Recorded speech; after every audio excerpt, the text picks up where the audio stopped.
ISIS Audiobooks presents an unabridged recording of Marked to Die, written by Sarah Hawkswood and read by Matt Addis. The moral right of the author has been asserted. This performance is owned by ISIS Publishing Limited. Chapter 1. The man leading the short train of heavily laden ponies wondered idly why it was that his bunions always ached more around the time of St. Luke's. It was an interesting thought. It was also his last. The arrows struck true, and the packman died with no more than a grunting exhalation of breath. As deaths went, it was quick and easy, though unnecessary. In such troubled and violent times there were many such unnecessary deaths. Small comfort it would be to the widow, but it sat well with the archer. Whilst technically a moving target, the pace was so slow that a lad of 9 or 10 in the wavering stage of training at the butts could have hit the man. Of course, it would have depended upon him being able to handle the draw weight of the bow, and he would not. Nor would it have been so clean a shot. The archer would have been aggrieved at anything less. It was not so much a matter of pride as his own moral code, which he had learnt at the knee of his father, a hunter. The hunter stressed that killing was doing his job, and it was not wrong, but it had to be done right. An idle shot that wounded a beast was cruel, and also dangerous. The wounded animal was far more of a threat to the hunter. The archer, plying his skill in the Holy Land for his lord, and after that man's death, for any with the money to pay for his services, held that if it was true of dumb beasts, then all the more so for humankind. He had no compunction about killing, no thought for the victim, nor qualms about gender or age, excepting infants, and for a reason unknown to any but himself, the blind. But he made sure it was quick and accurate. The second arrow took the man at the end of the train even as he ran forward, striking where neck met torso. He fell with barely more than a gurgle. Then the 3 heftily built accomplices came lumbering out of the bushes to lead the ponies away and conceal the bodies in the undergrowth. The ponies were jibbing and sidling, and one bucked and lashed out at the first thief, who swore as hoof contacted thigh. The archer was not interested. He was not a thief. He would even have refuted the idea, had anyone thought to put it to him, that he stole lives. Man's time was finite, and not guided by how he lived. Men died when their time was up. He was no more than an instrument of fate. He was turning away, about to unstring his bow, when he heard the hoofbeats and the angry cry. A man, wielding a very serviceable sword in the manner of one trained in its use since youth, was bearing down upon the 2 men dragging away the corpse of the train leader. His blade sliced with an audible sound through the air, and one man crumpled with a curtailed scream. Without thinking, the archer nocked an arrow and sent it to its mark. The mounted avenger toppled from his horse with a grunt, and the archer turned away, unstrung his bow, and disappeared among the foliage. He did not need to check whether the man was dead. The lady in the solo was not initially concerned at the sound of a visitor, until a servant announced the Prior of Bordesley. Her lord was not due home before the morrow, for he had business in Wich, and had then been due to visit the abbey of the White Monks, so she felt no stirring of alarm until one of that house was ushered before her. She rose, setting aside needle and linen with a polite, if watchful, smile of greeting that froze as she saw the man's face. Only a bearer of bad news would wear a look like that. It was then an invisible hand grasped her viscera, clutching where the first inklings of life lay quiet. "Your visit is unexpected, Brother Prior." Her voice was low, unnaturally calm. "May I offer you hospitality?" The Cistercian shook his head, and Christina Fitzpaine noted the hands clenched together beneath the scapula of his habit. "I have news, my lady. Unwelcome news, I'm afraid. My Lord Fitzpaine did not arrive at Bordesley as he had sent word to Father Abbot he would, and there was an incident upon the salt road from Wich to Feckenham the day before yesterday." "An incident?" Part of her wondered why this strange word dance was being performed. She already knew, with the inevitability of falling into an abyss, the end of it. "My daughter, there is no easy path for this. He was found dead about a mile from Wich, and 2 other men also, each with a fatal wound. The men were taking a train of salt towards Ulster.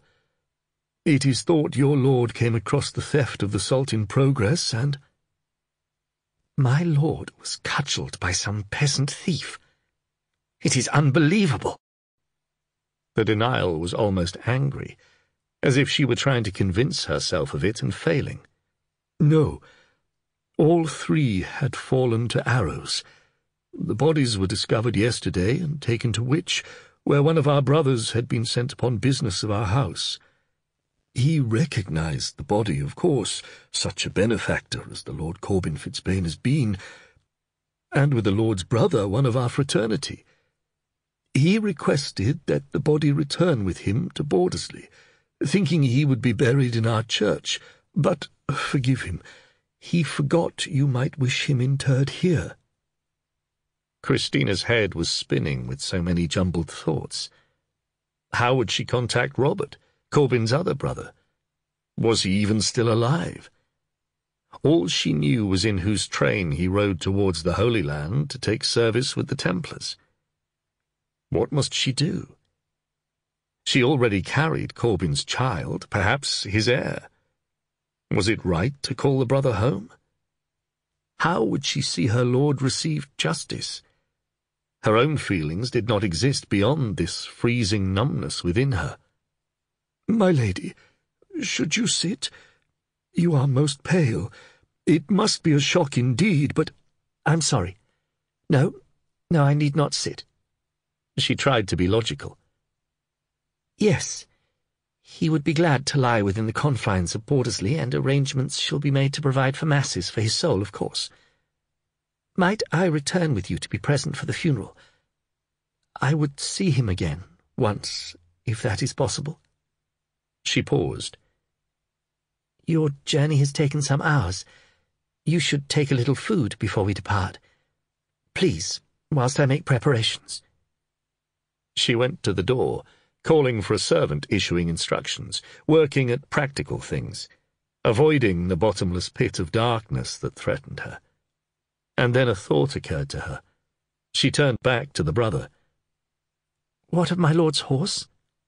"Horse and sword also were gone."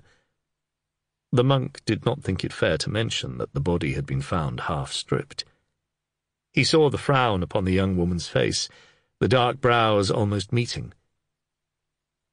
"The horse is distinctive. A dark grey, dark as dulled mail, but with a white star and 2 white stockings. My lord was very proud of him.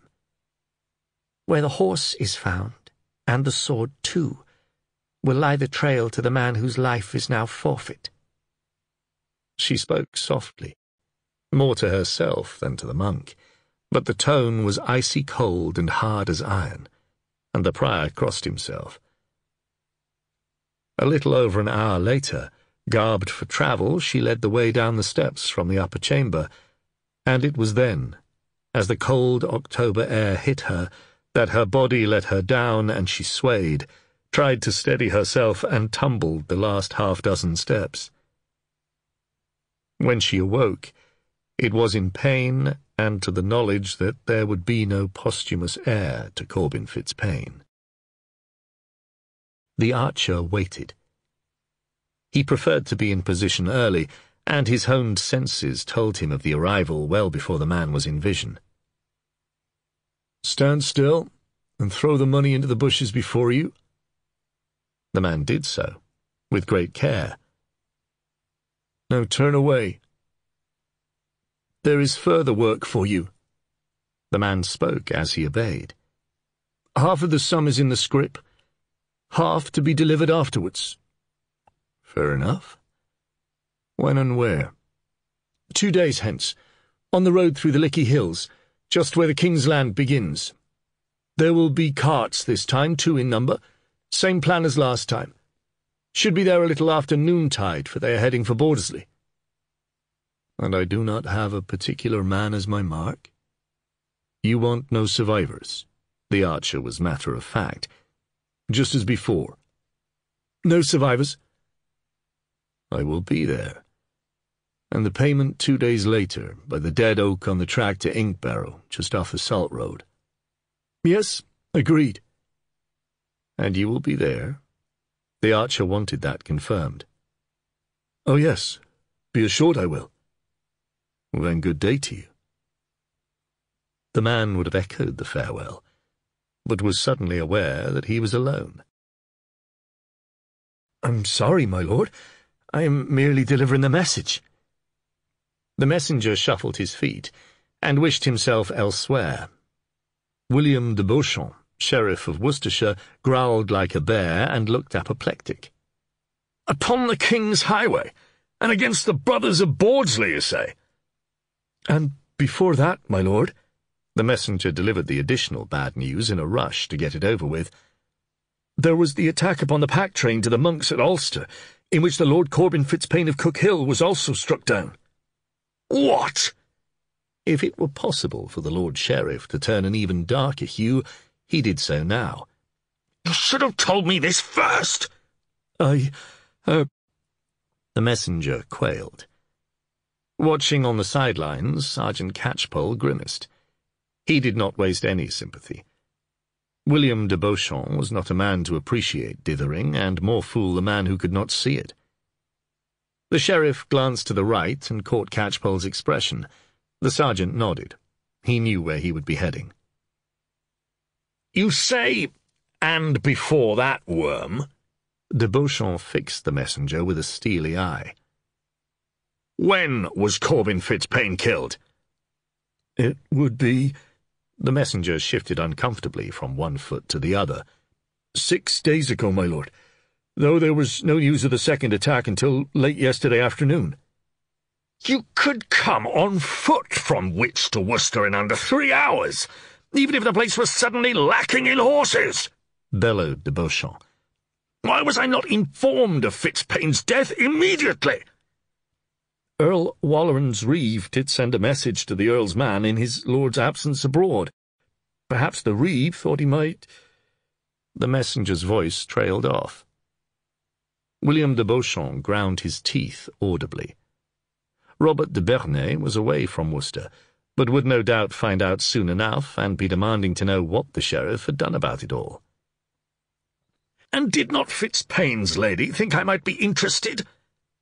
"I believe the lady was stricken when she heard the news, and was unable to even attend the burial at Bordesley." "Heaven protect me from die-away women!" The sheriff halted, struck by a question. "Why Bordesley?" "His brother is a monk there, my lord, and he was a benefactor. Indeed, I was told he was on his way to visit the abbot when he was murdered." It had a logic to it. The sheriff moved on. "Are there indications as to the culprits?" "None, my lord sheriff." "Well, I shall straightway—" De Beauchamp faltered as a clerk whispered nervously in his ear. The sheriff's frown became a black scowl. There was a perceptible pause. "Send for my deputy to investigate this, since I am called away upon the Empress's business. Catchpoll, go to Bradecote directly and take my under-sheriff with you to Wich, and you can take that flame-top with you." Catchpoll narrowly avoided grinning at the sheriff's description of young Walkelin, his protégé. He also wondered at the warmth of reception he might receive from Hugh Bradecote, the under-sheriff. Not that it mattered much. Hugh Bradecote had a measure of peace, though when his son's infant wailing seemed to fill his hall, it was not of the auditory variety. At times the crying was jarring upon the nerves, and yet he savoured it, giving thanks for the lusty cries that demanded attention. The womenfolk all greeted it with approbation, so he knew he should not worry, and after the first heart-stopping panics he learnt to smile at it. That was his son, Gilbert Bradecote.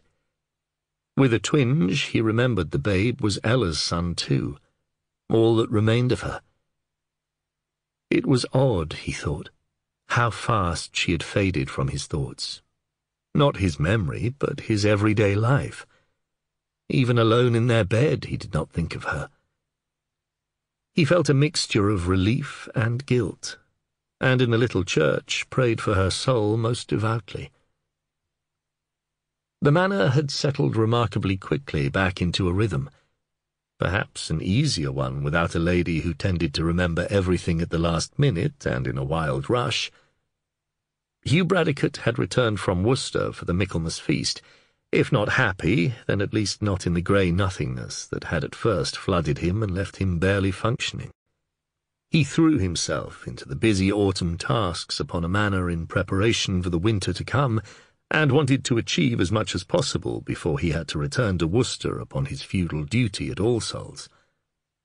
The arrival in his bailey of Sergeant Catchpoll, with Walkelin at his side upon possibly the most moth-eaten horse he had ever beheld, more than a fortnight before he should depart, tossed that hope into the fire of lost aspirations, and yet he felt glad to see the pair of them.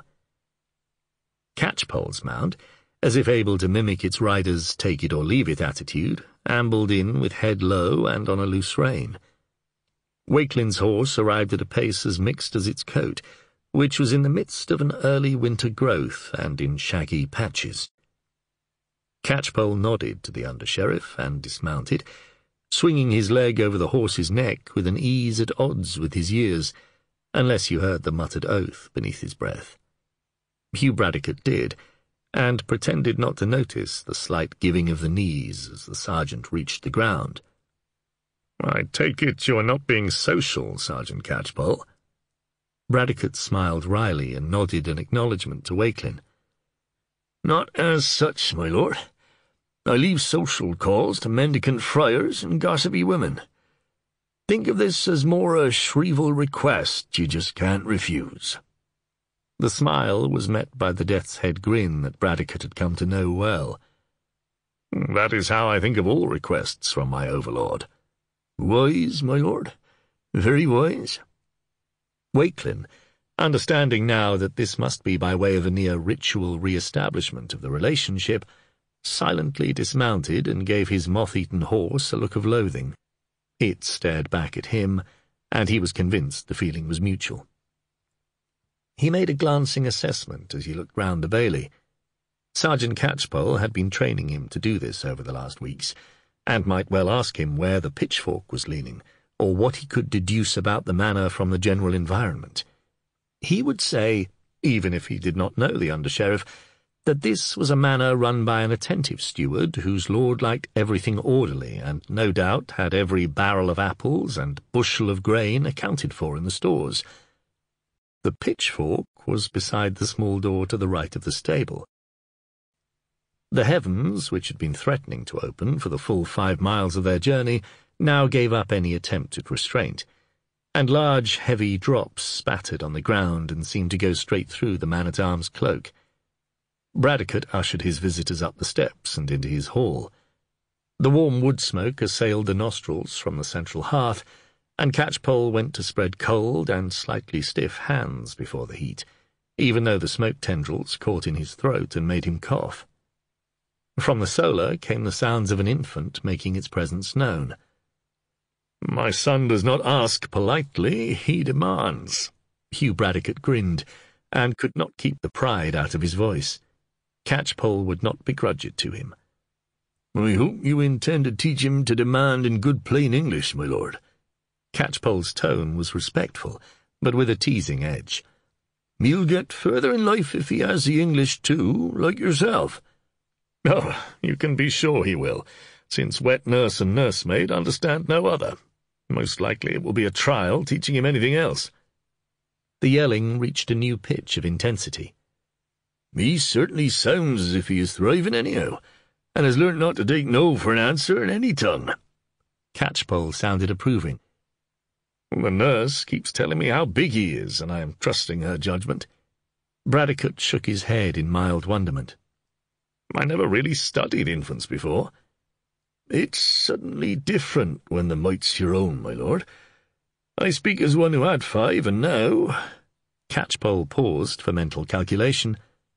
"I have 8 grandchildren dotted about. At least it was 8 last time I looked." He omitted to say that the numbers did not always increase. Why rub in what every man knew? The early years of life were precarious. He had been fortunate to only lose 1 son in infancy, and 1 daughter was gone now in childbed, but Catchpoll knew he was a blessed man, and gave heartfelt thanks for it. Bradecote focused his mind upon the matter to hand. "So, what has the Lord Sheriff of Worcestershire sent his law-hounds trailing after this time, Catchpoll, just when I was settling back into my own life?" He wished the call had not come at this juncture. Bradecote indicated a bench, and Catchpoll sat upon it, leaning forward with his now warm hands between his knees. Walkelin was not sure the invitation extended to himself, and so tried to stand in an interested but not at attention manner. "Word came to my lord this morning from Wich. There have been 2 attacks on salt being taken from the town. In each case, the packmen or drivers were killed by a single arrow. In the first case, there was another death, Corbin Fitzpaine, who owed fealty to Beauchamp for at least one of his manors." "Corbin Fitzpaine?" Bradecote frowned. "Yes, I met him on several occasions, though I would not say I knew him well. He was a big man, not young, but not in his dotage, as I recall. Well, he won't reach his dotage now, for certain." Would de Beauchamp not go himself for such a crime? Bradecote frowned. The murder of a vassal lord was an important matter. "He would, but for a summons from Robert of Gloucester upon the Empress's business. It irks him not to go, I can tell you. And of course he wants justice for his vassal, as well as security for those upon the king's highway. This is one where we have to have someone to dance at the end of a rope, my lord. Make no mistake." Bradecote did not voice his vague disquiet lest the dancer turned out to be some ne'er-do-well who was guilty of some other crime, but not this one. He had learnt that Catchpoll did have a deep-rooted sense of justice, but he also knew he was the ultimate pragmatist, and if a man was needed for the gallows to keep the sheriff from making their lives a misery, well, if the killer was long gone, it was just possible Catchpoll's gaze might alight on a miscreant thus far too slippery for the law to apprehend. The wily old bastard would not see the innocent hang, but might happily send a man guilty by his judgment of another capital offence. Bradecote's own conscience would not go to that extreme, but then Catchpoll had been sergeanting from the time when his lordly superior had still been too small to use his grandsire's sword. It warped a man's view of society in the end. He wondered idly if it would come to warp his own. "He'll want us up to Wich as soon as maybe, but that will mean tomorrow now the light is gone. You're welcome in my hall to eat and take your rest, though you might have interruptions if you're light sleepers." "I reckon as we can cope with that, my lord, and thank you for your hospitality." Catchpoll nodded his head in thanks. "As I reckon it, we will reach Wich before Mass if we set off betimes, and work from there, though the trail will be colder than I'd be wishing for. The reeve of Wich, pox on him, instead of sending to the Lord Sheriff, sent to Robert de Bernay as Earl Walleran's man, and my Lord de Bernay is out of the shire. Fitzpaine and the other victims are shrouded and buried, and the first attack the better part of a week past. We are digging in cold, hard ground." The sergeant sighed. "But we gets what we is given." Chapter 2.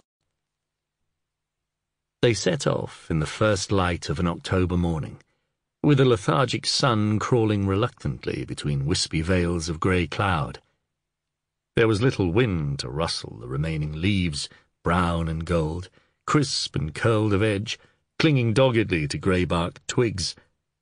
The hoofbeats were muffled by the damp leaf carpet beneath them, and the horses' breath appeared as dragon smoke from their nostrils. It was not far to Wich, especially since they cut across country to meet the north road from Worcester, and they arrived as many of the businesses were opening their shutters in the main thoroughfare. They asked after Earl Walleran's reeve, and an old woman pointed a bony finger in the direction of the reeve's house. Walter Reeve, a man of thinning pate and stocky build inclining to the corpulent, was keen to be of service, and gave details of the finding of the 5 bodies and their bringing before him. 2 of the men were simple packmen, employed to take salt from the salt houses belonging to the Black Monks at Ulster, and 2 were carters taking salt to the house of the Cistercians at Bordesley. There are fatherless children and weeping widows, but the men themselves would not have attracted such a prompt response. The death of my Lord Fitzpaine is another matter entirely. I take it that is what has brought you so swiftly. You see the death of Corbin Fitzpaine as important, and yet you did not send immediately to the Lord Sheriff. Bradecote's voice had an edge to it. The reeve looked uncomfortable. I sent straight away to my lord the Earl's man in Worcester, my lord, knowing the Earl Walleran himself is away in his foreign holdings. But this is law business, and the law should be informed, declared the under-sheriff, with an official tone which Catchpoll could not have bettered. At once. I would also say the murder of 3 men of whatever rank required swift action. Had we been told straight away, perhaps a second attack could have been prevented, and there would be fewer widows and orphans in Wich. He did say it was only a possibility. My lord, I am sorry, but in the aftermath, what with the bereaved and every salt worker in the place demanding answers to questions I had not even thought of, and the general air of panic, well, I sent to Earl Walleran's man, expecting him to set the law upon it. For your information, Robert de Bernay has not been about Worcester for over a week. He does not spend his entire existence loitering in Worcester awaiting messages. I did not think. The reeve hung his head, showing the pink skull shining through the steel-grey hair. There was so much going on to try to placate the townsfolk, but when the second attack was reported, I did send straight to the sheriff. Better late than never, eh? Grumbled Catchpoll, with an ostentatious sniff that showed his opinion. I can only say I am sorry, and that there was no intention of keeping the sheriff from— You know who found the bodies? Catchpoll set himself on the scent and was no longer interested in the reeve making long expressions of dutiful regret. We need to speak to him, or them. Oh, yes, they are local men, William Tanner and his son Edric. Bradecote groaned inwardly. His last visit to a tanner's had left him with the stench in his nose far too long. I saw Edric but a few minutes ago. Here! Walter Reeve grabbed a passing youth. Find me Edric, son of William Tanner, and bring him to me straight away. The lad went immediately upon the command, thus showing the reeve's importance to his visitors. He returned some 5 minutes later, breathless and with an anxious-looking young man at his heels. The tannery stench clung as a memory of something revolting, though Edric had been at pains to conceal it, for he was trying, as the reeve had explained, to woo a glover's daughter in the town. Bradecote wondered if the courtship were advanced enough for her to be already no longer aware of its odour. "You had need of me, Master Walter?" "Edric, this is the Lord Bradecote, the under-sheriff, and Sergeant Catchpoll." The reeve ignored Walkelin in the background. "They need to know as much as possible about the finding of the bodies on the Feckenham road." The young man's pleasant, open face clouded, and he shook his head, crossing himself devoutly. "A foul thing, my lord. Foul indeed. I knew Thorold quite well, and him with a second on the way." "Could you show us exactly where you found them if we took you out upon the road, and describe to us everything you saw?" Bradecote thought they did not need details of the personalities and circumstances of the dead at this stage. "Aye, my lord, for I am not like to forget such if I lives to be 50 years. Walkelin, take him up behind you. Master Reeve, we will return when we've looked at the scene, and will wish to speak again. Where can we find you by noon?" Hugh Bradecote was showing that the law had arrived, and was active. The tanner's son gave them directions, and they set off, with Wakelin's horse looking even less pleased than normal. The site of the attack turned out to be less than 2 miles from the town. Edric dismounted and led them to the north side of the road and into bushes. Catchpoll frowned. "How come you found the bodies if they were concealed, Edric?" Edric grimaced and said but one word. "Crows." "Ah, and when you found the bodies, other than the crows, what state were they in?" "They looked like sacks, all lumping, except, of course, they were flesh. Cold, stiff, greying flesh." Edric crossed himself again. Had the bodies been stripped, then? Bradecote had a feeling more flesh than mere hands and faces had been visible. Stripped bare? "Not quite bare, my lord. Shoes and coats and cloaks were gone, and the Lord of Cookhill had no boots nor outer raiment at all. Indeed, not even a linen undershirt, just his shoes." Was there any sign of violence beyond the arrow wounds? "Oh, no. No cudgel or stick marks, if that is what you mean." "What sort of men were they in size?" Walkelin had been chewing his lip, ruminatively. "Could you have moved them easily on your own?" Edric suddenly panicked, fearing he was being implicated. "I only moved them to our cart, and father helped with that. You can't say as I killed them, poor souls, you can't." Catchpoll gave Walkelin a look that showed both approval of his thought process and disbelief at his technique. "Now then, nobody was accusing you, young Edric." His voice was calming. "We just wants to get some idea as to whether they were put out the way by a man on his own or several." Edric breathed an audible sigh of relief. "I would have said it would have been much easier with 2 or more, unless he was very big. The Lord, and Master Reeve knew who he was a big, strong man for a start. I could not even have dragged him on my own, and the way they was all lying looked more as if they was tossed, I reckon, for Thorold was on his front underneath the others, and the arrow shaft had snapped off." Bradecote and Catchpoll exchanged glances. "Did you take up the broken shaft, Edric?" "No, my lord. What use was it?" Without being asked, Walkelin was already ferreting about in the undergrowth like a pig rooting for beechmast. A few oaths indicated that the bushes contained a fair number of briars. "Oh, aye. There's brambles that cut about something wicked." "Oh, dear." Catchpoll smiled wryly. "Oh, dear." This was followed by a cry, not of pain but of victory, and Walkelin emerged from the foliage with the broken end of an arrow, the flights bedraggled but still in place. "Good lad. Did the other bodies have arrows in them with similar flights, Edric?" Edric nodded. "A man who is good with a bow would not hand his arrows around. Makes me think one man did the killing, and if he was good at his craft, he might well make his own." Catchpoll slid a finger and thumb along a barred feather, easing it back into shape.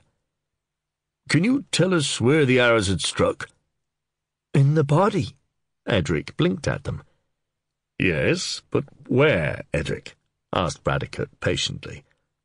I do not remember exactly, except for Thorold, because I knew him so well. I suppose I noticed more, and there was no shaft. The arrow stuck out of the base of his throat about an inch before it was broken off. The other 2, well, the Lord was hit in the middle of his body, and Edwin Pack over the heart."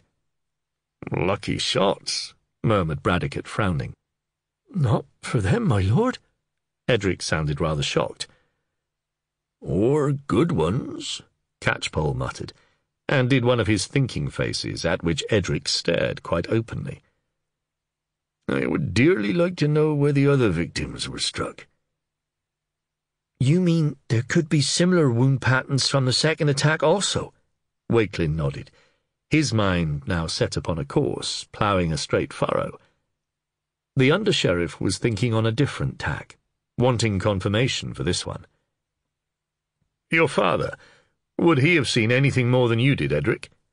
I doubt it, my lord, for sure, since it was I who pulled the bodies out.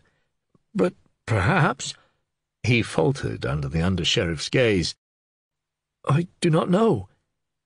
Then I will have Walkelin ride back with you to Wich, and he will ask these questions of your father, just to be certain. He looked to Walkelin. You are to go thereafter to the reeve's house and meet us there, or carry on to wherever the reeve may tell you we have gone. As you wish, my lord. His face betrayed just a twinge of regret in case he missed out upon some excitement. He was like a child sent to bed before the bear had danced. Immediately? I think so. We will follow on and see the reeve. Catchpoll watched the retreating figures and smiled knowingly at his superior. Stomach couldn't take a tannery again, eh, my lord? No, it could not, unless it was vital, and it is unlikely that the father will have seen much more than the son. Consider it part of Wakelin's training, Catchpoll. The Death's Head grin broadened. I will indeed. And what are we going to do here, if anything other than give young Walkelin a head start? At the risk of being snagged on the thorns, I think we also make a survey of the surrounding area. Pity that the weather has been damp. I do not suppose we will find clear marks of anything untoward. They tethered their mounts and tried to be thorough in their assessment. They had little or no hope of finding any tangible evidence, although Catchpoll did find where boot heels had scraped a slight furrow at the edge of the track. Just confirms what we, and indeed Edric, thought. This would have been Fitzpayne's body being dragged to the undergrowth, so it looks like stealing his boots was almost an afterthought. Or they stripped the horses off the road in case anyone came along. True, my lord. That is a possibility. I suppose we might get confirmation about the other wounds from the reeve. Bradecote did not sound particularly hopeful. He seemed efficient enough, but then Earl Walleran would not tolerate inefficiency. At the same time, he did not look the sort to remember details. Children are best for that, my lord. They look at the world differently from adults, and I do not just mean literally. You get a child of 8 or 9, old enough to speak true, and they can see things we miss. I once investigated a killing where the only information I had on the man who did it was that he was of average height and dark-haired. That was from a woman who saw him briefly. The child at her skirts then piped up and said he was a bear, which nearly earned him a clip round the ear, but he was so adamant. When I got him to open up a bit, it turned out he meant the man was very hairy. He had black hair, quite thick upon the backs of his hands, and tufts sticking out of his ears, and made the hunt a lot easier. Then I suppose we hope a wide-eyed child saw the bodies. Let us go and see Walter the Reeve again. They returned to Wich at a gentle pace. The Reeve had termed it a town, and it certainly deserved the title, but it was odd, being largely based upon a single product, the salt made from the brine in the earth. The 8 salt pits, the salt springs, gave up the salinae, the shares of brine which were reduced to salt in the many salt houses, damp places where shallow lead vats of brine were heated over stone wood-fired furnaces. The steam evaporating from the bubbling liquid condensed upon cold walls, and wicker baskets of the salty sludge dripped into trays as the salt dried and provided both the final product, the precious salt crystals, and the seeding for the next vat of brine. Here was a centre of salt-making that sent the vital commodity far beyond county borders, perhaps 70 miles. There were salt pits to the north, in the Earl of Chester's Palatinate, which were nearly as important, but no other places were so exclusively centred upon salt production from the earth. Toll was paid upon every load leaving the town, unless it was the property of a person or religious community owning one of the salt shares and houses. The Benedictines of Shrewsbury salted their fish with the product of their Wich salt house, as did monks in Gloucester. Everyone would always need salt, and Wich was comfortable, even a little smug in the knowledge. It had a busy, industrious air, and, on a cold October day, men without even a cotter to cover them laboured, skimming the impure froth, pouring, ladling, carrying, shovelling. Walter the reeve was not in his house when they arrived, and they were greeted by his wife, bobbing an embarrassed curtsy and offering bread and ale. Her husband, she explained, had gone out only briefly, and when he entered, still in the process of tying the fastenings of his breeches and turning red of face, Catchpoll had to bite his lip not to laugh. The reeve's position was important, and Walter, a self-important man who would not enjoy being discovered on return from a very basic act. Hugh Bradecote caught his sergeant's expression from the corner of his eye and understood its cause. He accepted the hospitality with thanks, for after all they had not eaten since dawn. He turned then to Walter Reeve. "We've seen the place of the attack, and Edric has told all he knows. We would like to know what happened when the bodies were brought here. Did they come straight to you?" "Aye, my lord, and a fair-to-do it caused, and no mistake. There was one went to tell Thorold's wife he had been brought in dead, and she came half fainting and screaming fit to set her off in childbed, and the family of Edwin Pack came to take him for shrouding. My Lord Fitzpaine I recognised, of course, as did a brother from Bordesley Abbey. My lord was a patron, his youngest brother being one of the original brethren as came from away over at Garendon to build the place. The brother said he would arrange for the body to be given a respectable burial in the Abbey church, and, well, it seemed fitting, so he took the corpse." "Did you not send to the Lady Fitzpaine?" "I did afterwards. There was so much going on, with townsfolk all a-dither, and trying to prevent them setting out with a party of men with sticks and bows to find whoever did it, as if they would find them waiting." "You were glad to have one corpse and its attendant responsibilities taken from you." Bradecote was not totally unsympathetic, but felt that the reeve had a duty to inform the lord's widow, and it told in his tone. "My lord, I am sorry for the omission, truly. I did send to the Earl's representative in Worcester, as I said before, and when I did go to her in person she was unable to see me, being abed and ailing. I was told she lost the child she was carrying, though it is but what I heard from a wench." The under-sheriff frowned. "Did you take note of the injuries that killed these men?" Catchpoll wanted answers, not explanations. "And do not tell me they were arrow wounds, for we know that." "But they were." "Sergeant Catchpoll means what manner of arrow wound, Master Reeve?" "Thorold must have died quick, for the wound was through his throat. Edwin, now I think there was the entry here." He pointed to his chest, a little to the left of the breastbone. "Yes, right over the heart, and the lord was struck just below the ribs here." He moved his finger to his solar plexus. "And the men killed on the way to Bordesley?" "They were brought slung across a pair of ponies and the shafts removed, so I did not see, really." "Not see a wound in bare skin?" Bradecote sounded disbelieving. "Oh, they were not stripped, my lord." "Were they not? Was their garb tattered and not worth stealing?" "Well, if I was a beggar, yes, a burgess, no." The reeve pondered. "One had a shoe missing, that was all." "Either our thieves were warm enough, or they thought they might be disturbed again." "Not sure that fits, my lord." Catchpoll shook his head. "If one of their number is so fine an archer, why not bring down any witness, as they did with Corbin Fitzpaine?" "They thought they heard hoofbeats." Bradecote turned back to Walter Reeve. "Were the bodies cold when they got here, and how many men accompanied them here?" "I could not say as to warmth, my lord. I did not handle them.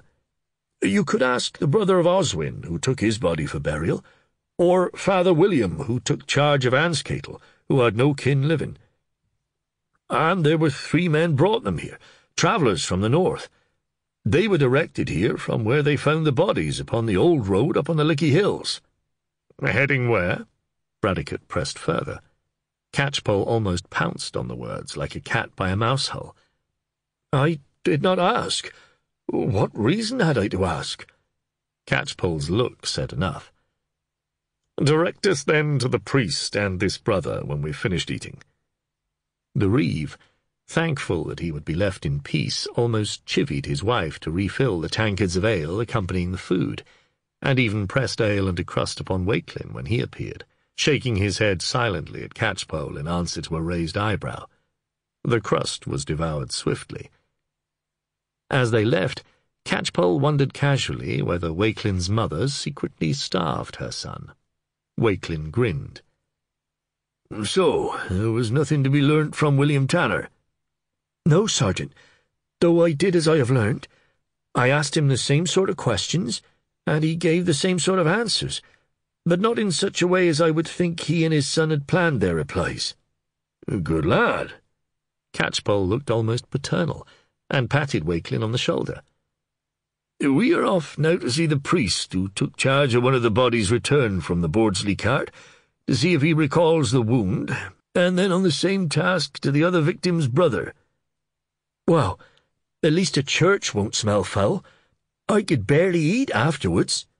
But you managed somehow. Catchpoll hid his grin. The priest shook his head over the evils of man and the mark of Cain, but frowned over the arrow wound.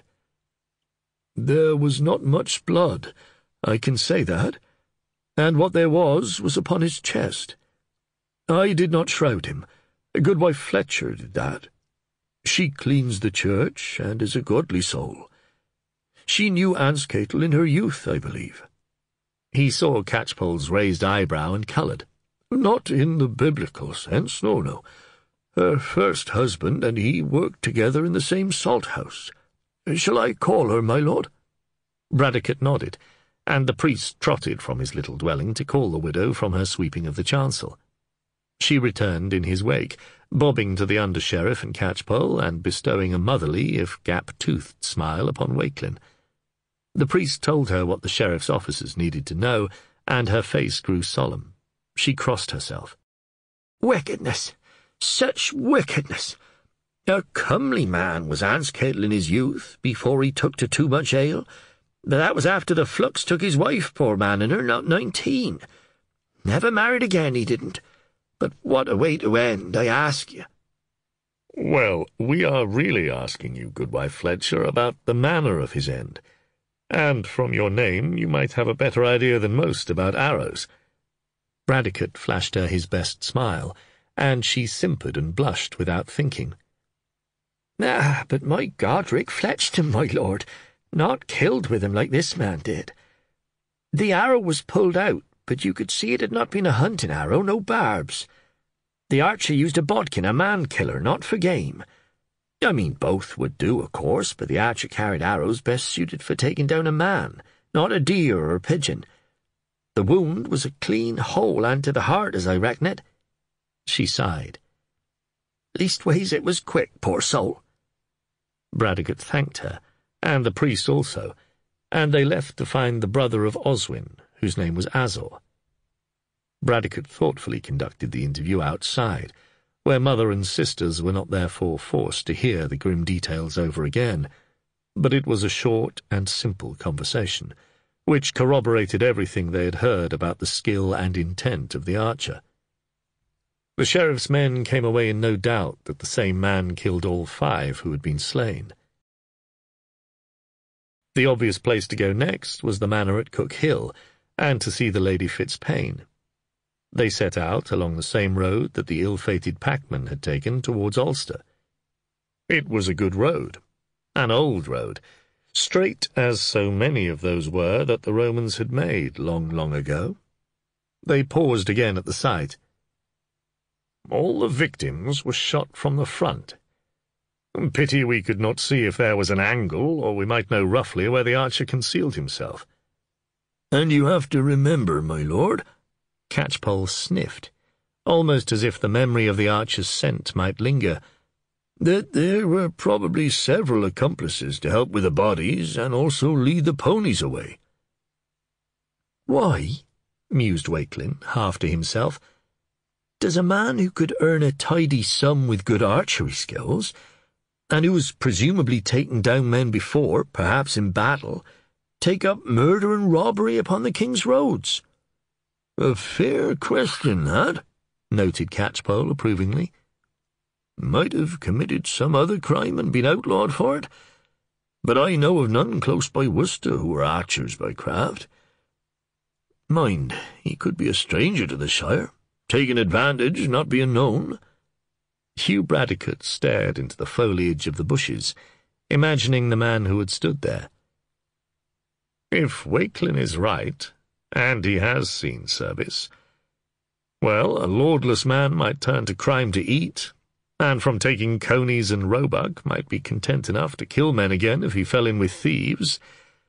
But there, he shook off contemplation. Let us go and speak to Fitzpayne's widow. Chapter 4. The three riders chose to head north to the Salt Road and then turn east to Ulster, rather than ride across country, for it was but some 4 miles, and the Salt Road was quick and easy. They arrived at the Abbey shortly after the brothers had finished chapter. It was a comparatively new foundation, only a few years old, and the claustral buildings were still largely of wooden construction, although the Abbey church now boasted a stone chancel and transepts, with signs that work would advance again come the spring. Abbot Robert recognised Sergeant Catchpoll. He had been a monk and obedientiary at Worcester before the foundation of the Abbey a few years previously, and Catchpoll's was a face that once seen was hard to forget. He greeted them graciously and bade them all ask the questions they wished in the modest abbot's lodging. "I fear that we can assist you little, if at all, in the solving of this wicked crime, my lord. The salt was ours, from our salt house in Wich. All that we knew was that a rider came from there to tell us it had been stolen and 2 packmen murdered, and also my Lord Fitzpayne of Cook Hill, a good man and generous also. We can tell you nothing but the results of the deed." "You did not know the date of the salt leaving Wich, then?" Sergeant Catchpoll was casting about like a hound for any useful scent. "Oh, no, Sergeant. We knew it would be coming shortly, but the date of its arrival was not required. Though," Abbot Robert sighed, "we might be short for the salting of our winter meats and fish. But our brothers in Worcester have said that they should be able to send some from their salt houses, for they have more. It is time that is our problem, not the quantity in the longer term." "This must sound a strange question, Father, but has anyone cause for dispute with you?" Bradecote posed the obvious question. "None, my lord. None that might lead them to such an act. The widow of Gerald the Cooper is in dispute with us over 3 tons he willed to us, but you would surely not believe that—" "No, we would not believe a cooper's widow would organize thefts of salt." Bradecote permitted himself a small smile. "Thefts? We lost but 1 pack train." "There was another attack, in the same manner, 3 days past, upon a cartload of salt bound for the Cistercians at Bordesley, and the 2 carters were killed." "God have mercy upon their souls." The abbot crossed himself. "We had not heard, my lord." "Was that not unusual, Father Abbot?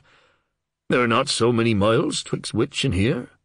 Catchpoll was frowning still, on the verge of one of his thinking faces again.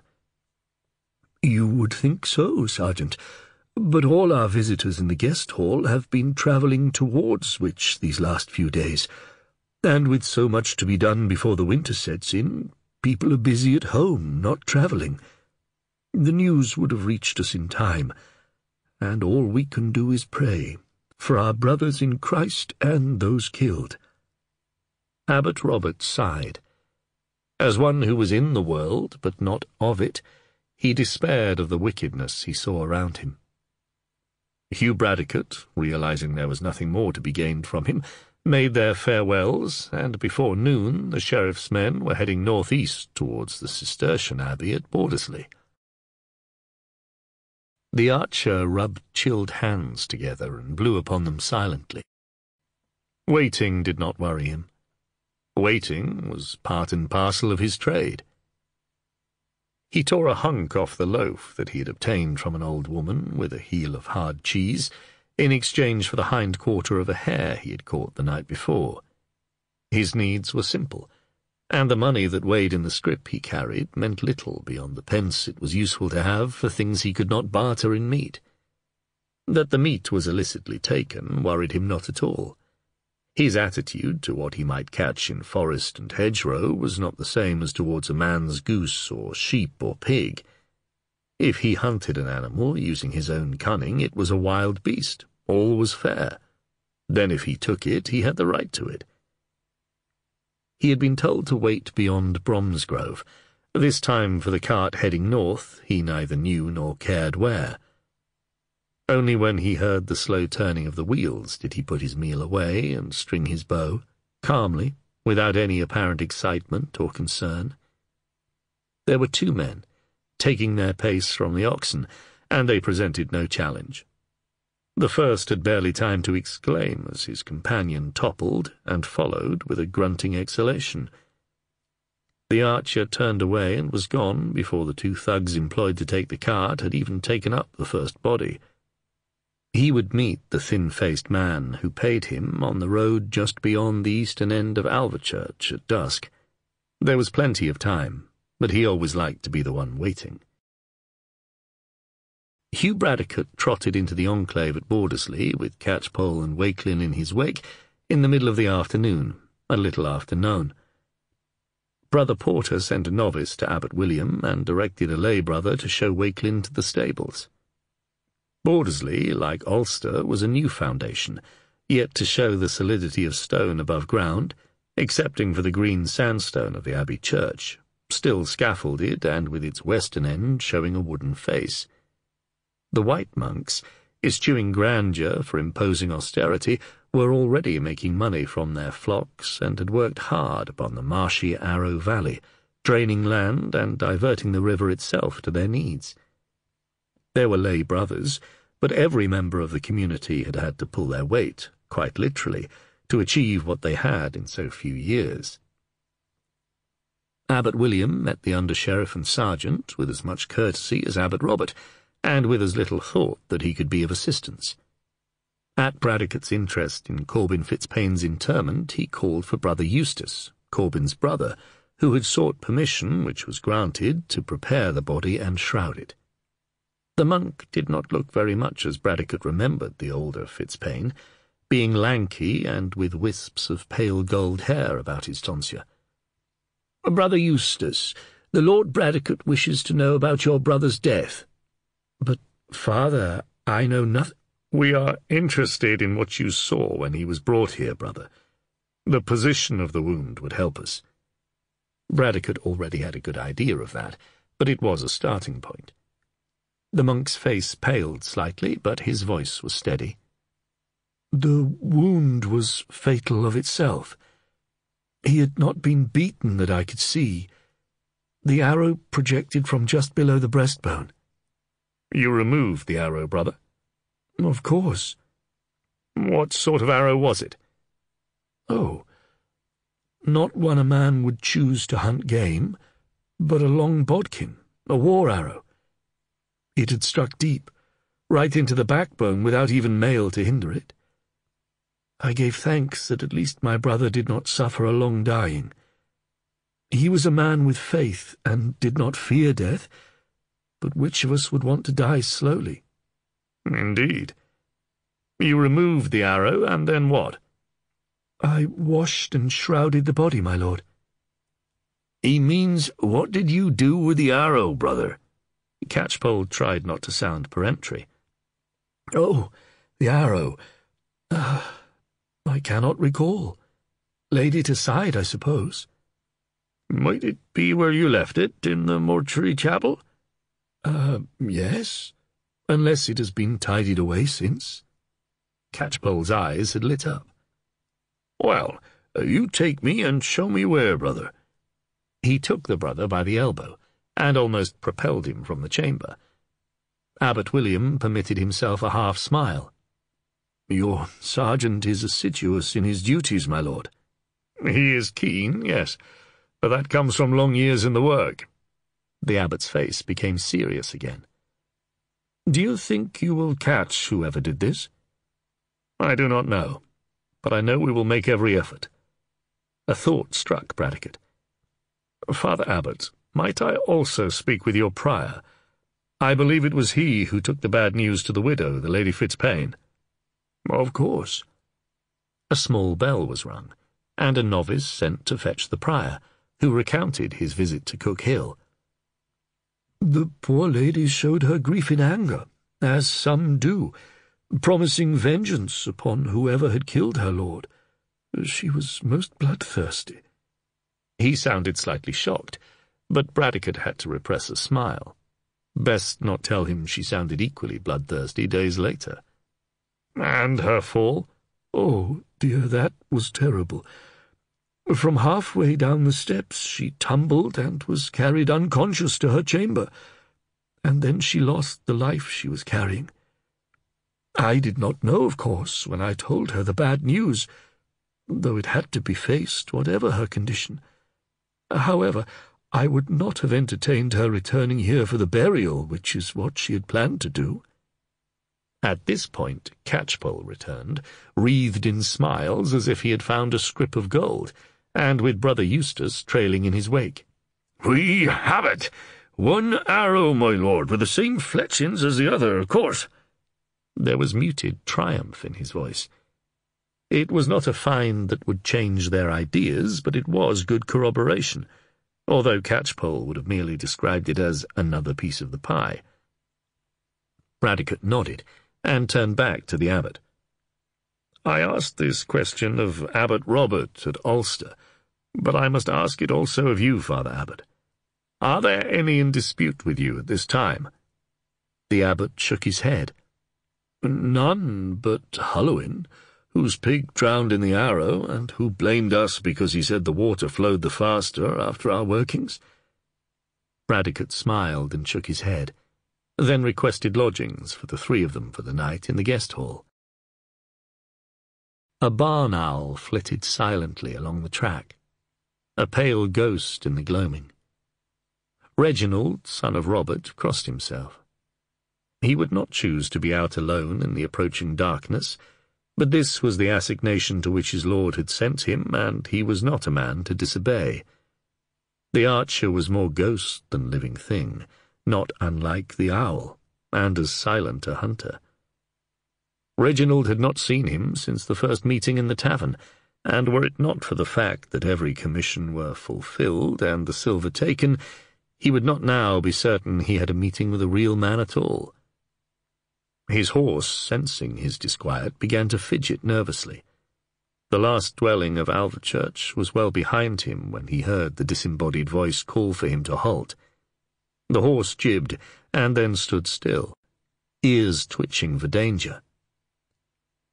You come with money. Do you also come with new tasks, Master Messenger? Reginald caught the disdain in the voice. This man, this archer, thought himself so different, so superior to a man who brought instructions. The other men he commanded, treated him with respect as one senior in their lord's service. The archer did not understand, but it did not stop Reginald imagining with pleasure the day when the marksman's services would no longer be needed, and he could show him how mistaken he had been. I come with both, archer. There are to be no attacks for a few days. Meet me here 3 days before St. Luke's, and your next task will be given to you, and half the payment. Fair enough. Now for the silver. Throw it ahead of you and turn away. Reginald did as instructed. He heard the slight chink of coin as it was picked up from the ground. Why this mummery, archer? I saw you when I hired you in the tavern. You saw a man once, a man who is much as every other man. Your memory will play you false at every turn, and I will blend into the undergrowth just as I do. The word was left hanging, for Reginald was alone. The sheriff's men left Bordesley on the morrow, heading along the route the salt wagons should have taken to the abbey, back south along the ancient Icknield street that the Romans had set on its straight course, climbing the king's hunting grounds of the Lickey Hills before dropping towards Bromsgrove. It was there that they came upon an altercation. A horse trough stood in the street, and before it a free-for-all seemed to be taking place. At its edge a dark-haired man with a close-cropped beard, swathing his jaw, sat upon an impressive bay horse, apparently watching the proceedings as if it was sport. Sergeant Catchpoll muttered imprecations under his breath and set his heels to his horse's flanks, scattering many of their combatants by the simple expedient of riding among them at speed. Avoiding being ridden down was far more important than a brawl. 2 or 3 resolutely remained, trying to addle each other's brains, and Catchpoll, shaking his head at their foolishness, dismounted and approached. One man, facing away from him, did not notice, but the other let his eyes flicker to the death's-head grin upon the grizzled face of Sergeant Catchpoll, and his opponent took full advantage of the moment, reaching for his knife at his belt. Whatever murderous intent he might have had was lost the moment a sinewy arm bore his own downward, and a booted foot crumpled him by kicking him in the back of the knees. Catchpoll pushed him aside. "I don't think so, Toad Breath." The man he would have knifed seemed confused, so caught up in the adrenaline that he took a wayward swing at his rescuer. Catchpoll sidestepped, grabbed the unbalanced pugilist, and helped him into the trough. "All finished, Sergeant?" "Yes, my lord. Just a minor falling out of friends and high spirits, no doubt." Bradecote's attention turned to the man on horseback. "Had you no thought to stop this?" The man smiled lopsidedly. "Not really. It was mildly entertaining, and these oaths would not give precedence to my men. You said sergeant, but you are not de Beauchamp, so— Ah, you must be de Crespignac's replacement." "I am Hugh Bradecote, under Sheriff of Worcestershire, and you, my lord?" "Baldwin de Malfleur." Bradecote hoped his face did not betray his reaction. The words of Christina Fitzpaine echoed in his head that the family were evil to the core. What he saw before him did not give any indication that she was wildly wrong. He nodded acknowledgment. "We have not met before, though I came across your brother." "Ah, yes." De Malfleur's smile was somewhat fixed. "Once come across, Arnulf was rarely forgotten. But I am not my brother. In fact, where I feel Arnulf would have rampaged around the country roaring, I am being remarkably restrained." "With what cause?" "Well, since you are the under-sheriff of the Shire, I will tell you and not waste my efforts in going to de Beauchamp. Yesterday I had a salt wagon stolen and the drivers murdered by a man with a bow, a man whose accuracy would mark him as one skilled beyond normal work at the butts. This, I hear, is the 3rd such attack. I want to know what the sheriff, or—" he smiled— "the sheriff's subordinate is doing about it." Catchpoll watched the pair of them, clearly vying with each other, jostling politely with words where common men would wrestle, though the words were in foreign and he did not understand every one of them. "We are doing whatever is possible, short of guarding every salt load that leaves Wich. There are simply not enough men to do that." "So you are wandering around, hoping to find this archer ambling along your path?" There was insult in the tone. "I did not say so. We are trying to work out who he is, how he manages to get about so stealthily. Then we have a good chance of catching him." De Malfleur was not fooled. "Keeping things close to your chest, eh? Well, so would I in your boots. Now, you say there are not enough men to guard the salt. I happen to have a plentiful supply of men, those of my brothers, and those also whom I took to the Holy Land as a virtuous knight. In fact, I had too many and had to turn some off. I shall protect any salt that I bring from Wich to replace my lost wagon, and, if they will but pay me a consideration to fund my men, I will protect any other load, be it abbey or lords, that leaves the town. The law is fine as far as it goes, but, Bradecote, I am not fettered as you are." "You must remain within the law, though, de Malfleur." "Of course, my lord under-sheriff. How else would I work?" De Malfleur's eyes mocked. Bradecote gritted his teeth. He would dearly like to wipe the sneer from the weathered face. Without further word, de Malfleur wheeled his horse, and calling his men as most would call their hounds, he trotted northward, back upon the way he had come. Catchpoll hawked and spat into the dirt. Walkelin, who had kept very quiet throughout the interchange, looked from one superior to the other and wondered. Neither sergeant nor under-sheriff looked at all happy. There was a pause. "Where now, my lord?" asked Catchpoll. "Well, we cannot indeed wander the shire in hope. Let us get back to Cook Hill and look at things again. It is close enough to Wich, and there is where I think we must find something to aid us. After all, the thieves know when and where to strike. The information can only come from the town." The trio watered their horses and headed south, not quite managing to feel optimistic. Little was said, although the silence was not unfriendly. The cloud had thickened by the time they passed through Wich, where they bought bread and ale, though Catchpoll was most uncomplimentary about the beverage, suggesting whoever made it had used brine instead of water. The afternoon was cold and gloomy, and Bradecote drew his cloak about him as they neared Cook Hill. He did not think his reception would be any warmer than the weather, and was again conscious of that feeling of regret.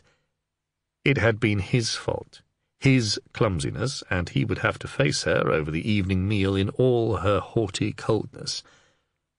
They trotted into the courtyard, and a lad came to take Bradecote's mount. The steward emerged and greeted them with the information that his lady was not yet returned. He sounded worried in a paternal way. "Not yet returned? And why did she go out at all? Surely she should not—" The sudden relief upon the old man's face and the clatter of hooves told him the rising alarm was unnecessary. Bradecote turned to see Lady Fitzpaine, accompanied by 2 men-at-arms, come through the gateway.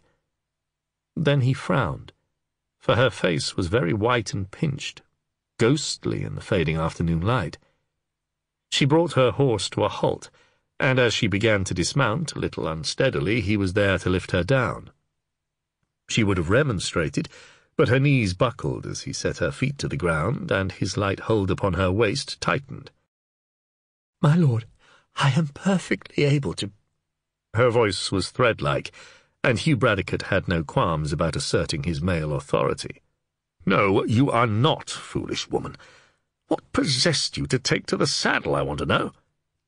Before she could respond, he swung her into his arms and proceeded to carry her up the stone steps and through the hall to her sola, calling for a tirewoman.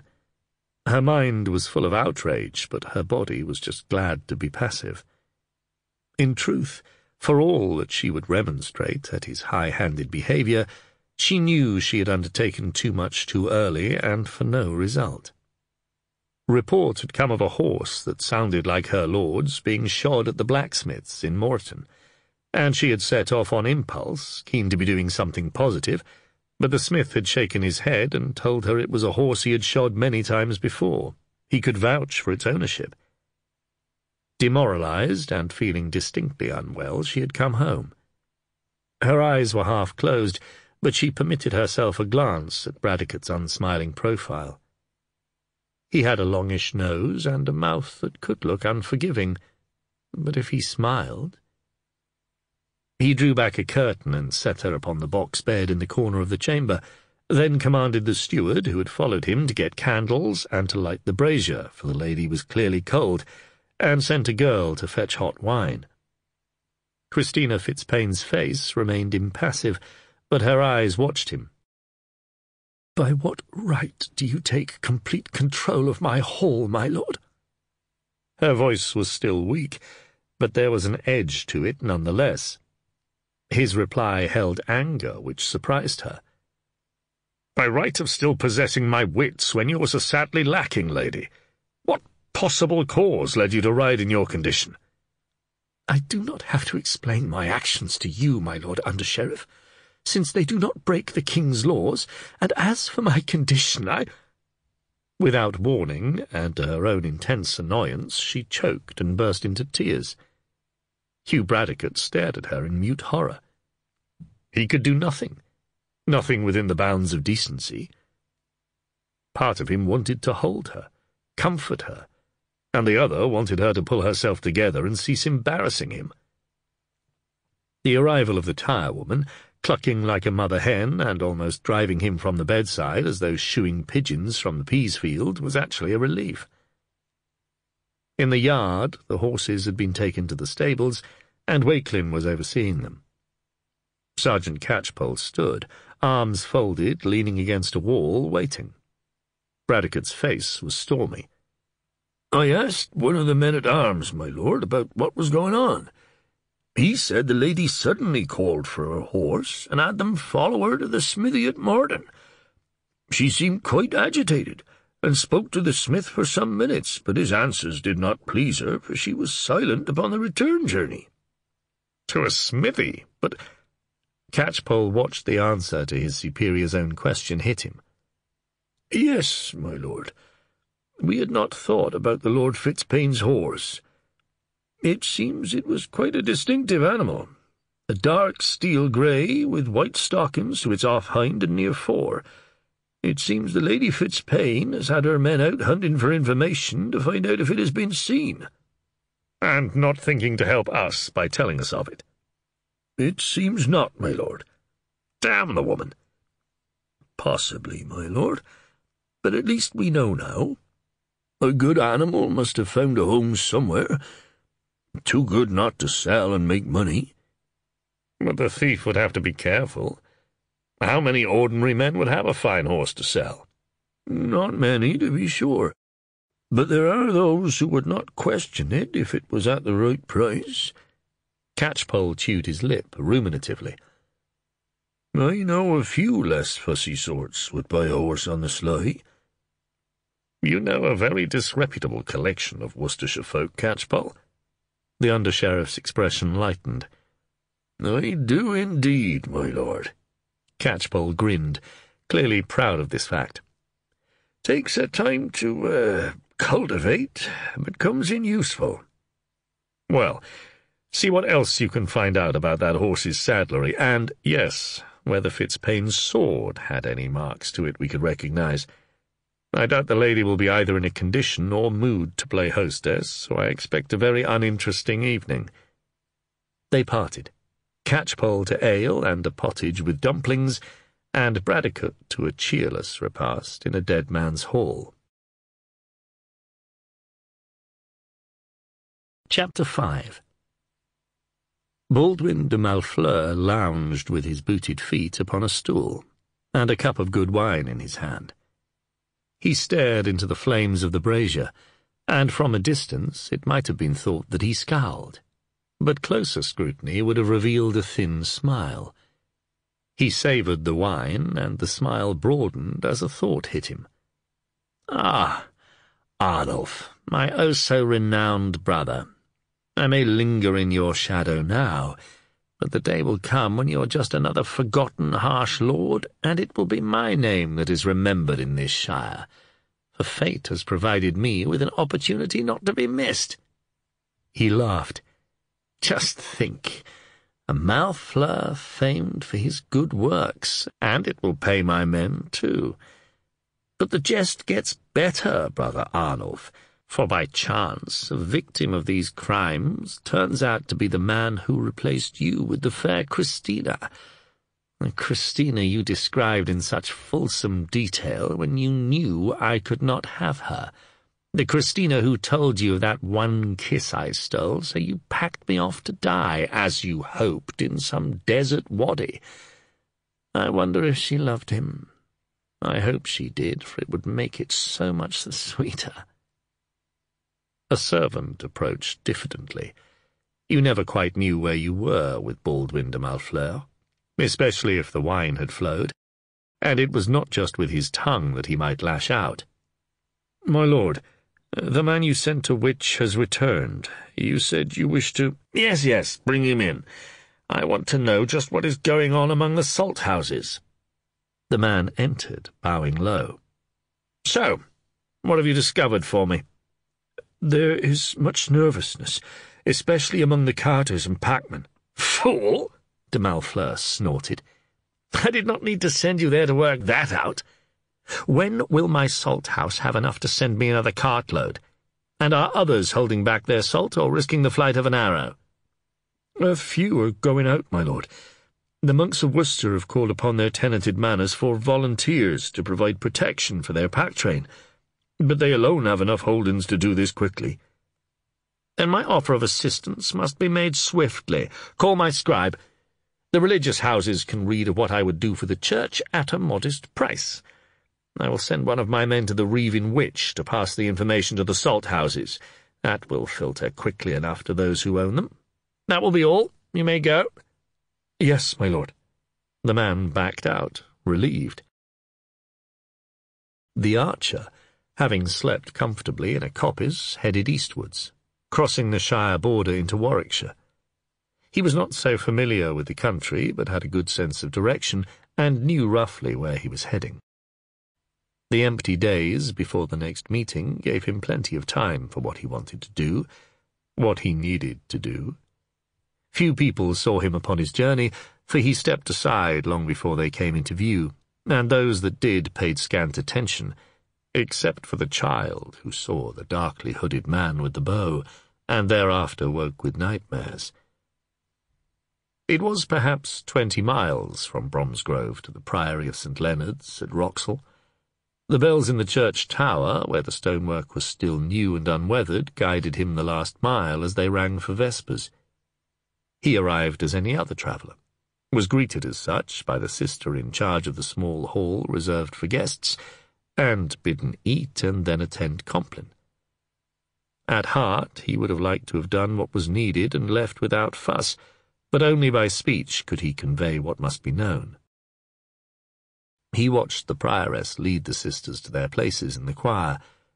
It was not easy to tell much about the woman beneath her black habit, but her posture was erect and upright, and her step firm, so he judged her neither elderly nor infirm. Not that it gave him much to go upon. The elderly were sometimes far more needle-witted than those in their prime. He would sleep upon it and seek an audience after chapter.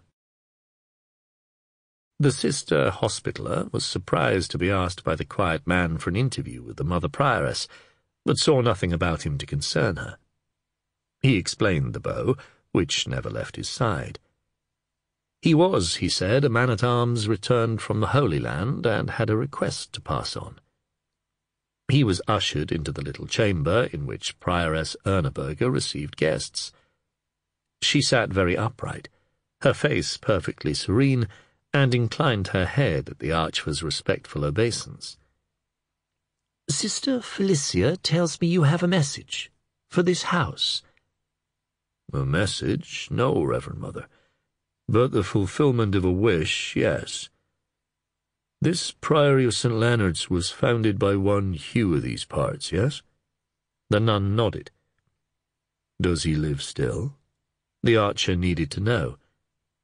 "Indeed, though not in the most robust of health these days." "Ah. Well, you see, I too was in the Holy Land, some years past, and my lord was a friend of this Hugh.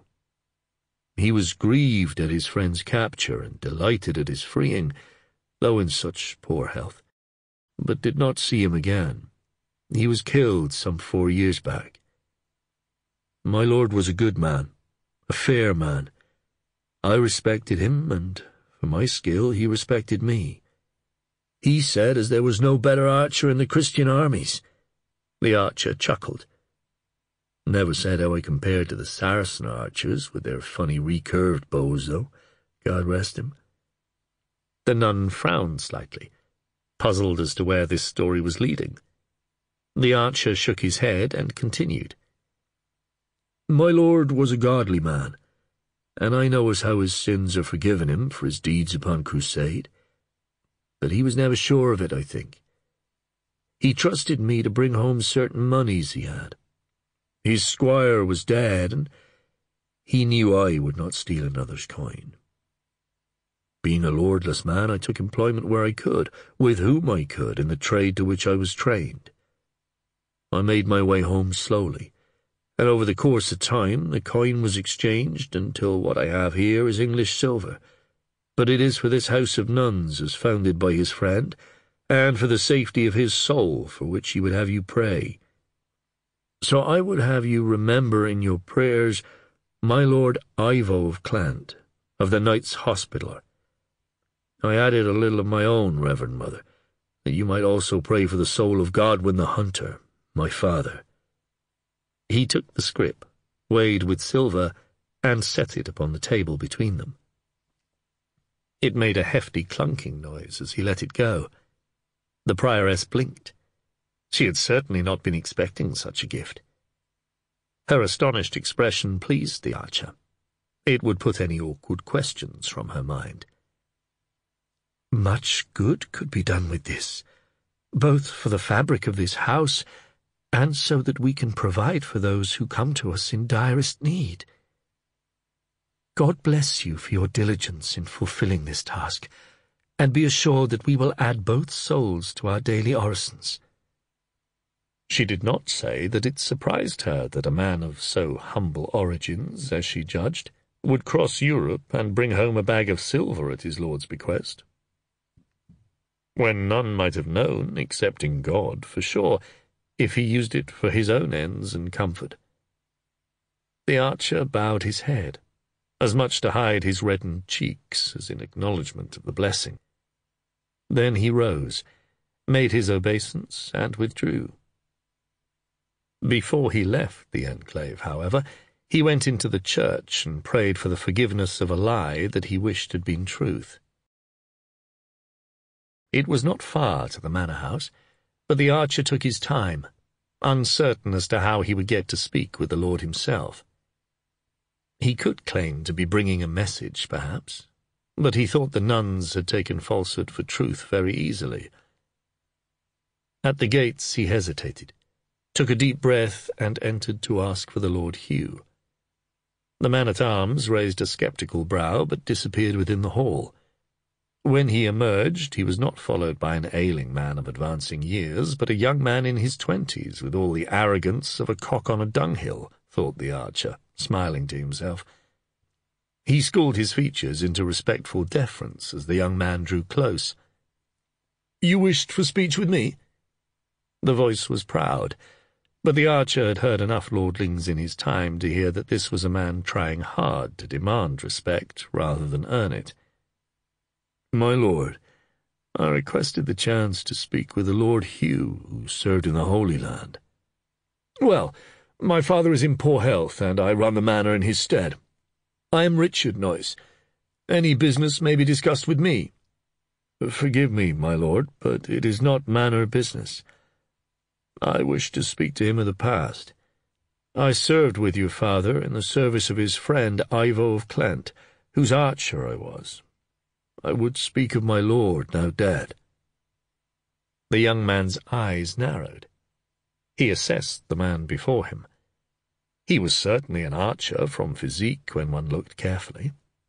He was not a big man, but his upper body musculature was superior to any toiler of fields.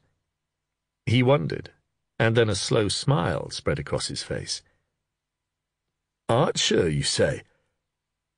Perhaps you are the archer of whom I have heard so much, the one my father rambles about, whose arrow strikes true without fail, who struck a Saracen lord upon a battlement when all that was visible was a swathed head, and from beyond the distance any other man could reach." "Aye, my lord, that was me." "A lucky shot?" "No, my lord." Richard Noyes inclined his head in acknowledgment. "Forgive me, of course not. Such a useful man to have in service. I believe my father was almost jealous of his friend. I fear you will find him much changed since you met him last. The imprisonment was hard upon him. We were blessed, of course, that he returned to us, and was able to resume the control of his lands, but his mind soon began to wander."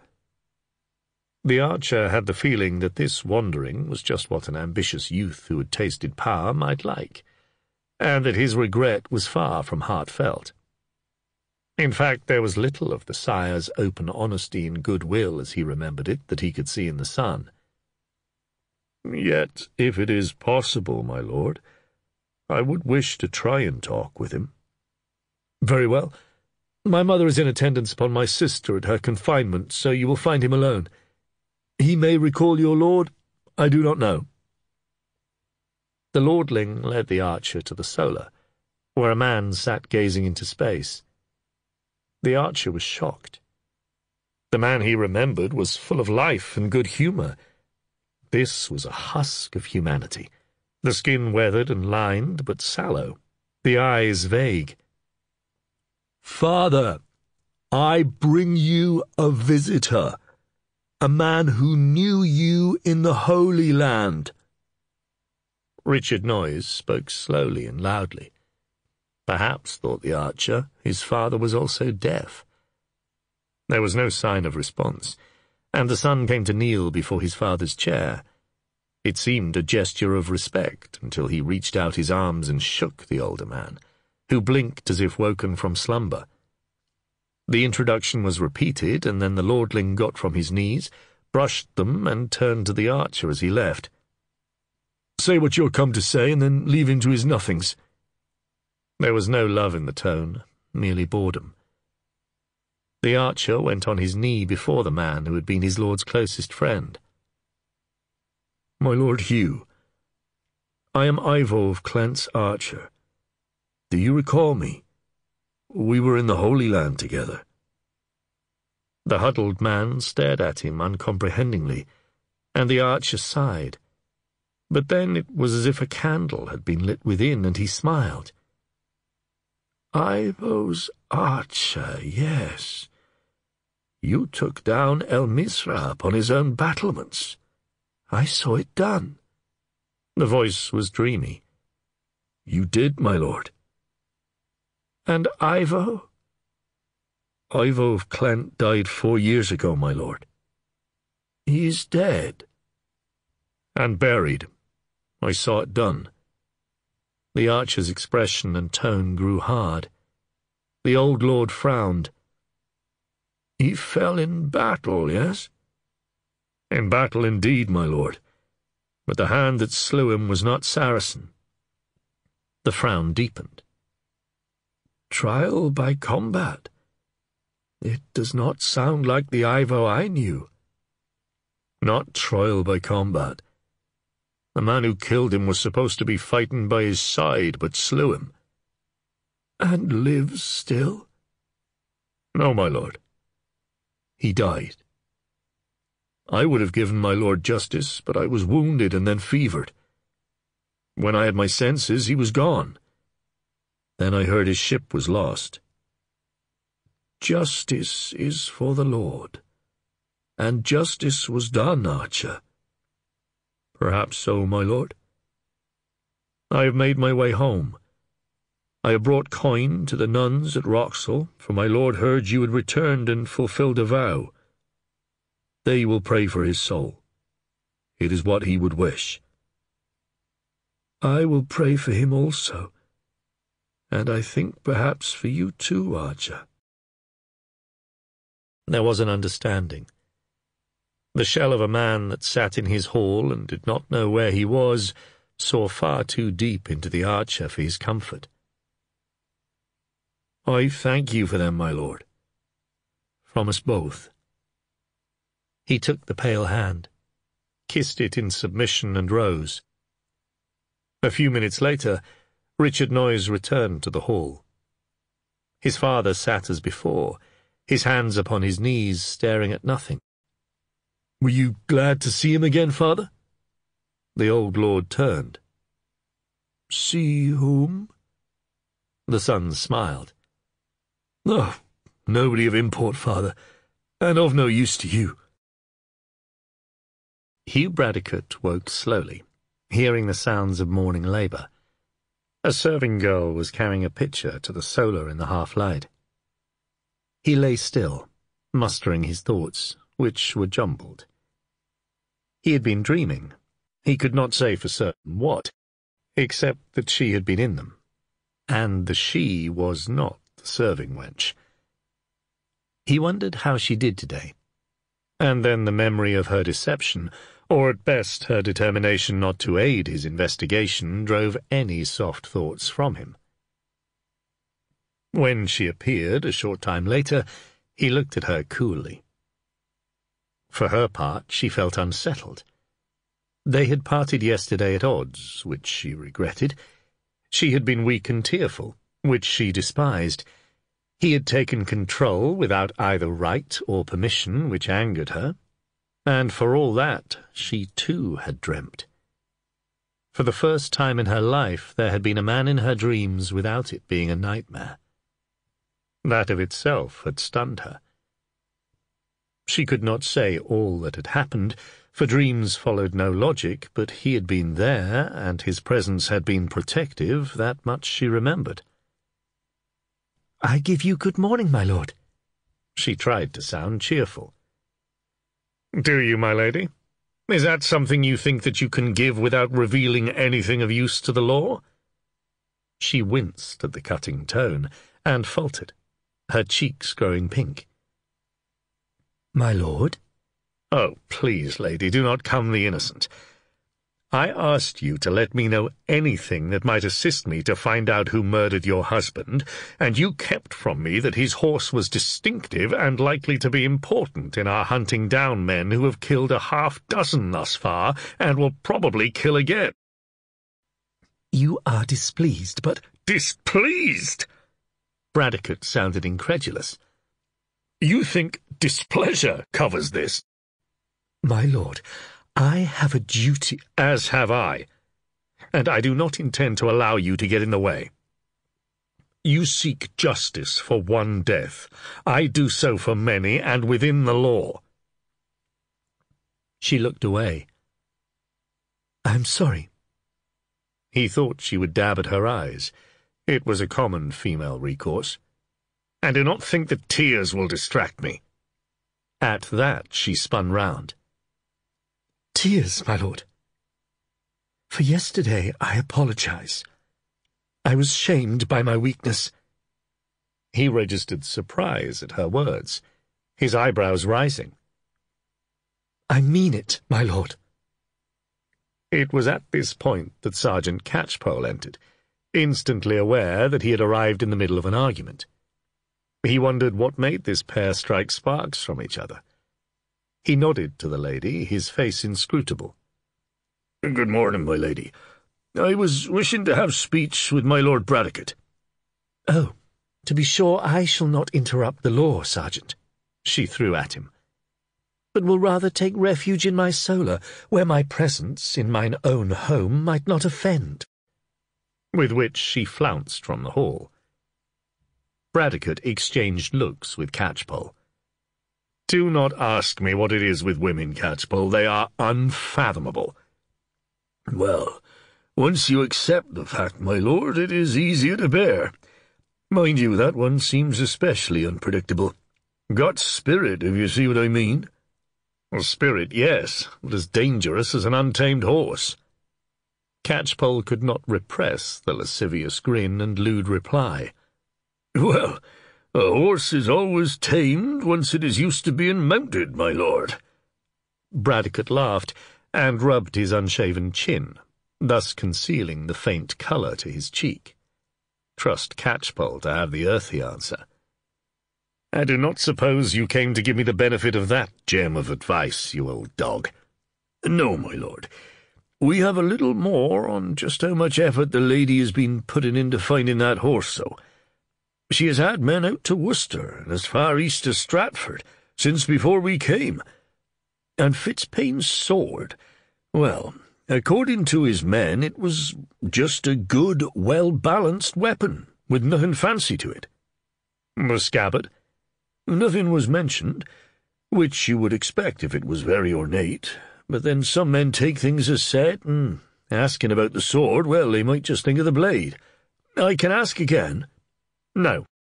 I will have the lady tell me," Bradecote pondered, talking more to himself than his sergeant. I wonder if she would actually lie to my face. Christina Fitzpaine, her ear to the crack in the door, clenched a fist. The girl who came to the solar shortly afterwards gave her nothing to cheer her. Using the goat milker as bait to distract Walkelin to his pleasure, and with the sergeant with the lord in the hall, she had gone through their meagre saddlebags. Neither had the arrow or arrows. "I am sorry, my lady. They must be with the Lord Under-Sheriff." "Then if you see his bags left alone, you look there, at the first chance. He may leave them here if he is returning this evening, or for some minor matter in the manor. It is important. Now away with you and keep alert." Bobbing a curtsy, the girl left, excited at the thought of her secret operation. It was unfortunate that she saw both Bradecote and Catchpoll in the yard, only to be then called away by nature. When she returned, a couple of minutes later, she saw Catchpoll with Walkelin and went to the hall, which she found empty. Taking her chance, she rifled through the Under-Sheriff's meagre baggage and nearly whooped with success as her fingers closed upon a flight. What she did not know was that Bradecote was closeted with her mistress. "So, my Lady Fitzpaine, now you are recovered, will you describe your husband's horse, and then both sword," Bradecote paused, "and scabbard to me?" He sounded cold and formal. There was a gulf between them, and it should matter to neither, but it did. She met his gaze, but then looked away. The eyes accused her of duplicity, and she knew herself to be guilty. "My lord's horse was grey." "Just grey. I said describe. That is not a description, lady." She looked at him then, and for a second he thought he read apology in the blue-grey eyes. "He was the grey of dulled mail. A dark grey with a star upon his forehead and 2 white stockings." "Thank you. And the sword?" "It was a good sword, but not remarkable to look upon.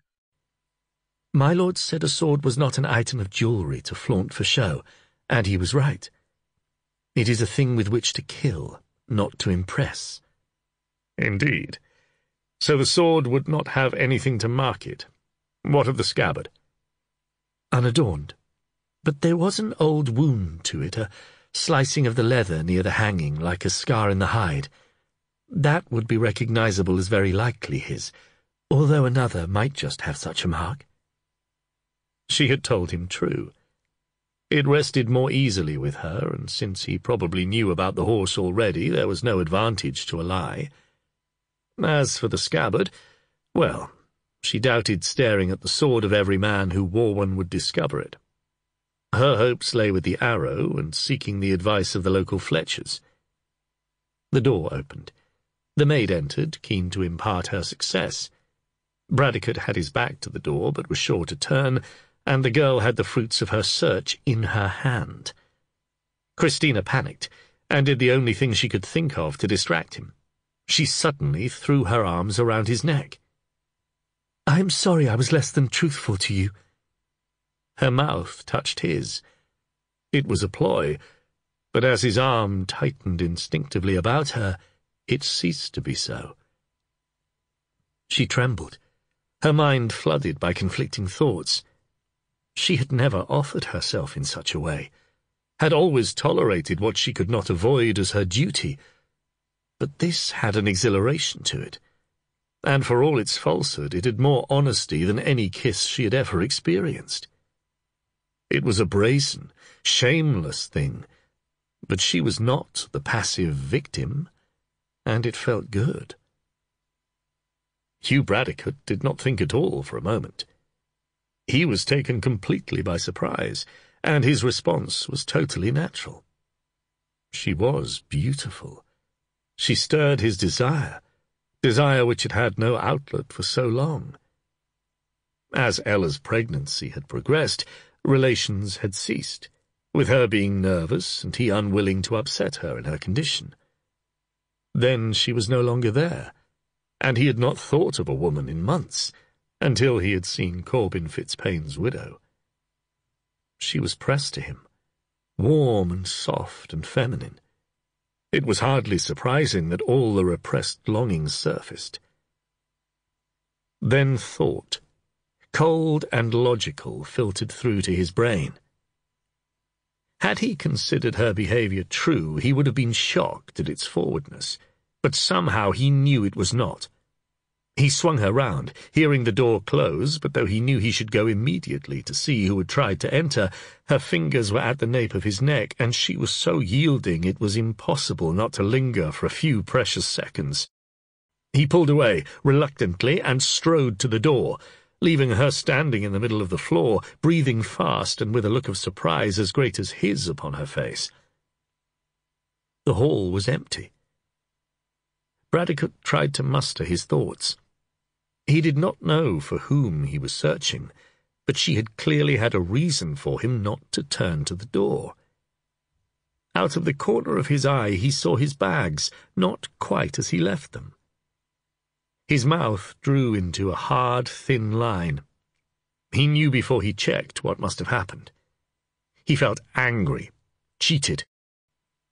She was standing just as he had left her when he flung the door fully open, so hard the hinges rattled. His face was thunderous as he approached her. "Very cunning, my lady, but I cannot see what stealing evidence will avail you. Or were you just lustful?" His words cut. Her eyes widened. "I wanted to see who fletched the arrows. But I didn't do this because... How could you think... For a moment I thought you better than..." The words were disjointed, as angry as his. They stared at each other, fueled by their mutual inner turmoil. She saw the muscle work in his cheek, the steel of his eyes, and in her confusion she reacted as she was used to do. She flung up an arm, expecting to be hit. He froze, then swallowed hard, revulsion sweeping over him. His eyes narrowed in disbelieving horror. His voice, when he spoke, was no more than a hoarse whisper. "You thought me capable of striking a woman?" He swung on his heel, and at the door flung his parting words. "You do not know me at all, my lady." She stared at the emptiness after he had gone, and her voice was choked as she whispered to herself, "No, I do not. But I wish to heaven that I did." Chapter 6. Walkelin saw the under-sheriff descending the steps and cast his sergeant a warning look. Catchpoll had his back to the hall and was laughing with the steward in a we-are-much-the-same conviviality that worked wonders for getting information. Bradecote was in no mood to be convivial in any shape or form. "When you've quite finished your little jokes, Sergeant, we are for Wich. Get a move on." He did not even stop, but continued straight on to the stables in the manner of one who did not care whether he was followed or not, his brows still drawn in an angry frown and his jaw working silently. The journey to Wich was accomplished in near silence. Walkelin did not think asking Sergeant Catchpoll why the Lord Bradecote was in such a temper, even in a whisper, was a good idea. The under-sheriff was not, in general, an ill-humoured man from what he had seen of him. This morning, however, he was in as foul a mood as Walkelin had seen even the Lord de Beauchamp with toothache. Perhaps, thought Walkelin charitably, and staring at his back, he did have toothache. Catchpoll was not so charitable, but had a far better idea why his superior was snappish. Well, she was a pretty piece, and to a man deprived of a woman for a long time. He judged correctly that Hugh Bradecote was not a man to merely use women casually. Her antipathy was pretty obvious, and not, as he saw it, based upon grief for a beloved husband. From all that had been said, she had been a good and caring wife to Corbin Fitzpaine, but not doting in her affections. Having said which, he was the Lord Sheriff's sergeant, and did not enjoy being treated like some idle man-at-arms. Wich was on the surface about its normal business. The salt-houses were busy, the brine still being brought up from the springs and stored in the salt chips, the hollowed-out tree trunks that kept the brine for the next boiling. The workers toiled as they always toiled, but there were worried faces turned to the sheriff's men by those in the streets. A pall hung over Wich, and it was not the smell of sulphur, urine, and wood smoke that gave it odour, but death. You know, I think the townsfolk are getting more worried very quickly. They were not so scared even yesterday. I wonder why. Someone has been stirring the fires, and not under the salt pans. Catchpoll hawked and spat into the mud. Walkelin frowned and then contorted his features as Catchpoll gazed at him in apparent consternation. "You in pain, young Walkelin?" "No, Sergeant." "Then watch how you wriggles your face. It ain't becoming in a sheriff's man." Walkelin blinked and looked at Bradecote, who in normal circumstances would have smiled, but on this occasion showed no emotion. The sergeant's apprentice closed his mouth and kept his own counsel. They saw Walter Reeve in discussion with a tired-looking individual who effaced himself quickly as the sheriff's officers came towards them. "Master Reeve, good day to you." "And to you, my lord." "The town seems nervous this morning." "None so surprising, my lord, in the circumstances." "Yet it did not seem quite so disturbed yesterday as we passed through." "Ah, well, when you think upon how likely more attacks must be, my lord, it makes for nerves. And if Worcester Abbey and grand lords are going to protect their salt, what chance for those whose masters cannot afford protection? 'Tis they as will be the target for the ghost archer." "A what? Since when has this man attained supernatural status?" "My lord?" "Who started the idea he was a ghost?" "I couldn't say, my lord, but word spreads." "Like muck on the fields," murmured Catchpoll, sneering. "And he grows the weeds as well as grain." The reeve scowled, not sure of his meaning, and not pleased by the analogy. He turned back to the under-sheriff. "You have questions for me, my lord?" "Yes, Master Reeve. Does salt leave the town every day?" "Pretty much, my lord." The reeve could not keep the pride from his voice. "Far more productive we are than the men of Cheshire." "And on all routes?" No, not necessarily, though sometimes that is what occurs." "Are the carters and packmen employed by the various manors and religious houses as needed, or are they attached to particular salt houses?" Walkelin's question was posed confidently, but he cast his superiors an apologetic look for not requesting permission to speak. "It varies. Some lords send in to find out when their salt is ready and send a cart, like my Lord de Malfleur, and likewise some of the abbeys who take regular deliveries and sell what is spare.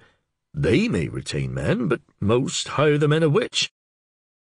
"So do you think these attacks were simply made by men who waited in hope that a cart might come along?"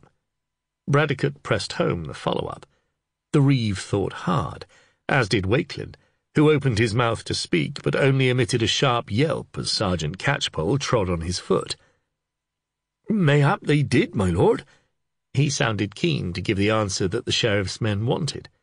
Seeing their expression, he added, "Or mayhap they didn't, and were lying in wait." "Which means," Bradecote encouraged, "they don't mind waiting, my lord?" Walkelin suppressed a snigger with a thin disguise of coughing. Bradecote sighed. "No, Master Reeve. It means somebody told them when the pack trains and carts were leaving." "But, my lord, nobody here would do that." The reeve looked horrified. "That would be selling your friends and neighbours to their deaths." "Then give me an alternative suggestion." We are being watched, my lord, by dark forces." The reeve crossed himself and looked about him nervously. Catchpoll rolled his eyes in despair. Once a person introduced the idea of ghosts, it became a form of madness, and good sense, if it was ever possessed, went out the window. Everyone saw death as they went through their lives, and Catchpoll's work meant that he saw a lot more than average folk, but he had never felt the corpse was going to sit up and tell him exactly what happened. Some places, admittedly, had a feel that made your hackles rise, mostly the old places, where man had lived before even the Romans came, where the elves, so his grandsire had told him, were wont to inhabit. The elf shot, however, suffered pains. They did not bleed in the dirt. The dead were in God's hands, and there was an end to it. The evil he had seen was all perpetrated by living, breathing folk, and it was among them that he would look for culprits. Bradecote could see the reeve was going to be of limited value if he reduced everything to superstition. His voice was firm. "Let us be clear, Master Reeve. The men who took the salt and killed those escorting it used real arrows and were real men. They are here, or come here, and they find out when and where loads are heading out. Has anyone new been seen only in the last few weeks? Ask around and report anything out of the ordinary to me, to us." "The horse, my lord?" murmured Catchpoll, without any perceptible moving of his lips. "And I wish it to be known we are looking for a dark grey horse, dulled steel grey, with 2 white stockings." Bradecote looked to Catchpoll. "Those being on the off hind and near fore." "The animal belonged to the Lord Corbin Fitzpaine. If any have seen it, or perhaps even bought it in innocence, we must be told. You are the reeve, so it is your duty to see this is spread among the populace." "Yes, my lord, I will do so, of course." The reeve was eager to show that no ill report should make its way to the Earl Walleran, and he did not think the under-sheriff was impressed thus far with his actions. He would have said more, but hearing his name shouted, he turned. A thin-faced man on a showy chestnut that looked underfed, overworked, or both, was walking towards them. He ignored everyone but the reeve. "Well, wormling, is he caught yet?" The reeve winced. "No, my lord, but here is the Lord Under-Sheriff, who is looking into matters. He is best placed to tell you all that goes on." The note of relief, as he palmed responsibility upon someone else, was evident. The horseman looked at Bradecote. "You are not Fulk de Crespignac?" "No, I am not." The man's tone irritated him, and Bradecote's reply was not designed to soothe. The man frowned. "Then who are you?" "I am Hugh Bradecote, now the Under-Sheriff of Worcestershire." Catchpoll, comprehending, coughed and provided elucidation. "De Crespignac died of the flux this summer, my lord. I'm surprised you've not heard." Bradecote looked at Catchpoll, his eyes questioning. The sergeant clearly knew who this man was. "Well, I know now." He looked the new under-sheriff up and down, assessing the man before him. He sniffed. "I hope you know your business, Bradecote, for de Crespignac had experience in his favour." Bradecote bit back a retort. As a morning, it had not been good, and he had no time for this lord on his badly kept beast, whoever he was. "Salt is both valuable and vital. I do not expect my salt to be subject to attack. In fact, I forbid it," the man continued. He was sounding more imperious by the minute, but his voice was getting higher in register at the same time. Bradecote gave in and laughed, though there was not a trace of humour in it. "Your prohibition is interesting, but unless you are in direct communication with the thieves, or have access to a higher authority, it is meaningless." "You cannot speak to me in such a way." "I just did." Bradecote was making no pretence at politeness. The reeve looked scared. Walkelin was curious as to what would happen next. Catchpoll intervened, though he would clearly have liked to watch it continue. "My lord, this is the Lord Ranulph de Lasson, of Carlington and Wolferlow in the Shire of Hereford." Bradecote could not contain his look of disbelief. Everyone knew Ranulph de Lasson was one of the wealthiest barons in the Marches, thanks to the lands on the Welsh borders brought to the family through his mother. In his mind, such a man should be dressed, if not in finery, then, well, not in garb that looked as if it had once been good, but had long since become faded and lacklustre. But as for the horse— You have come in person to check upon your salt-house and its well-being, my lord. That is very caring of you." Catchpoll gave his superior a look of admiration mixed with belief that he had taken leave of his senses. De Lasson might look a mean Longshanks, but he had power, and the ear of Miles of Gloucester, Sheriff of Herefordshire, and a strong supporter of the Empress Maud. If de Lasson moaned to his sheriff, and Miles of Gloucester complained to William de Beauchamp, Bradecote could find himself languishing in his lord's severe displeasure. The thought had occurred to Bradecote, but in his current mood he could not care less. De Lasson gave him a look of loathing, tinged with perplexity. He was not used to anyone treating him with less than fawning deference. "I am come to make sure what is mine remains mine, and that those in my service work as they should. Any excuse to slack, and they will. If they think no salt will be sent from here for a while, they will be idle.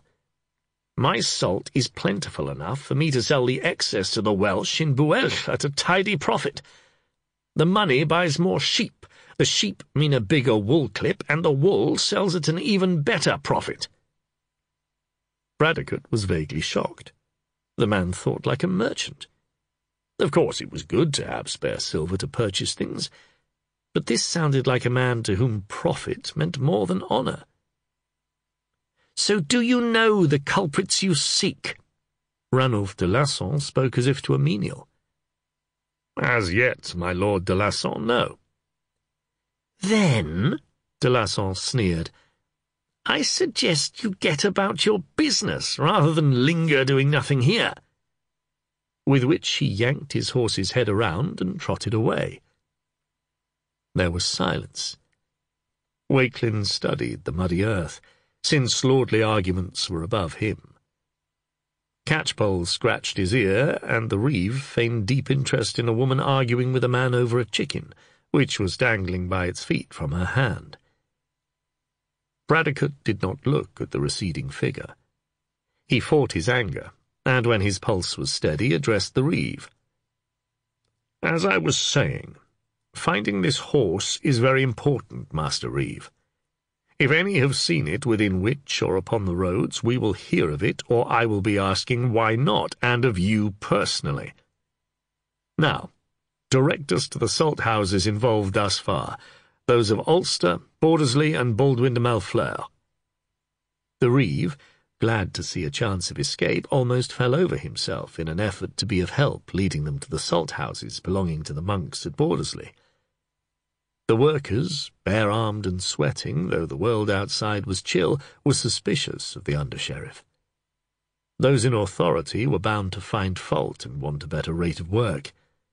Walkelin and Catchpoll, however, slipped into conversation easily. Walkelin helping a comely, if slightly overblown young woman move wicker baskets of warm, damp salt to drain.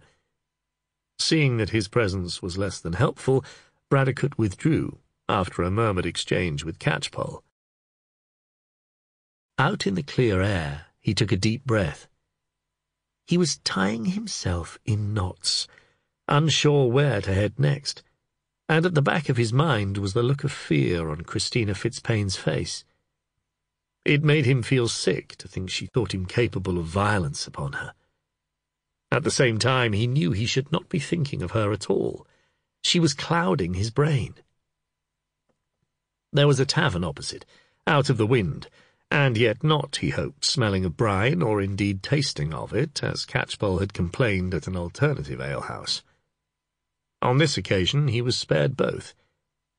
The host, almost grovelling in his obeisance at the presence of such a personage, brought him an ale worth the supping, which drew an honest compliment. The man went quite pink with pride. "Well, 'tis kind of my lord to say such, but I pride myself on the quality of my ale, and those who care what they drink, drink here. Master Reeve does, of course, in his position, but to be truthful, after the first jug he could not care less about the taste." "I'll vouch for its quality to any who might ask, but in truth I am not likely to be asked." He saw Walkelin and Catchpoll enter, and ordered ale for each. Walkelin looked a little green about the gills. I never knew they used blood as well as—" Walkelin swallowed hard. "Thought it would not affect you after the visit to the tanner," Catchpoll commented, grinning. "We don't put the leather on our food." "True enough." "I'm not sure I can face Mother's salted pork she has hanging after that." Walkelin shook his head mournfully. "Oh, you will, lad. You will, when she serves it up on a cold winter evening with apples and onions." "Put that way, Sergeant," Walkelin managed to grin, "I might after all." So, did we learn anything useful other than how they make salt? Bradecote sounded wry rather than irritated, and Catchpoll hoped the ale had eased his superior's mood. He pulled a face and tugged an earlobe. "Not so as we could say so, my lord. I would doubt very much if the information came from the simple workers in the salt houses. They do not seem to know exactly when the salt departs. They just keep making it day after day." "So who decides when it goes? It cannot be upon whim." Bradecote wished that something would be simple. "It seems, my lord, that when there is enough for a load, which has to either pay toll or show exemption, the salt house sends to inform the reeve, who collects the payment, and goes to the packmen, or sends to the lord for him to send his own wagon. De Malfleur sent a wagon, but the religious houses used the Wich packmen." "So only the reeve has the knowledge of what is leaving?" The under-sheriff was vaguely hopeful. "Wish it were that simple, my lord." Catchpoll was at his most lugubrious. "The thing is, everyone in Wich knows everyone else. Many lords and abbeys have more than one salt house, so they work together. If a load was near ready, half the town would be in the know of it for days beforehand, and the packmen know their next run." Bradecote swore, softly but impressively in English. Catchpoll smiled. "There's nothing in foreign can beat swearing in the native tongue, not for getting it out of the system, so to speak." "But it does not make us any nearer an answer, Catchpoll," Bradecote sighed. "As we came in, we did see the reeve flitting like a bee to flowers in the summer, passing on the need to know about the horse, so, my lord." Walkelin wanted to be positive. "Somehow I do not think we will learn much more this afternoon." Bradecote sighed. "We might as well return to the manor, I suppose." Walkelin grinned. Bradecote could not be as cheerful. After all, Wakelin's return to Cook Hill meant fresh baking and making eyes at the goat girl, whereas he faced a frosty reception from a woman who might well throw things at his head. What made it perhaps worse was that a little voice inside him was shouting that seeing her angry was better than not seeing her at all. He felt he was sliding down a slippery slope, losing control, and it was all at the wrong time and in the wrong place. He had to concentrate upon the investigation, not be distracted by a woman who seemed intent on driving him mad, with both anger and, if he was honest, deep-seated longing. "The trouble is," muttered the under-sheriff gloomily, "I fear we are merely waiting for another attack, not preventing one." They retrieved their horses and were on the point of departure when the clatter of hooves made them turn. 8 men-at-arms, mailed and clearly trying to impress, cantered into the middle of the main thoroughfare. They each wore the badge of de Malfleur, the black flower upon scarlet. They were, as they had intended, the centre of attention. Catchpoll sneered, but conceded that, however obvious, it was just the show of force de Malfleur would wish. "Come to show off the advantages of their lord's protection. If you was a packman, you would be hoping they would escort you. Bully boys, mind, just look at 'em." "They cannot stop an arrow, Sergeant."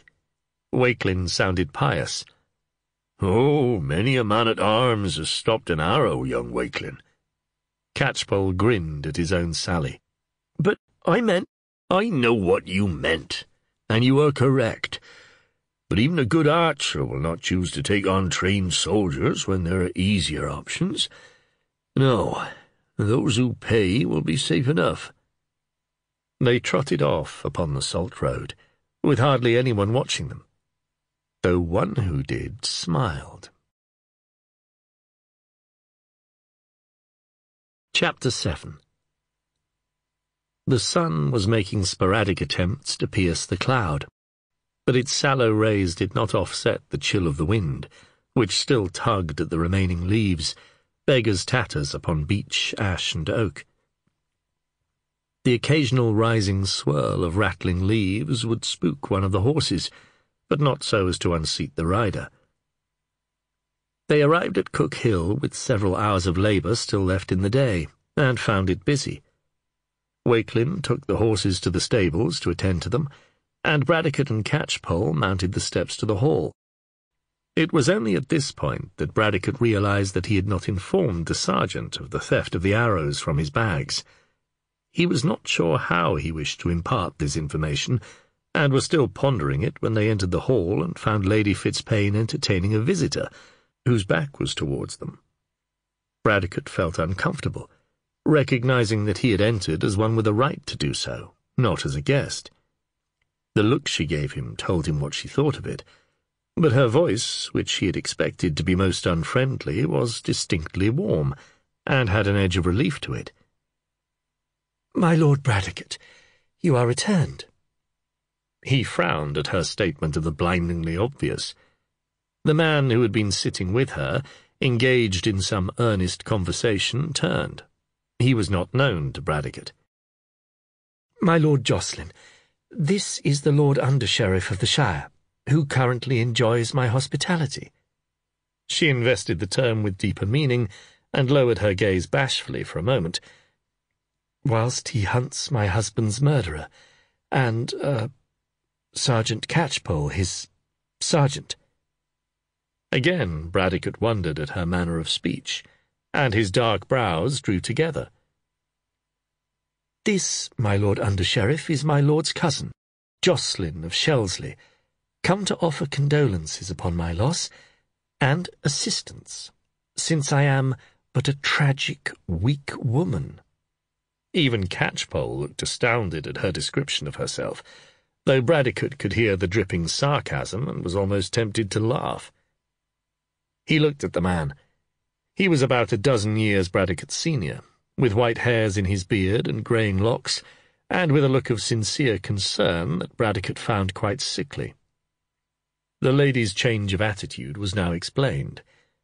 Failing to catch the undertone, Jocelyn of Shelsley leant forward and patted the widow's hand. Christina looked at Bradecote.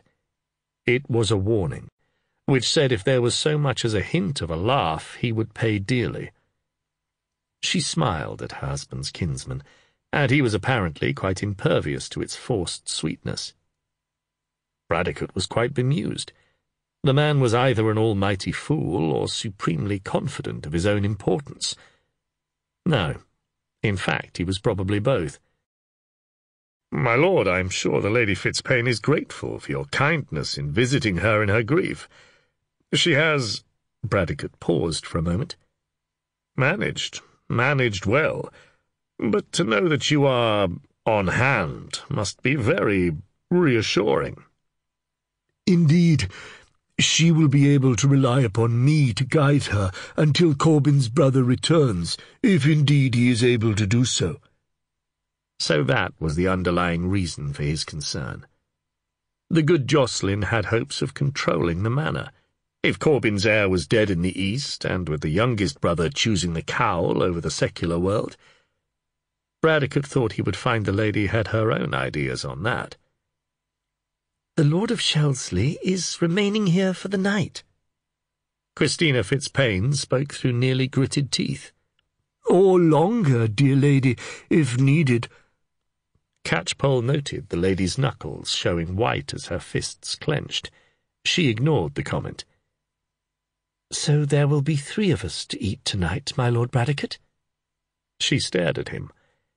He had not looked forward to a meal with glowering looks that would poison his meat, but this might be worse. He murmured a lie of pleasure. Catchpoll was enjoying this. In a plainer world, he did not have to bother with a fear of treading on social eggshells, but then Catchpoll had a reputation to keep up, a reputation for blunt speaking and sheer bloody-mindedness that had taken years to cultivate. Bradecote was excusing himself upon some pretext, ignoring the lady's eyes pleading for him to remain. With a nod to Jocelyn of Shelsley, Bradecote extricated the 3 sheriff's men from the hall. Out in the courtyard he quizzed the sergeant upon the visitor. "Not a man as has come to the attention of the law, my lord. Oh, he holds of de Beauchamp, and so has been around on service. I'm surprised you've not come across him." Bradecote shook his head. "No, but then I've not met all the sheriff's vassals. Is he as dim as he looks? Surely he cannot be." "Well, if he truly did not see the lady's lack of, enthusiasm, he must be." Catchpoll sniffed. "But, I think he is well aware, but putting a brave face on. As another vassal and a kinsman, if the brother does not return, well, he might be the one to inherit a tidy manor or two. He might think plain stupid has its advantages." Bradecote sighed. "And I have the joys of his conversation at dinner." Reginald, son of Robert, savoured the ale. He sat quietly, avoiding drawing any unnecessary attention to himself, sitting half in shadow. He appeared absorbed only in his cup, but he listened, and listened attentively. What was causing much discussion was the instruction to be on the lookout for the steel-grey horse with the white stockings. It was a fine animal, but clearly a liability. The reeve ambled in. He was in loquacious mood even before his jug of ale. Having had a nerve-wracking day, he was glad to unburden himself to a more appreciative audience than his wife. He found the pressure from the under-sheriff a worry, and the intervention of de Lasson had been a welcome relief. Retelling what then went on between the two elevated his position, since he had grasped the gist of it, and made him feel that someone else might end up in worse trouble than himself. "My Lord de Lasson will send his own men to guard his salt next time it is ready, you can be assured. He cannot afford to lose it if he has trade with the Welsh. They will look elsewhere soon enough if he fails them. And the de Malfleur men will be about their duties by Thursday to the priory at Leicester. Lucky the men with that cartload, and pity is for the poor souls, undefended upon the Worcester road." He rambled on about the Welsh in a way that would have angered any man of that lineage had one been present. The reeve was spared a beating, however. Reginald emptied his cup, wiped a hand across his mouth, and left, very content, and with a smile playing about the corners of his mouth. Hugh Bradecote half-filled his cup with wine. He needed a clear head for the morrow, and keeping up with the other man was out of the question. Jocelyn had drained 3 cups already, and there was still meat upon the table. The conversation, if it could be called such, veered from slightly slurred monologues designed to show the lady how competent and great a Lord Jocelyn of Shelsley was, in his own eyes at least, to effusive compliments upon his hostess's person, which she obviously found embarrassing. Bradecote's own efforts to keep the talk more general were ignored. He was desperately trying to find something to catch the man's interest, and thus it was he let loose the information that Baldwin de Malfleur had lost a salt cart and was now offering to provide guards for others at a price. The Lady Christina froze, one hand halfway to her mouth with a morsel of bread. Bradecote instantly regretted his thoughtlessness. She paled, and the bread was crushed between her fingers into a shapeless, doughy lump. "If Baldwin de Malfleur has a hand in this, then you need look no further for your culprit, my lord." Her voice was a husky whisper. "Wickedness follows them, those of that name, like flies behind a dung-cart." The slightly befuddled Shelsley looked owlishly at her. "But, my lady, this cannot be. De Malfleur lost a cart." He frowned, trying to concentrate upon his words.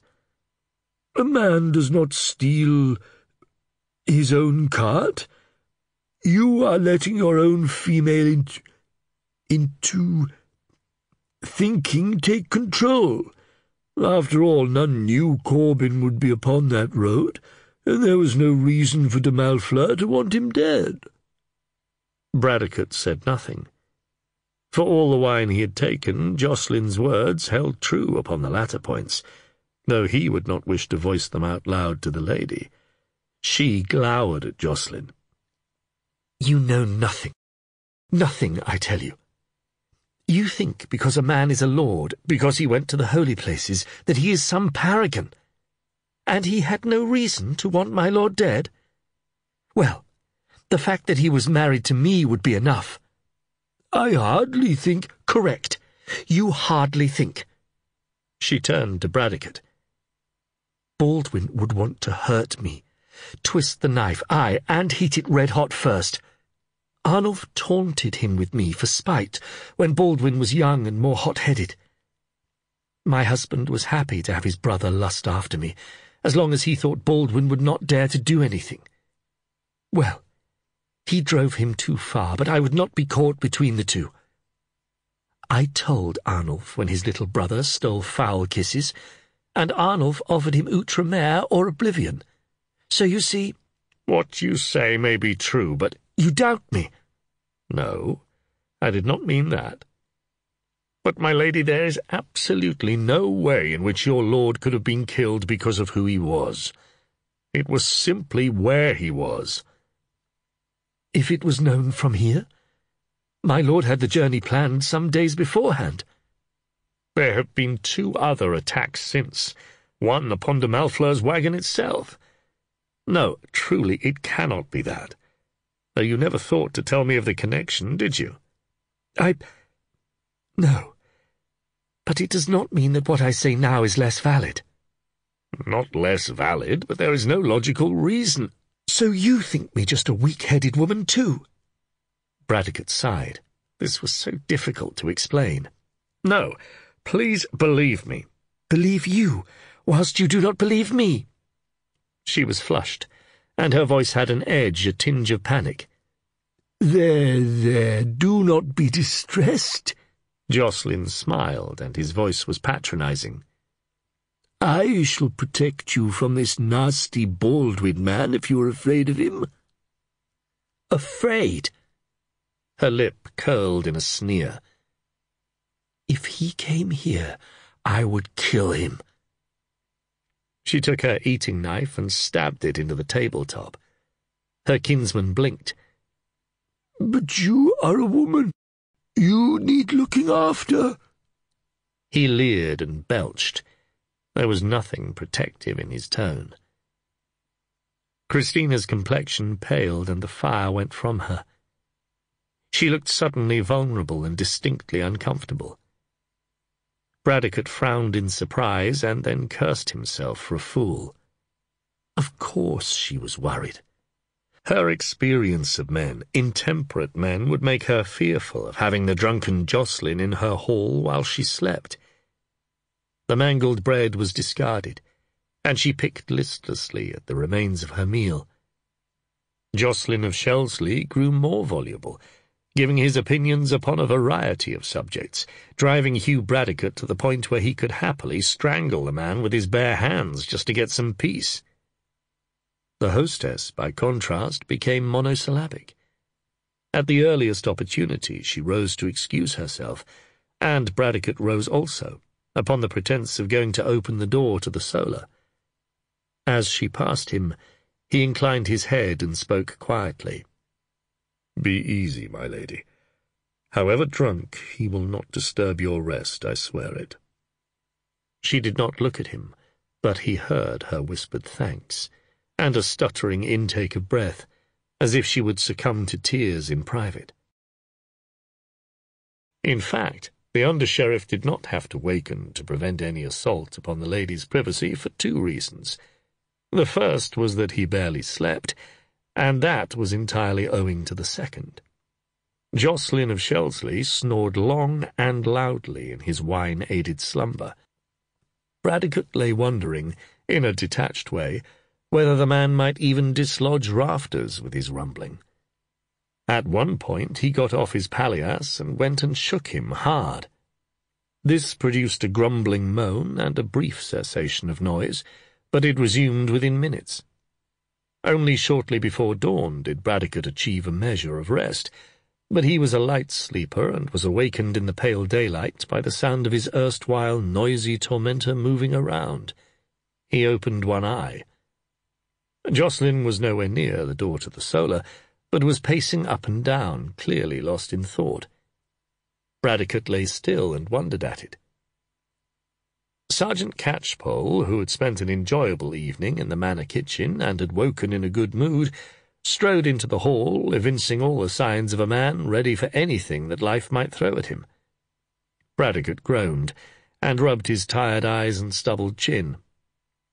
Catchpoll watched his superior, who looked decidedly rough in comparison to the Lord of Shelsley, and approached with the vestige of an obeisance.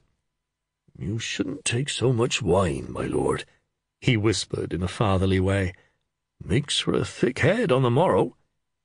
The under-sheriff grunted. "For your information, Catchpoll, I was most abstemious. It was him," he cast the other occupant of the hall a look of loathing, "who drank till rambling and then kept me awake all night with his snoring. Pox on him! I swear I was awake till nigh upon cockcrow." "Ah." Catchpoll's lips twitched a fraction, but his face remained otherwise blank. Then his eyes narrowed as he surveyed the erstwhile snorer. "We would have to say, my lord, that he does not look like a man with an ailed head. In fact, he looks remarkably fresh. Did he say anything of interest last night?" "Well, it is clear he hopes Fitzpain's brother may be dead in the east and that he will get the estates. He cannot claim the widow, the church would forbid it through consanguinity, should he not be married already, but that doesn't stop him hoping for some less formal relations, judging by his tasteless compliments." "Doubt she'd be amenable." "Of course she wouldn't be," Bradecote snapped, running his hand through his hair and wishing his brain would clear. "But this is not our problem, the law's problem. We are for Wich, to see if Walter Reeve has news for us. Besides, our presence may steady nerves." "Only until the next attack, my lord, and I doubt very much they will cease." "Agreed, but there is little else to go upon as yet. I will have speech with the lady, and then we will be away. Have the horses made ready, and drag Walkelin from the kitchen if you can."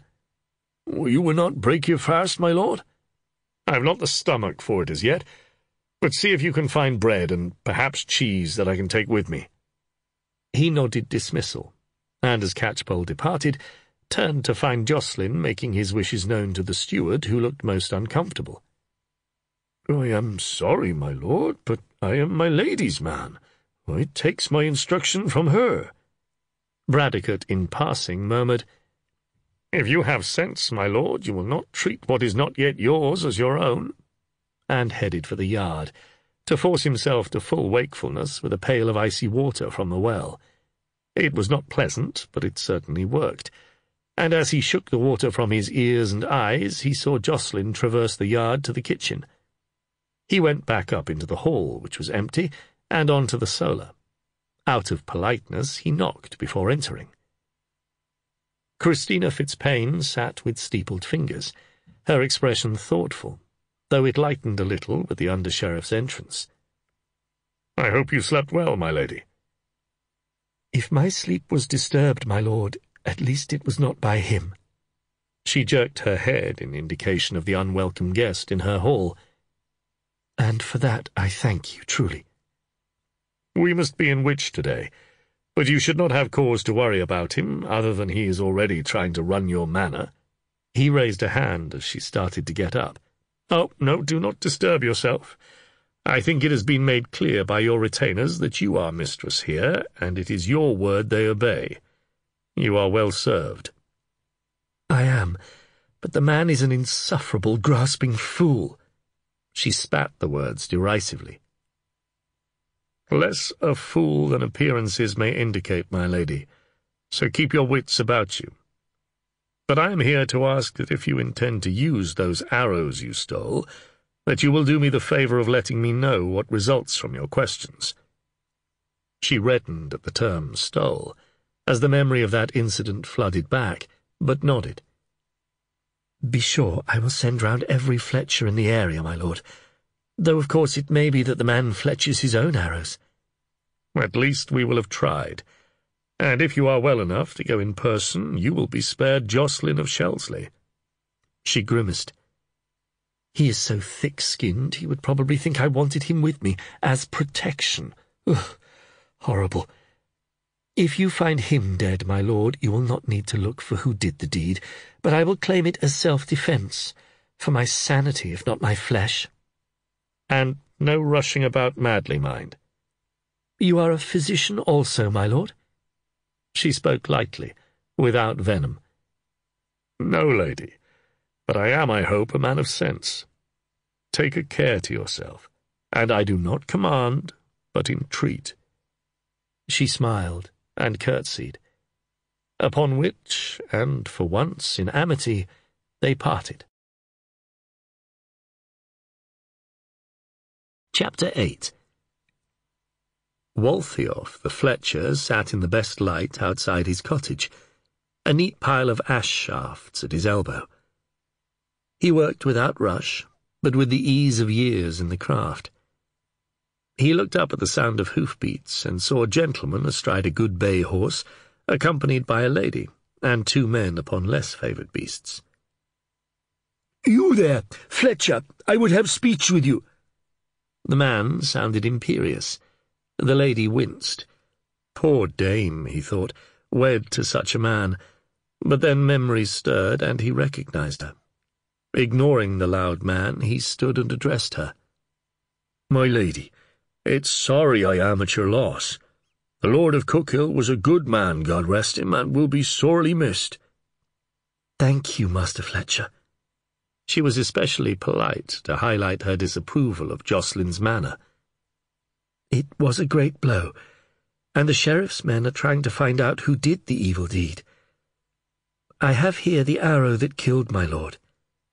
She withdrew the arrow, wrapped in cloth from a quiver which she had slung upon her saddle. "I wondered if you recognized the fletching." Leaning forward, she placed it carefully in his outstretched hand. He bowed, and then studied the arrow as if it were some precious relic, turning it one way then the other. "I did not make it, that is for certain, my lady, but it is well crafted. The binding to the flights is distinctive, I would say. Here, father, can you make aught of this?" He turned and placed the arrow in the hands of a gnarled old man whose hands shook perceptibly, and who had to peer within inches to see the flights. "What use can he be?" murmured Jocelyn derisively. "The old man is best part blind, and addled of wit, no doubt." Waltheoff threw him an affronted look. "My father learnt fletching from his own father, and first made arrows before even those that flew into the enemy at Tashabry, my lord. If his sight stops him working, his mind is as sharp as a bodkin head even now." Christina's eyes were upon the old man.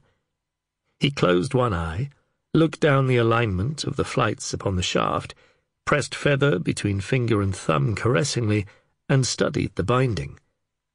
"There was a Fletcher to the north of the shire, made arrows just like this, but he has been dead, more than 15 years by my reckoning." "The arrow is old." No, my lady," the old man chuckled. "But I would not be surprised to hear that whoever made this arrow watched Tosti and learnt from him."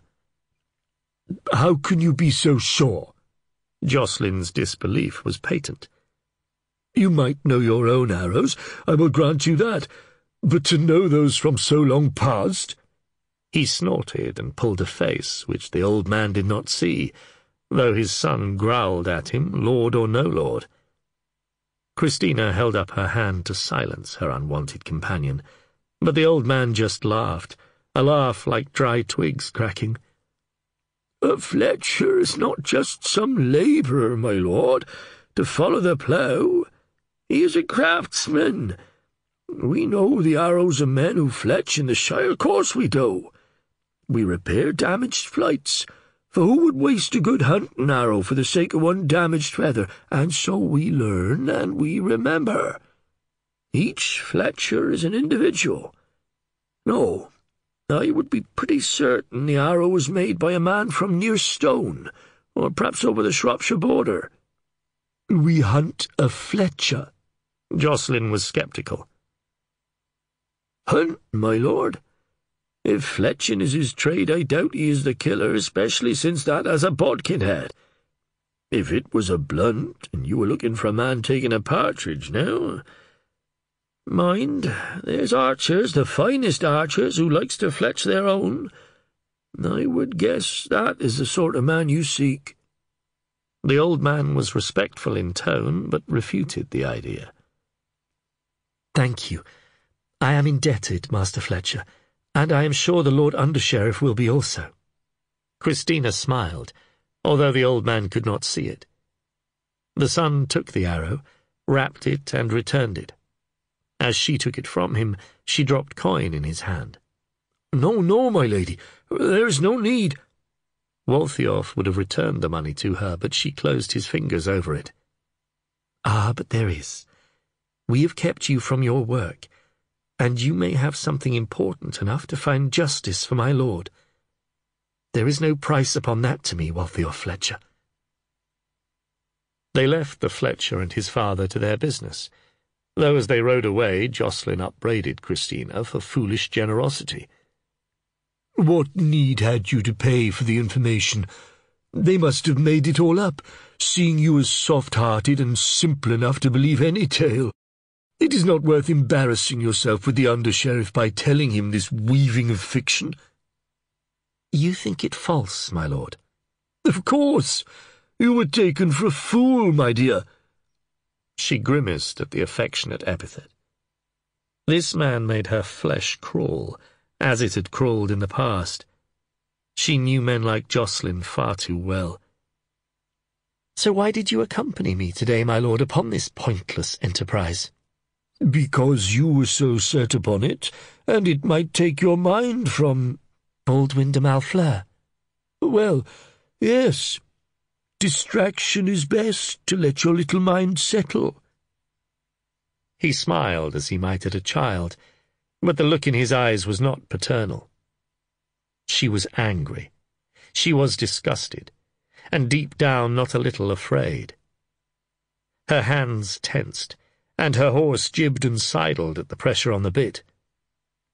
Thank you for your kind concern, my lord, and your oh-so-generous estimation of my character. I am simple.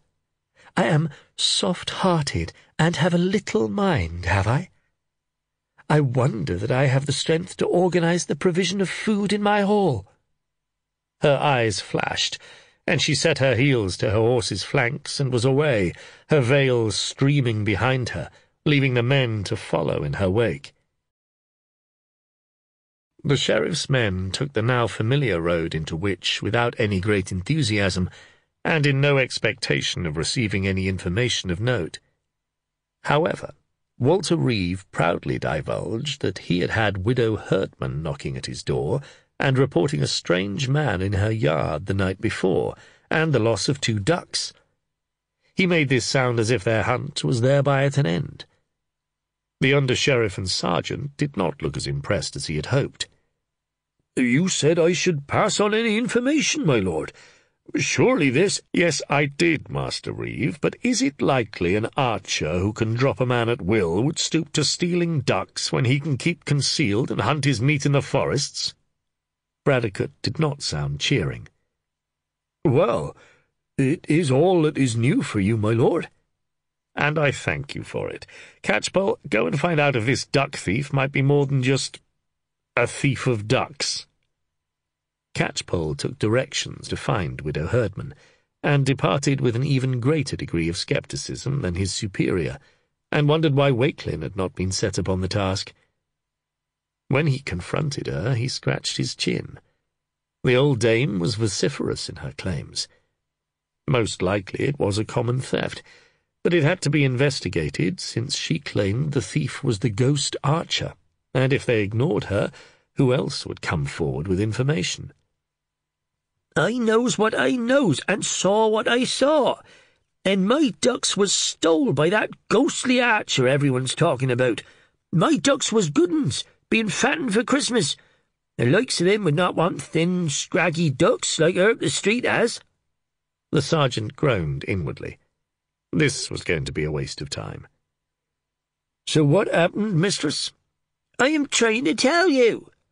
I came back from the house of Alice Plint, who was a dying slow, poor woman, just after dark. I came in and went to strike a light when I heard the ducks quacking, all flippy-flappy and fearful. And my first thought was a fox had got among 'em. Well, I got me broom and opened the door into the yard out back, and there he was, large as life, climbing over the wall with my 2 best ducks." "What did he look like?" "It was dark." "Then how do you know he was the man we seek?" "Well," she paused, "because he had good strong thighs." Sergeant Catchpoll was totally bemused, and could not resist asking why this indicated the master archer. The dame gave him a look of withering scorn. "Why, because an archer has mighty strong muscles. I heard Martin Turner saying so, and he was a good shot at the butts in his youth." "Mistress, an archer has strong muscles in his arms and shoulders and chest." "No reason he can't have 'em in his thighs too, though. Besides, he admitted it." "What?" "I called after him, cried thief and scoundrel. Then I realised who he must be and shouted, 'Are you the ghostly archer?' And he waved as he disappeared. What more proof could you want?" Catchpoll muttered under his breath about old crones with the wits of village idiots. He sighed and obeyed his sergeant's hunch. "The woman with the scraggy ducks up the street. Does she have a husband or a son or sort of lad who is swift?" "Aye, my nephew Baldric." "Your what? Are you saying this woman you call her up the street is your sister?" "By marriage. My brother, long dead he is, and probably from her cooking, was fool enough to marry a Tillman wench, and them all idle cold hearts." "Right. Whereabouts up the street?" She told him. "Now you stay here, and I will do some investigating and see what I can turn up. Thank you, mistress." The sergeant rapped upon a door up the street 2 minutes later. The woman who opened the door had a haggard look, and wisps of hair trailed from under her coif. She wiped her hands on her skirts and asked his business in a wary way. Catchpoll had met her sort many a time, and it was a simple matter to overawe her with his importance and gain access to her home. It was dark, and, he had to admit, very uncared for and dirty. He asked to see her son, but she said he was out back feeding the ducks. "Well, let us go and see him there, shall we?" Catchpoll sounded very reasonable. The woman looked suspicious, but did not try to prevent him. In the yard was a well-set-up youth, sat upon a stump of elm, stroking a very decently sized duck. The lad looked at Catchpoll, and the sergeant's heart sank. He had seen more wit in a sheep. "You Baldric, lad?" The youth nodded, and kept nodding as if stopping was a problem. "Your aunt needs her ducks back, you know that, don't you?" The youth looked very miserable, hugged the duck tightly, and shook his head. "You cannot take her ducks, son. Your mother should tell you that." "She has plenty," the woman grumbled. "Mistress, the lad is not to blame, but you have your wits. If you don't tell him he cannot take things, he'll end in the noose, can you see?" She blenched. "But he's not all there." "Aye, but there are those who want their vengeance more than true justice. Now you stay here and let me take young Baldric to return the ducks where they belong. And since he cannot be trusted to tell right from wrong, it is up to you as his mother, understand?" She nodded dumbly. "Come along, Baldric. Those ducks are sad, missing their friends." He held out a hand. Bring them home with me to your aunt." The lad got up. He did indeed have good strong thighs. Pity it was his head was so weak. His aunt was aghast. At first angry, then when she saw how he looked at the birds, shook her head. "Poor daft soul he is. Well, I take it you don't want to make anything of this, mistress, him being simple and kin?" "No, Sergeant." She hung her head in the face of his stare. "Good. Well, if you take a care to your brother's son, as well as his mother, who is, as you said, a poor housewife, he has a better chance in life. Good day to you." Catchpoll returned to find Walkelin and the under-sheriff trying to persuade a bellicose-looking individual that the under-sheriff's own horse was not the grey for which everyone was meant to be on the lookout. Bradecote glanced at Catchpoll, who shook his head. "Wild duck chase, my lord?" "That's far enough." Reginald had thought to arrive early at the meeting place, but the archer was earlier. The voice sounded lighter, less serious than before. He halted. "You are here in good time, Archer?" "Ah, I find it safer so, Master Messenger." There was something in the tone that told Reginald that the archer was smiling. It irked him. "I have your next task." "And the payment?" "Of course. Tomorrow you strike upon the Worcester Road before Hussingtree. They are setting off about the usual time in the forenoon. Here is the payment, as promised, half in advance. I will meet you by the stricken ash the far side of Ombersley an hour before dusk in the evening, the day after the Feast of St. Luke." He threw the purse of coin and turned away, just so that the archer did not give him orders. "And I would have you—" He stopped. A blackbird pinked its alarm call, and then there was silence. The silence of standing alone upon the road. The sheriff's men trotted into Cook Hill quite early in the afternoon. Their morning in Wich had shown their presence, but beyond that had achieved nothing. They had no useful line of investigation, and feared they were fighting a losing battle. Christina Fitzpaine had asked the steward to direct the under-sheriff immediately to her solar, where she had withdrawn upon her return, making no effort to entertain Jocelyn of Shelsley. He had merely shrugged and commented that she must be exhausted and should take to her bed alone. This last comment had nearly driven her to throw a pitcher at him. She stomped away in high dudgeon and did not see his slow smile. Bradecote took the hall steps with a speed that Catchpoll interpreted correctly. Jocelyn sat in the hall, in the lord's seat upon the dais, his booted feet upon the table as if he owned it, and smiled over his cup at Bradecote, though the smile became fixed as the law officer passed him by and went directly to the solar. Christina sat with some stitchery, though she had not set a single stitch. She looked up, and the eagerness in her face made Hugh Bradecote's heart lurch. He had seen her sad, tired, amazingly angry, and smiling as a cover, but this was a genuine look that said she was glad to see him. Her lips parted in a smile, and she stood up, letting linen and needle fall to the floor. "You asked to see me, my lady?" "I think I have information, my lord. Perhaps not much, but something. I hope it pleases you." Bradecote was guilty of a thought worthy of Sergeant Catchpoll, and coloured. I'm sure it must, my lady." "I went to 4 Fletchers in the area." She pulled a wry face. "And guess who decided he had to come too?" "Ah." "Yes. He would have made any poor man shake his head and deny his own trade.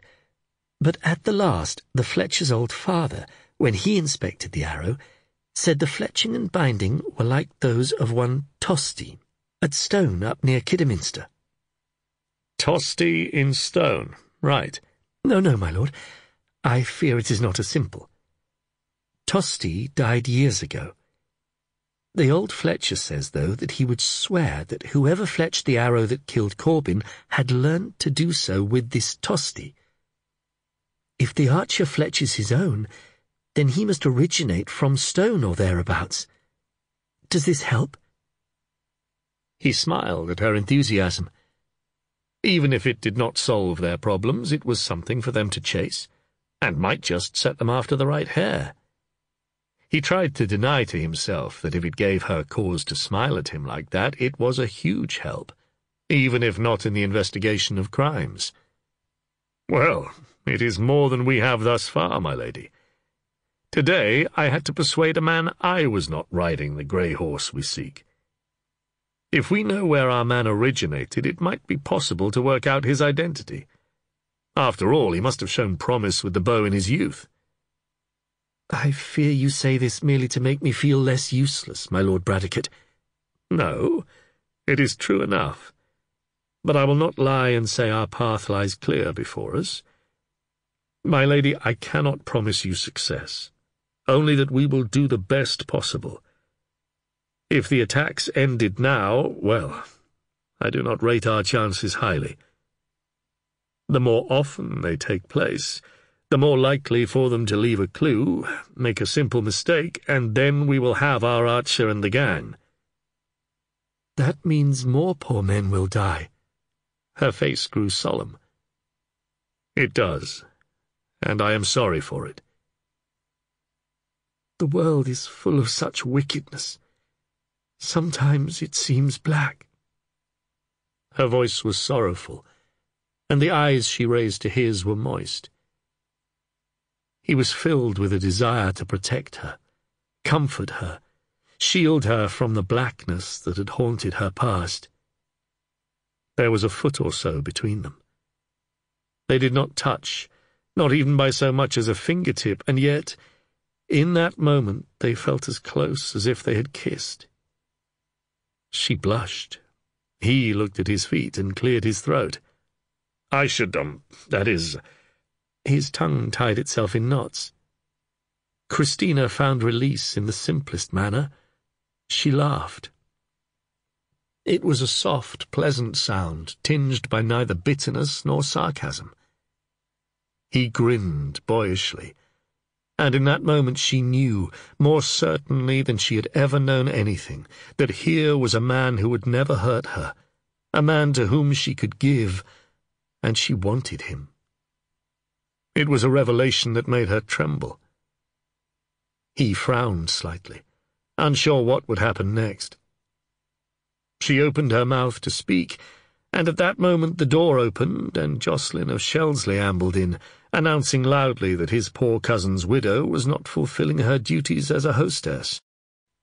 "I mean, you may be closeted with my Lord Bradecote here upon Shreveport business, but by the rood I am left loitering, and with not so much as a jug of good ale for company. Look!"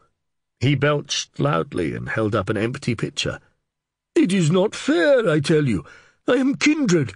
I have rights. I demand—" "No right, my lord, kinsman or no, to demand in my solar. I shall be with you directly, and will provide you with more ale to slake your no doubt prodigious thirst. In the meantime you will leave us." He gaped like a landed fish, blustered, and withdrew, muttering. Hugh Bradecote watched her. She was regal, magnificent. But the moment of unexpected intimacy was gone, though not forgotten. He smiled wryly. "I fear he is jealous, my lady, that I am welcome where he is not." As the words hung in the air for a fraction of a breath, he realized their depth of meaning. His eyes widened, and stammering an excuse, he made to leave. "My lord." Her words halted him, and he turned. "You—" She paused, and her voice dropped to a whisper. "Ah." Her cheeks suffused. She dashed past him into the hall, calling in an unnaturally casual voice for a maidservant.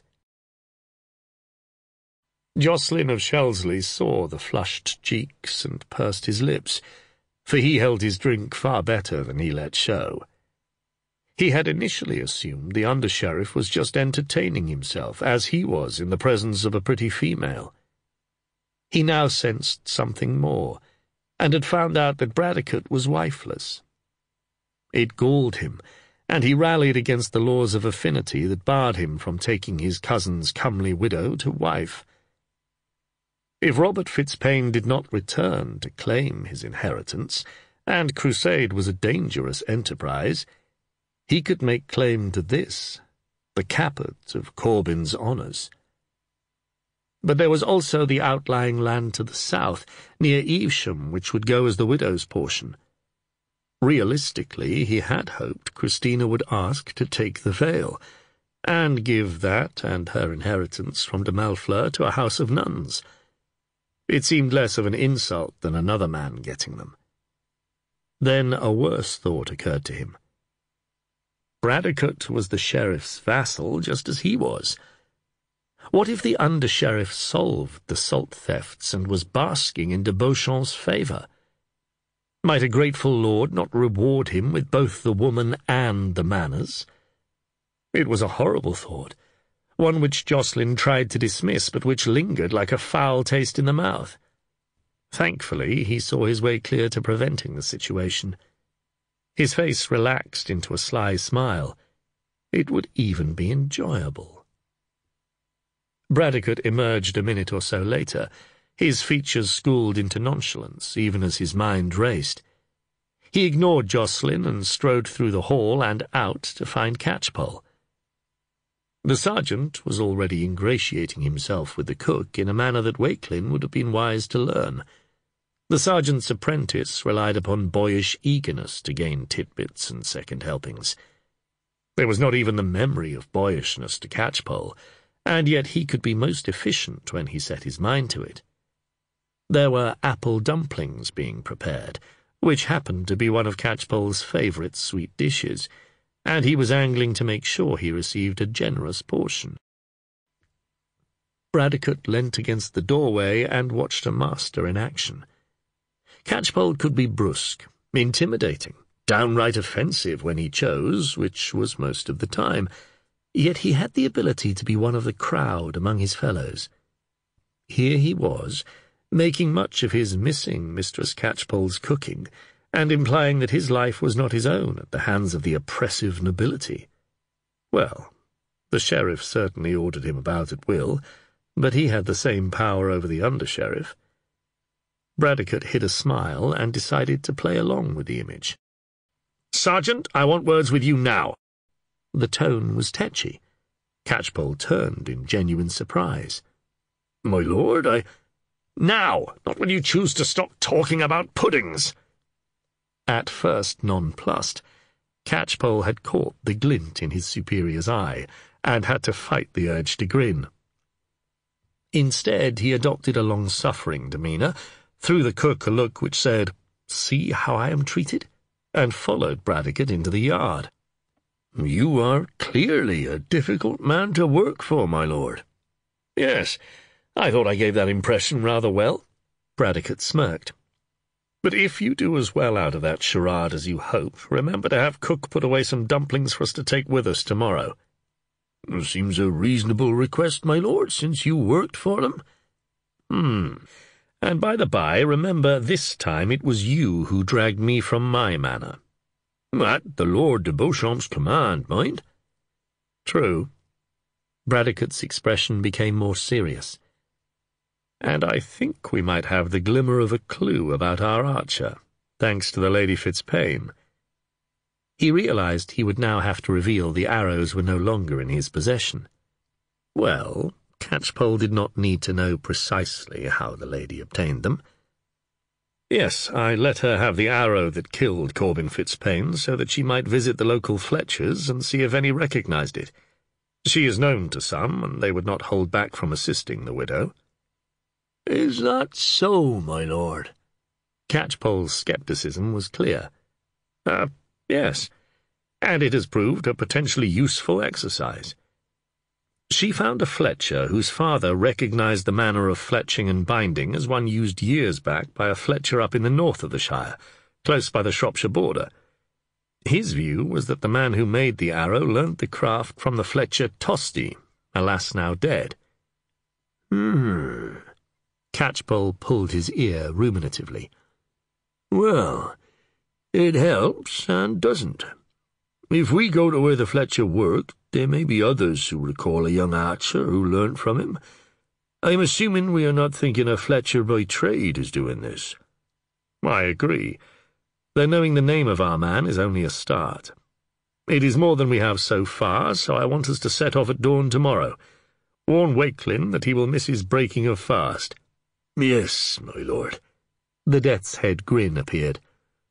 Hope he won't just fade away through starvation. Catchpoll decided it was better not to ask what had occasioned this thawing between the under-sheriff and their hostess, but since it had clearly put the Lord Bradecote in a far better temper, it was a good thing.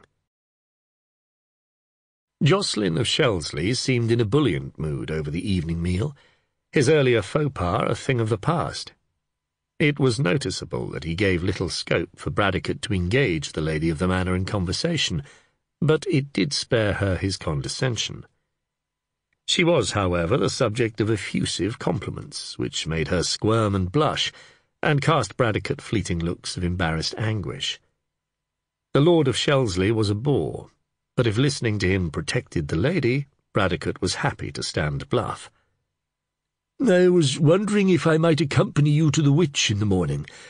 I do not possess a salt house, but the salt I purchase comes from there, of course. I was wondering if production is curtailed, whether the price of salt might rise. I would be interested to see how they fare in Wich, and travelling the salt roads is best done in numbers at present. Bradecote looked less than enthused by this, but saw the relief upon Christina Fitzpain's face. To be sure you may do so, but I do not think you will find much to detain you, and we are heading north for the day. To where Tosti the Fletcher worked? Christina Fitzpain made no attempt to conceal the excitement in her voice. To Stone, my lady, yes. There is a chance someone may recall a lad who learnt the craft from Tosti and was an able archer. So then you will know the name of the man who is killing so many. Jocelyn paused, his manner suddenly far less friendly. That will be such a comfort.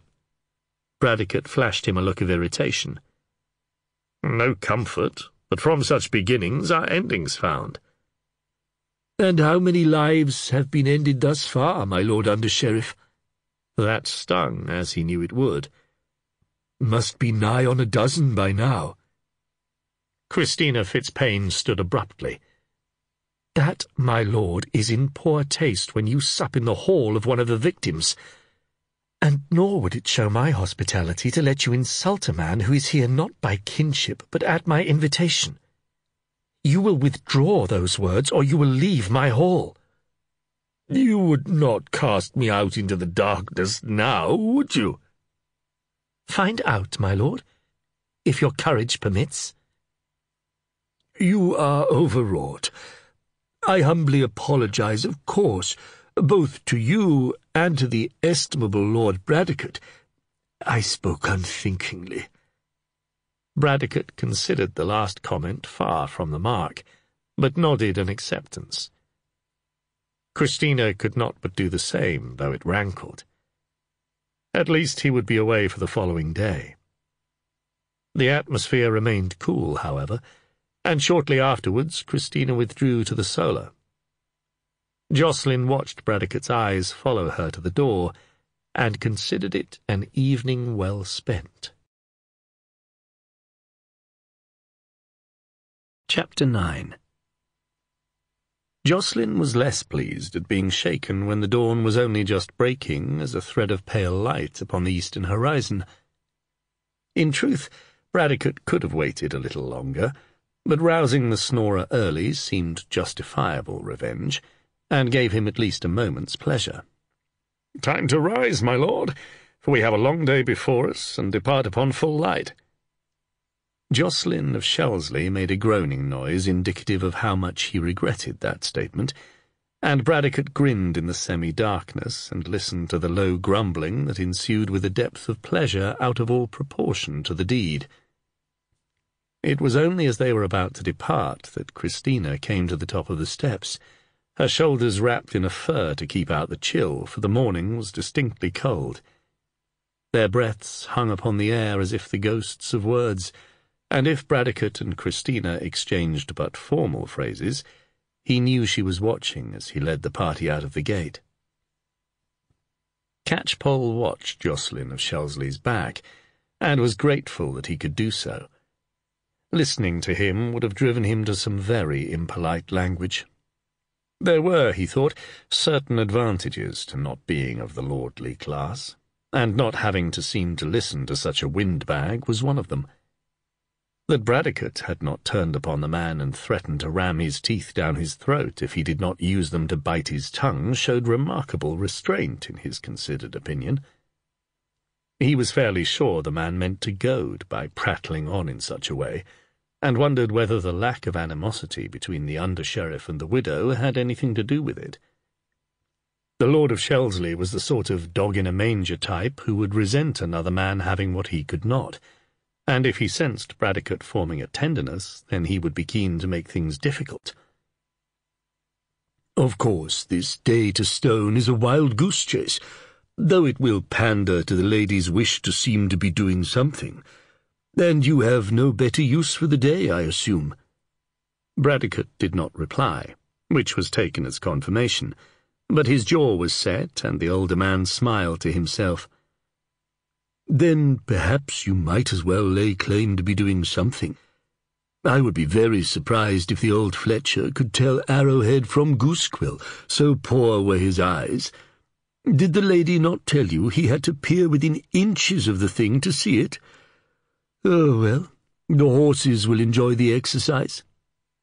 Catchpoll could see his superior's back stiffen, and was conscious of a feeling akin to sympathy, which was most irregular in him. The under-sheriff urged his horse into a canter, the quicker to reach the haven of Wich, where this incubus could be abandoned. Walter Reeve was a worried man.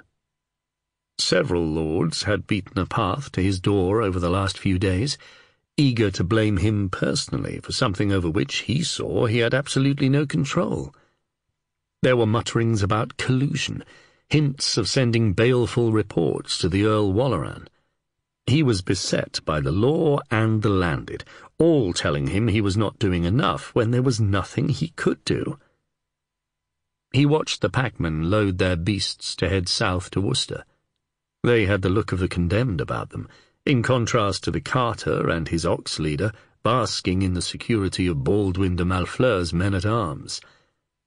In normal circumstances, such bully boys as they appeared to be, all swagger and arrogance, would be avoided by peaceable men such as the carters and packmen, but these were not normal circumstances.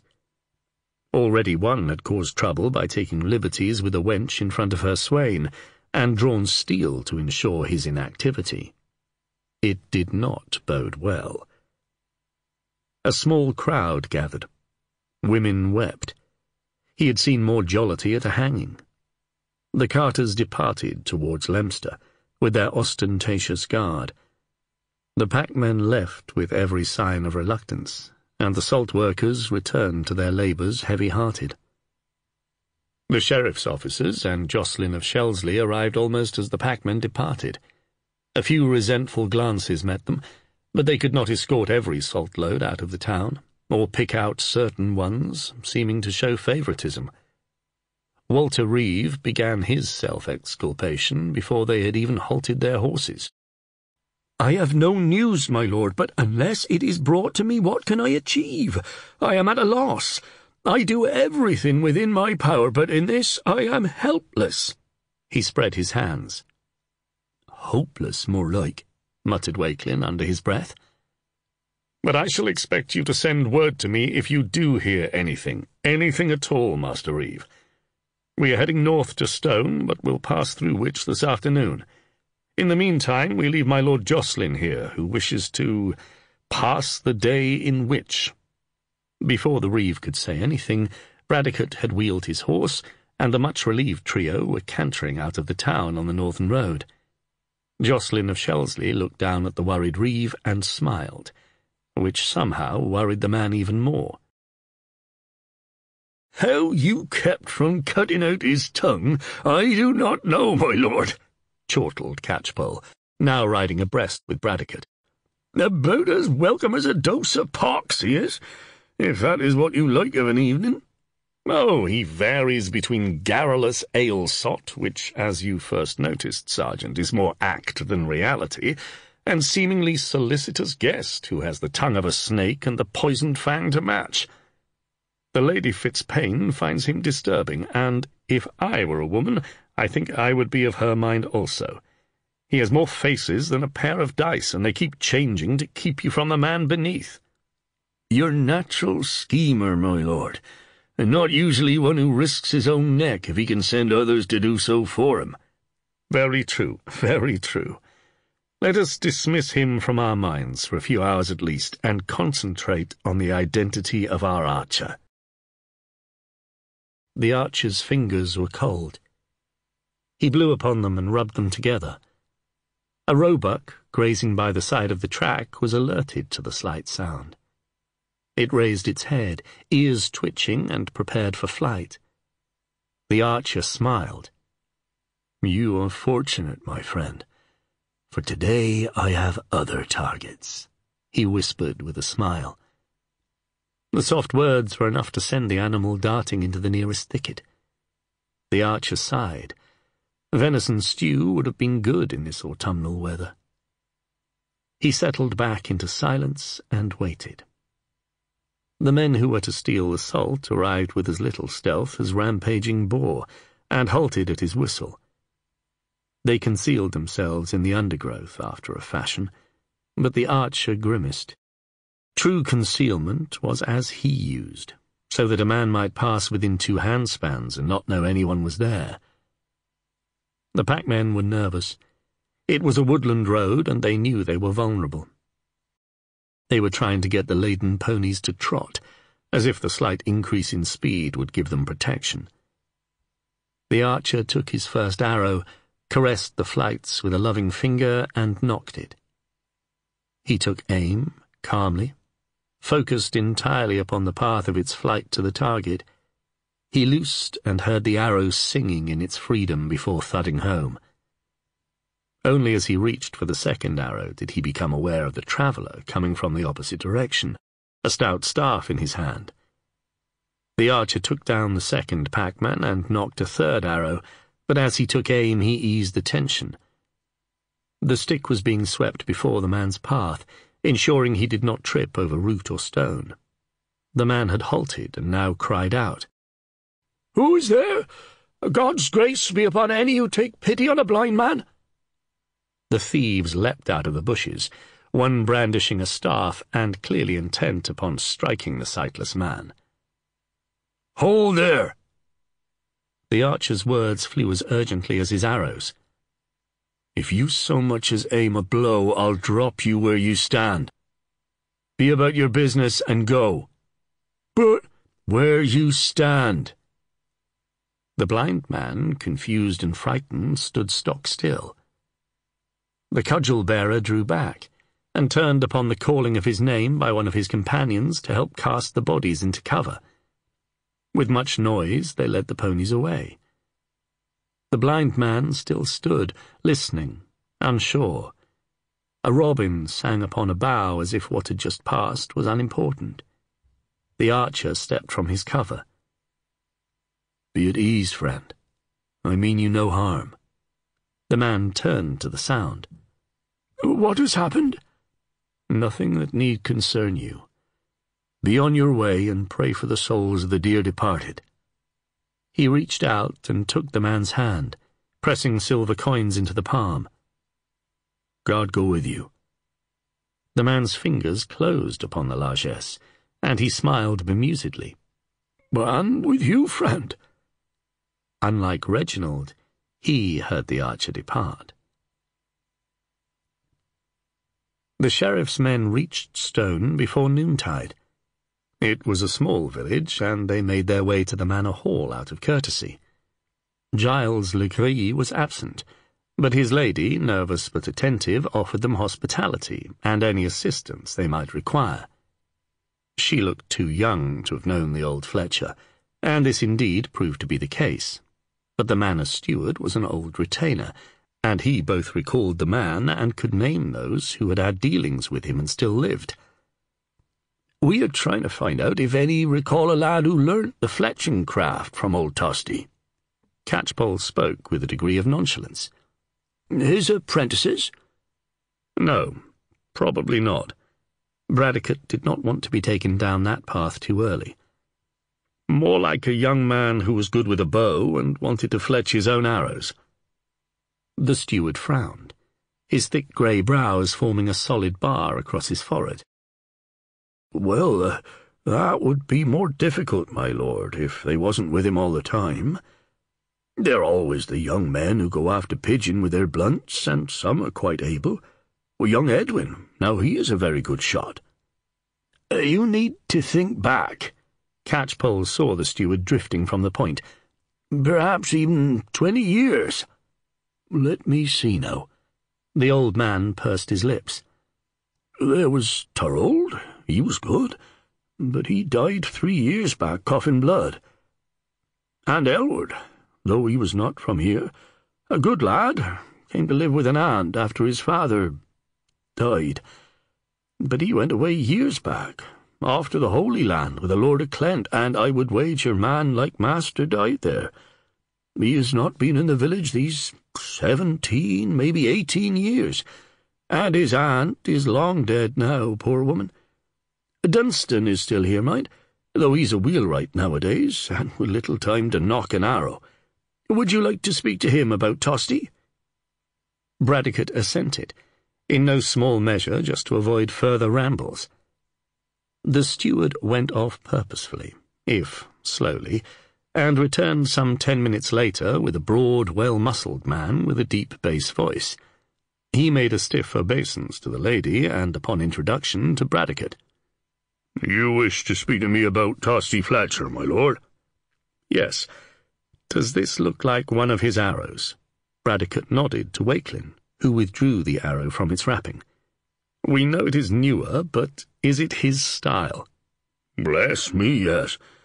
Uncanny that, to see one fresh after all these years, as if he were here this moment." The big man crossed himself and looked unnerved. "Tell me, Dunstan." Catchpoll did not want another diversion into the supernatural. "Did you know young Elwood, who learnt fletching from Tosty?" "Elwood from over Rushock." Catchpoll looked to the steward, who nodded. "Quiet he was. He used to go off on his own a lot, tracking the animals. Mind you, he learned that from his father, of course. Came here when he was 12, after the business was over." "What business?" "With his lord, Arnulf de Malfleur. Elwood's father was a hunter, helped his lord whenever he went out to hunt, and a man like the Lord of Rushock, well, he needed help hunting. Elwood said he scared the game. One day he found his hunter had brought down a buck that was ailing. The eye was damaged and poisoned or some such. The hunter would have brought it for his lord, but de Malfleur found him carrying it and decided it was theft. He put the man's eyes out himself then and there, and laughed as he did it. Poor man lived, but only a few months. The forest was his life, and it was torn from him with his sight." Dunstan shook his head. "Cruel and unfair." The wheelwright had everyone's attention. Catchpoll already felt that this Elwood was their man, if he wasn't bleached bones in the desert. "Go on. Tell us about Elwood and Tosty."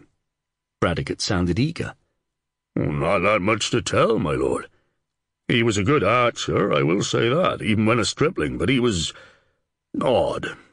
I never saw him kill for sport, if you see what I mean.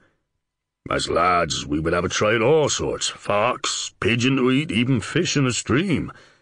But Elwood only ever wanted the true shot, and to eat. He said shooting fish was a shame on the archer's skill, beneath him. He was, well, like the difference between the average man who goes to mass and the man who takes the cowl." And he would make an arrow like this? Bradecote had to be sure. Oh, yes, my lord, as I would. As any man would who learned from Tosti. And he went away? Walkelin wanted the end of the tale. Yes, for his skill was seen by the Lord Ivo of Clent, a mite west of here. He took him as his own hunter, and then when he went on to the Holy Land, Elwood went too. Suppose he must be dead now. Ivo of Clent was killed, was it 3 years back? It was 4 years, my lord, murmured the Lady Legris softly. Killed his poor mother, did the news. And nobody has seen Elwood here since. You are sure of that? If he came, my lord, I reckon as I was nearest he had to a friend, so he would have found me out. I would swear an oath on that. Then tell us what manner of man was Elwood to look at when you saw him last. Oh, Elwood was your average sort of fellow. Would have been a skinny sort if he had not the build from his archery. He was proud of the fact that he could manage a man's draw weight long before the rest of us. Dunstan grinned. Not that I would have much problem matching him now. The wheelwright flexed impressive biceps and strong forearms, but then coloured. Walkelin, at least, showed admiration. Sorry, my lord. Yes, well, as I said, he was the sort of lad who blended in, be it in the forest or in a crowd. You could lose him in an instant. He was of a common height, straight, rat-brown hair, good teeth.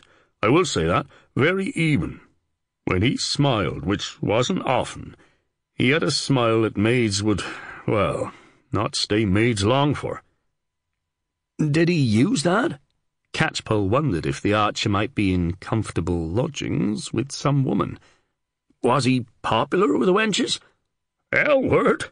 Dunstan laughed. Bless me, no. Very shy he was with anything in a skirt. Lost his mother very young and never really learned anything about them. How they think, until he came to his aunt. Took some getting used to on both sides, but she was genuinely fond of him. If Elwood found himself a woman, he shook his head, it would be a thoughtful one who could understand his need to be alone a lot. There was a silence. Dunstan considered a man he had known half a lifetime ago, and the sheriff's men tried to envisage the man for whom they were hunting. That would be about all I could say, my lord. Dunstan, having said all he could do upon the matter, wanted to get back to the secure peace of his wheelwright's workshop, where the only unknown was whether he should have left his apprentice to fit the fellows on the new wheel for the Widow Thorne's barrow. He was glad to be dismissed, with thanks from the under-sheriff. Lady Legris provided them with ale and meat, clearly keen to be able to report to her lord that she had been the model of hospitality to the sheriff's representatives, and heaved a sigh of relief at their departure. There would be no moon, so the three men took part of the way at an easy canter, giving themselves more chance to reach Cook Hill before total darkness. Wakelin's ungainly mount was leaving him sore in places he would rather not discuss, and he was glad when they slowed for a space. In between considering his aching body, Walkelin had been considering the advance they had made. What I cannot see, my lord, is how much use this is to our catching the salt thieves. He spoke confidently. We know, or at least have a good guess at the name of the archer, but we cannot trot up and down the saltways calling his name and telling him to give himself up to the noose. You mind your ways and words, young Walkelin, Catchpoll growled. That sounds too much like you setting yourself up on a par with your betters. Walkelin coloured to the roots of his ginger-red locks. I am sorry, Sergeant, my lord. It was not my intent. No matter, Walkelin. What you say is true. Bradecote sighed. In a way, my lord, it does tell us that hunting for him is a waste of time. Catchpoll had clearly been thinking without recourse to his facial contortions. I had wondered if we should follow a few salt wagons at a small distance, close enough to hear anything untoward. but I doubt not our archer would melt away. It would save life, just as paying de Malfleur does, sighed the under-sheriff. Yes, my lord, for a while, but we cannot do this without end. If they did not die now, they would die in a week's time. Only by catching these men do we halt this. The archer, Aylward, is a lone hunter, not a pack-wolf, yes? Walkelin stuck to his line of thought. That is what the wheelwright said, yes, Walkelin? Catchpoll looked suspiciously at the man-at-arms, as if he might say something dangerous. So that leads you to what? It leads me to wonder why he associates with the others. We could not take the ponies or the carts alone, Wiltpreen.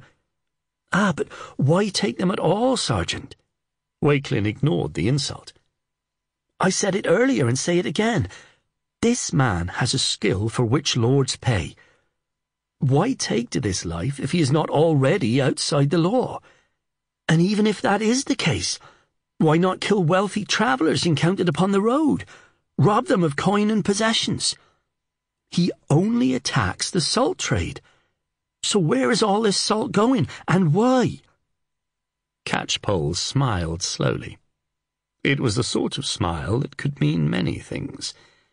On this occasion, it meant that Walkelin basked in the glow of Catchpoll's approval.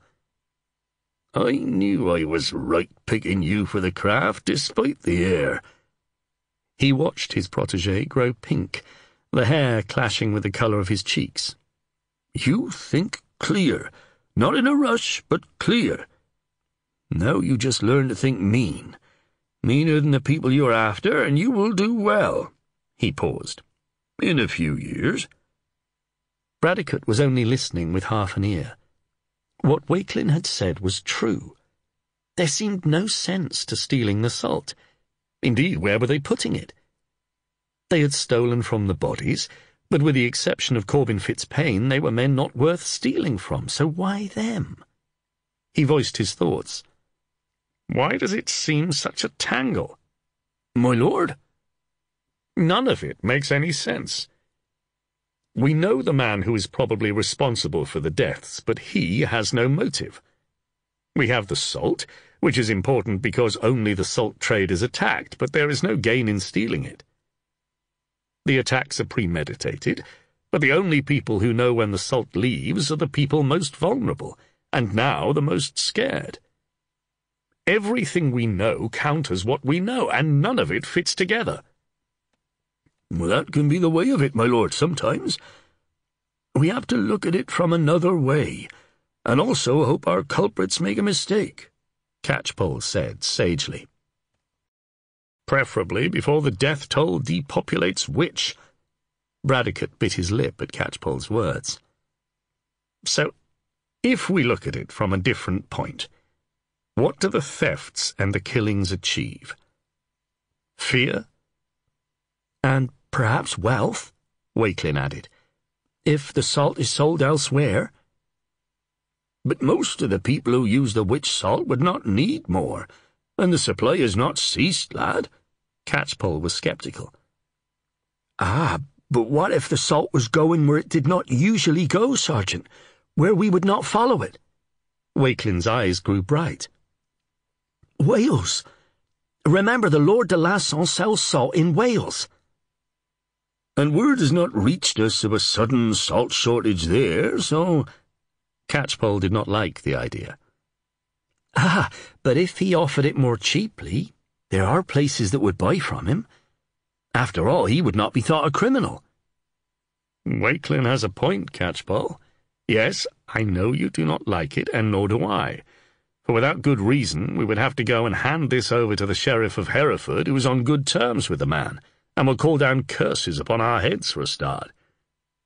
But there is a possible motive. He could use his own men and employ the archer. He could even increase the price because he's having to protect his salt. By that token, though, de Malfleur has a motive. But his own salt was stolen, my lord. Walkelin kept to his preferred line of thought. Not if he stole it himself. He still has it. This time Catchpoll did one of his thinking faces. He has many men-at-arms to pay and keep occupied. He also has a family reputation to keep up. But he has not shown himself to be like his brother since he inherited Catchpoll, to be fair. Bradecote felt he had to be, however reluctantly. Being fair has nothing to do with Baldwin de Malfleur, my lord. You could see what sort of bastard he was in Bromsgrove, and that was a particularly nasty one. He may not have come to the notice of the Lord Sheriff as his brother did, and I can tell you Arnulf de Malfleur was nearly taken for capital offences several times, but the younger brother is true to his blood for sure. You sound like the Lady Fitzpaine. My lord? The moment she heard Baldwin de Malfleur's name, she said he must be behind all this. She also said Arnulf sent his brother off to the Holy Land because he taunted him with her and then objected strongly when Baldwin stole a kiss. She says he would harm her out of spite, and that is why Corbin Fitzpaine died, although that vessel holds no water. The salt thieves could not have known he would be coming along the road at that moment. Not that I can convince her of that. That means, muttered Walkelin, almost to himself, that the Lord de Lasson's motive is greed, and the Lord de Malfleur's is simply that he's an evil bastard. Neither thing is against the law of itself. And, he added miserably, there is also the possibility that there is another lord or man of wealth with the same motives, but who we don't know about yet. The voice of cheer, grumbled Catchpoll, and urged his horse into a canter. And there is the Lord of Shelsley to brighten our final miles to Cookhill, too. Praise the Lord. Chapter 10. Jocelyn of Shelsley had spent a surprisingly pleasant day sowing the seeds of panic among the folk of Wich. It was almost too easy. He watched the effect and smiled to himself. People gathered in nervous huddles like sheep when they caught the scent of wolf. By the next day, he imagined the reeve would be inundated with complaints and also with sightings and hearsay. Let the under-sheriff chase after those moonbeams and get nowhere. It would keep him out of the way at Cookhill and make him look a fool. William de Beauchamp might reward success, but he would make Bradecote pay for failure. He had paid a child a farthing to keep an eye open for the return of the sheriff's men, and this enabled him to spend a cosy hour with mulled ale to keep out the cold. And when the half-frozen boy came to tell him of their arrival, he reckoned it a halfpenny well spent. He left the tavern, drawing the fur around the neck of his cloak tight about his throat. They did not appear delighted to see him, but then he had no intention that they should. He smiled up at Bradecote when the under-sheriff drew up before him, and belched ostentatiously. "Ah, the industrious under-sheriff of the Shire and his doughty henchman. I do hope you've had a good day galloping about." Sergeant Catchpoll ground his teeth audibly, and Walkelin looked surly, his naturally open and cheery face set. Whatever was being said, it was not a compliment. Bradecote looked down his long nose at Jocelyn of Shelsley. "There was no need to gallop, and our journey was far from wasted, my lord. Indeed, it has made certain things the clearer." He did not say how few. "Yours seems to have been only as far as the nearest alehouse."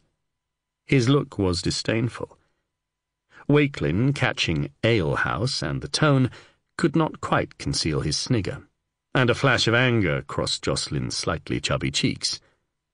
"I have not been idle, my lord, I assure you. I have ascertained that the salt workers are not sure whether these deaths are caused by man or the embodiment of the devil, and that the packmen are threatening to send word to Earl and Sheriff over the conduct of the reeve and your noble self." He did not mention that this had sprung from his own suggestion, secreted in an attentive ear, nor that he had a fine game for them based upon a horse he had seen being led out of the stable where he had left his bay for the day. A few choice words in the ears of women, who would not only give credence to his tale but embellish it, might yet get the sheriff's trio hunting some innocent individual who happened to own a chestnut horse with a white blaze. It would be most enjoyable. The under-sheriff gave him a look of intense dislike, informed him that if he did not wish to ride alone to Cook Hill they were leaving immediately, and swung his horse's head away without a backward glance. Christina Fitzpaine told herself she was not eager for the sounds of her visitor's return, but knew it was a lie. Whilst the absence of the vile Jocelyn had been a boom, she was keen to hear if the visit to Stone had been successful. It mattered to her that what she had found out should assist Hugh Bradecote, and that filled her with guilt, for her duty, which she had so loudly and fiercely promised less than a week before, was to get justice for her dead husband. Gaining justice, however, was not at the forefront of her thoughts. What she wanted was the under-sheriff's approbation. No, that was another lie. She wanted him to give her his smile and warmth in his eyes. That one so recently bereaved should feel as she did was wrong. And yet, she had been quietly fond of Corbin Fitzpaine, conscious of his consideration and care. She had been a good wife to him, but he knew he never inspired passion within her, had never attempted to do so. He had happily been a safe haven for her, and had been content with that. She smiled, a sad smile.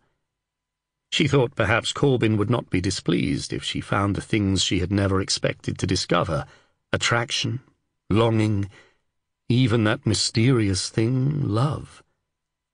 She gave herself a mental shake. This was foolishness. She was making assumptions based upon what? There had been a few moments, a few words, looks that she felt had import, moments when she had felt bonded to this tall, dark-haired man, with the furrowing brows and the rare, luminous smile. Yet for every one of those there had been the arguments, misunderstandings, the desire to throw things at him. How could that be a sign of love? And why should he feel as she did? Could it not just be loneliness for a woman's comfort? She frowned. She knew all about a man's needs, and it was an ugly side of them. At least it had been so in the past. But she had kissed this man, admittedly not from any desire, for she had never felt that. It had been merely to distract him. But his response, the mixture of uncertainty, tenderness, and the stirrings of desire, which should have repelled her and yet did not, had touched something deep within her, unfathomed until that moment. It had taken her totally by surprise and left her shaken. She had felt herself not divorcing herself from her body as she had learnt to do, but following its dictates, willingly, excitedly. She had actually wanted the embrace to continue, had dreamt of what it would be like to lie in those arms, not captive, but protected. Her world was upside down. The known had become the unknown, and the feared the anticipated. It was Jocelyn's voice she heard first, and she shuddered, the warm feeling dispelled by the mere thought of him. She sighed and rose to play the hostess. He entered the hall, clearly in good spirits, followed by Hugh Bradecote, who looked at the end of his tether. Her heart sank. Had his day been wasted? Then their eyes met, and her doubts were set aside. There was a smile in the blue-grey eyes, and hovering about his mouth, and an easing of the weary frown. She did not register the words of her husband's kinsman. They were merely sounds eddying about her. "Did you find anyone who knew Tosti the Fletcher, my lord?" "We did." He wanted to say more, but in the presence of Jocelyn he felt inhibited. "Perhaps I might tell you in private, my lady." "I am not sure that would be seemly," Jocelyn commented, in a voice that blended mock outrage with proprietorial prohibition. The look he got from both parties would have frozen the 7, and he laughed as if to pass it off as a joke. "Since the Lord Bradecote is seeking the man who murdered my husband, I hardly think it unseemly he should discuss progress with me, my lord. You are but a kinsman, and not close." Christina's words bit deep, and Bradecote noticed Jocelyn tense.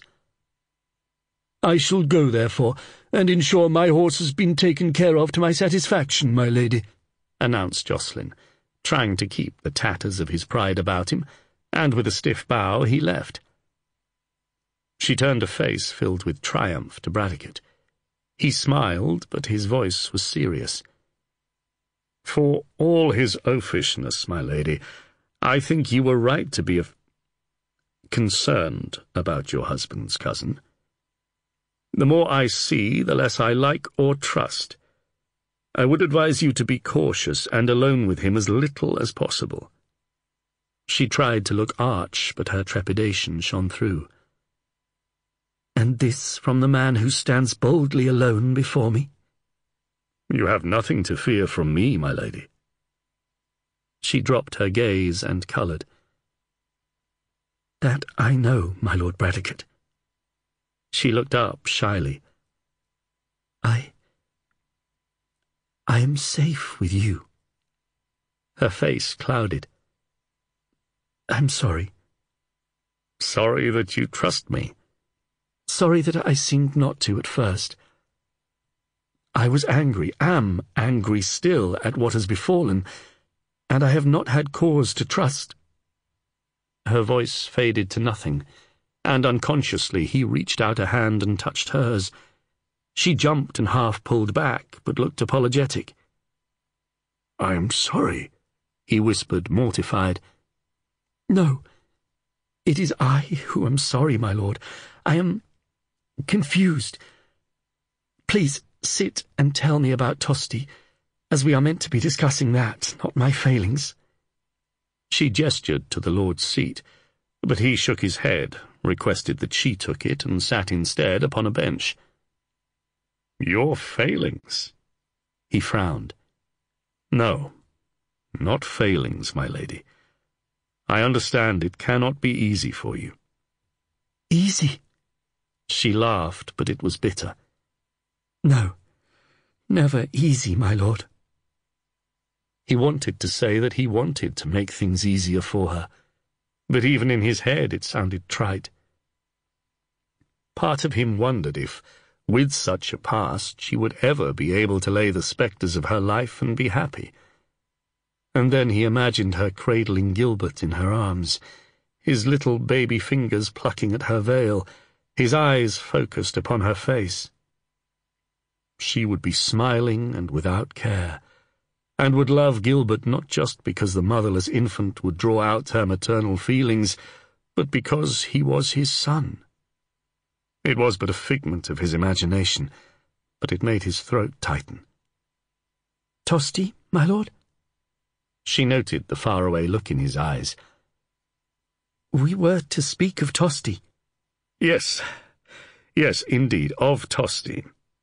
He cleared his throat, his mind making calculations. Elwood's father would have died before ever Christina came to Rushock. He would rather not bring any mention of Arnulf into the conversation and see the shadow cast upon her again. "I think we have a name to our archer, thanks to you." "You do?" She looked childishly pleased. "Yes. Another man, the village wheelwright, had been a keen archer in his youth and remembered a lad called Elwood, who came to the village when about 12 to live with his aunt. His parents had died. He was a loner and a good bowman even before manhood.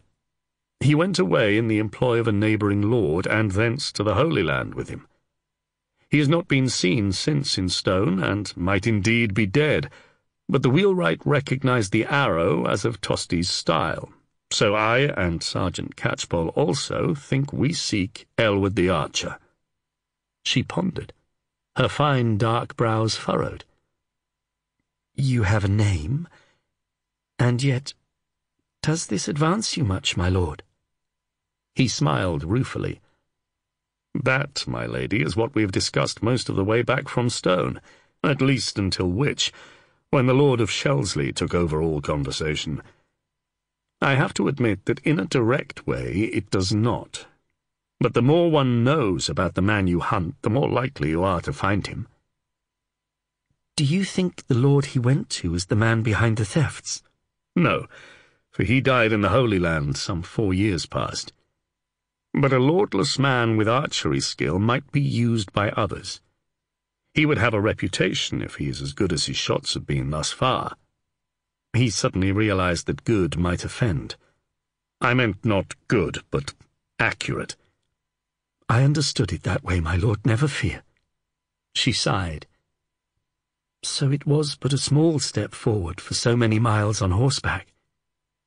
"Every step forward is important, my lady, even a small one, and especially when we have otherwise been travelling in circles." He passed a hand wearily over his face, and she stood and went to the door of the buttery, where she turned. "I am indeed a poor hostess. You have had a long day's riding in cold weather, and I have not so much as offered you refreshment." She called a servant to prepare mulled ale. Bradecote dared not say what he felt, but her very presence refreshed him and made him forget cold limbs and tired brain. He remembered returning home after such days to Ella, who would fuss about him like a hen with one chick. That had not been restful, had irritated him even. She had attended his every physical comfort, but never eased his heart and soul. Poor Ella. She had tried so hard, too hard, to be the perfect wife. It occurred to him that Christina would not try to be perfect. She would berate him for not having worn a thicker undershirt, or letting his favourite hound come muddy-pawed and wet into the solar. But she would be able to listen, and, unlike Ella, comprehend if he told her his problems. He let himself drift into a reverie, imagining her curled in his lap, her head upon his shoulder, talking over some problem, a cup of spiced wine in his hand, the brazier warming the chilled feet he extended to it. "My lord? Mulled ale?" He blinked. Christina stood before him, presenting a cup.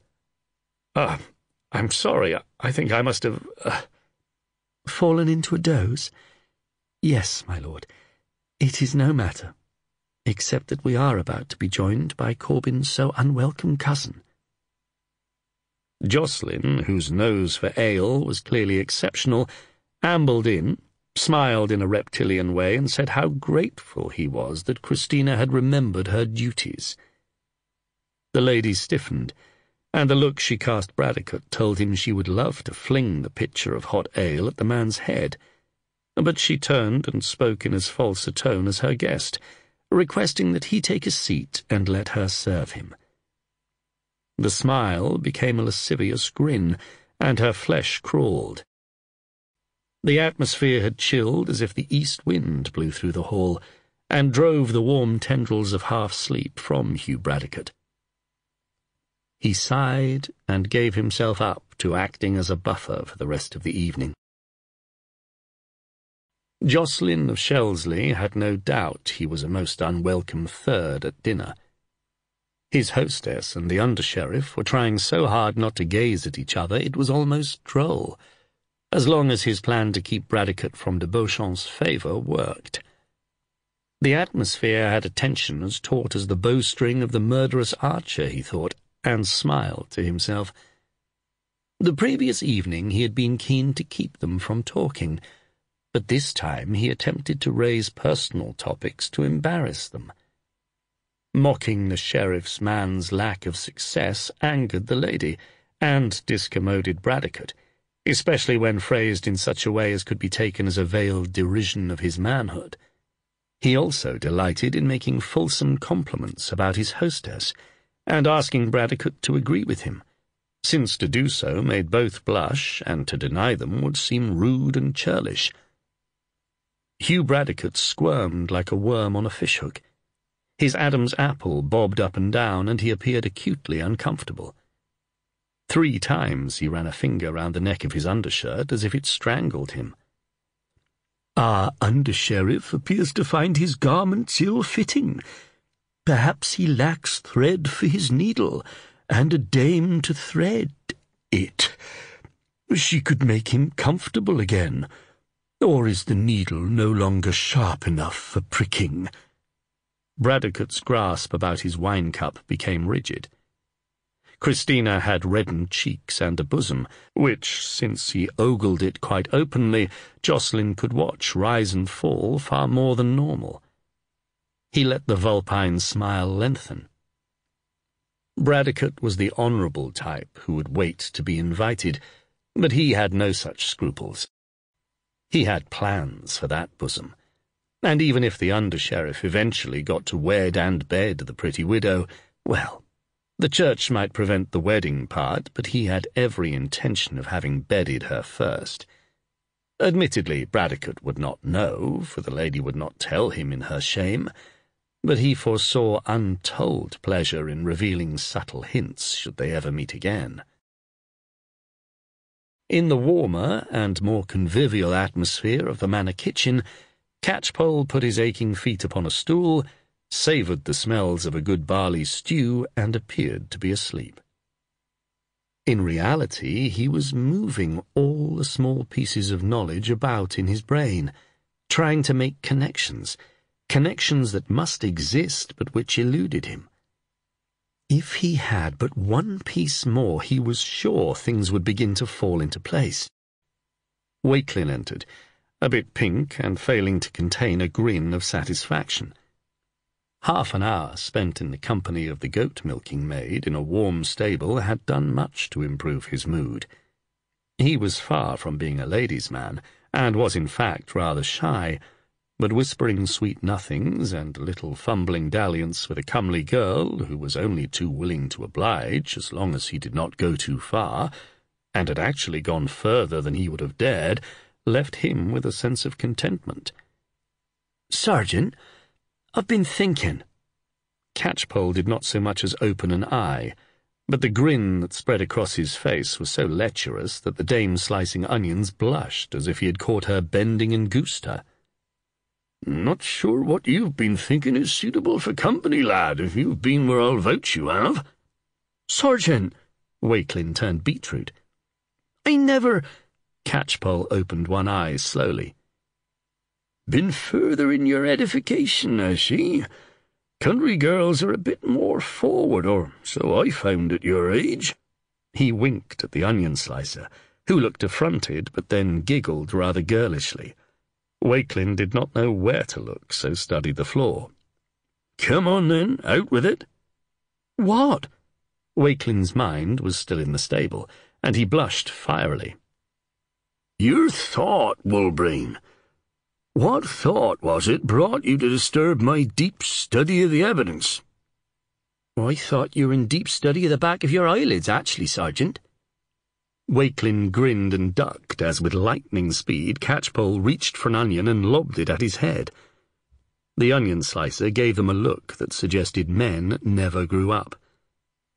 "Grab a stool and tell me proper, young Walkelin."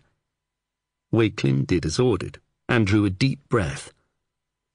"Well, if the archer is working for a lord, I don't see this lord wandering the countryside to meet with him. He could go to the lord's manor, but if he should be caught, well, the lord would be pointed out straight away." "True, though he might think his word would count for far more than a mere archer, and he could find oaths where it's easily enough to prove him innocent. But go on." "So, if the archer does not go to the lord, and the lord is too grand to go to the archer, then there must be—" "A go-between, yes. I had worked that one out also, Walkelin." "Oh." Wakelin's face fell. "I just thought—" "You thought you might be first with it. Well, it was a sound idea. But just remember, lad, you have to get up mighty early to be before Sergeant Catchpoll. It deserves a cup of ale, though. Mistress, would you be so kind as to provide my sergeant and apprentice with a drop of your home brew?" With which the conversation moved on to food and drink, but Sergeant Catchpoll's brain still worked upon the knotty problem. Chapter 11. It was a subject that exercised the minds of the sheriff's men next morning as they rode to Wich. Bradecote was glad to have something to drag his mind, however reluctantly, from the lady who had come out, well wrapped against the wind, to wish them a successful day. It was the flimsiest of reasons, and Walkelin stared quite openly, wondering at her surprising change of attitude. Catchpoll, wise in the ways of women, at least in comparison with the inexperienced Walkelin, ostentatiously adjusted his stirrups and showed no obvious interest as the Lady Fitzpaine stood looking up at the under-sheriff, so close she was almost touching his knee. It might have been the bending down to catch her words that made Hugh Bradecote flustered of cheek, but Catchpoll would swear there was another cause. The go-between was an interesting advance. "We therefore have someone else who could provide the key to the whole investigation, and since, logically, he must have either a contact in Wich or be there to gather information secretly, we have a comparatively small area over which we need keep a lookout." "Perhaps we should have considered this before," remarked Bradecote. "Perhaps, my lord, but identifying the archer made it much more definite. Before, well, we was just casting about like hounds without a scent to follow." "And now we have Alwood the archer, a man who tells him where to strike, and a lord who has reasons for this that remain unknown." "Unless it is greed, and the Lord de Lasson," Walkelin reminded them. "He is your chief suspect, eh, Walkelin? Any reason other than he is a miserly-looking misery with a high opinion of himself?" "Well, my lord, I would say, as Sergeant Catchpoll would be like to do, it seems a good enough reason to be getting on with." The three men laughed, and were still in a hopeful mood as they entered Wich and headed for the reeve's house. It was clear that Walter had been looking out for them, however, since he came out of his door whilst they were still a couple of 100 yards away. "My lord under-sheriff," Walter cried, hurrying towards them. "Like a charging goose," mumbled Walkelin from the side of his mouth. "There is so much to tell you. We may have solved our crime. There is salt, and a strange occurrence, and a man with a bow, and—" Catchpoll noted that it was now our crime, when before the reeve had wanted as much distance as possible between himself and the problem. "Stop! Wait and take a breath." Bradecote held up a hand. "Master Reeve, do not simply throw everything at us in a jumble like a basket of eels. Let us go into your house and sit calmly, and you can tell us everything just as calmly." The reeve nodded, and appeared to shoo them towards his house. "Now he thinks we're the geese," whispered Walkelin to Sergeant Catchpoll. Once inside, he bade them sit upon the bench at his board, and called for his wife to bring refreshment, though Bradecote brushed the offer aside with suitable thanks. "Tell us piece by piece, and slowly now," he recommended, though his words seemed to fall upon deaf ears. "Mistress Agar vows she saw a stranger in a hooded cloak trotting north the day before yesterday. She lives at the edge of town by the northern road." "What was so suspicious about a man on the northern road? It is well used." Catchpoll was frowning. He remembered the last woman's sighting that he had to investigate, and he did not want another waste of his time. "But she said he looked odd." "In what way?" "Strange. He did not acknowledge her when she told him to be careful upon the road." "Ah, so a lack of courtesy makes a man a killer, does it?" Catchpoll was scathing, and the reeve pouted. "If you do not wish to hear—" "No, go on, Master Reeve." Bradecote threw his sergeant an admonishing glance. "We do have to sift what comes our way, though, to decide which line we should, follow first." "And she said she has heard from someone, she thinks it was the widow carpenter, that the ghost archer rode a chestnut horse with a lightning flash blaze down its nose, and this man's horse had just such. She said it made her shiver, and she was almost glad he did not turn his face to her in case the hood contained no face at all." Catchpoll groaned. It was just as he had feared. Once you added the seasoning of the spectral, imaginations ran wild. "My lord, might I suggest we first send Walkelin here to speak to the widow Carpenter, and find out just where she got the information on the horse, and then see Mistress Agar?" "Good idea, Sergeant Catchpoll. Walkelin, get directions to this dame and nip off to see her. I have no doubt you can be back here before we head out upon a more vital trail. Be swift." Walkelin nodded, and after a few words from the reeve, left in suitable haste. "Now what next, Master Reeve?" "The bowman, my lord." "A man with a bow or the bowman, Master Reeve? There is a huge difference." I cannot say for sure, my lord, for I did not see him myself now, but 3 children saw him at the edge of the town." Catchpoll's eyes narrowed. "Of what sort of age?" "They could not say that, Sergeant. They were too far away." "No."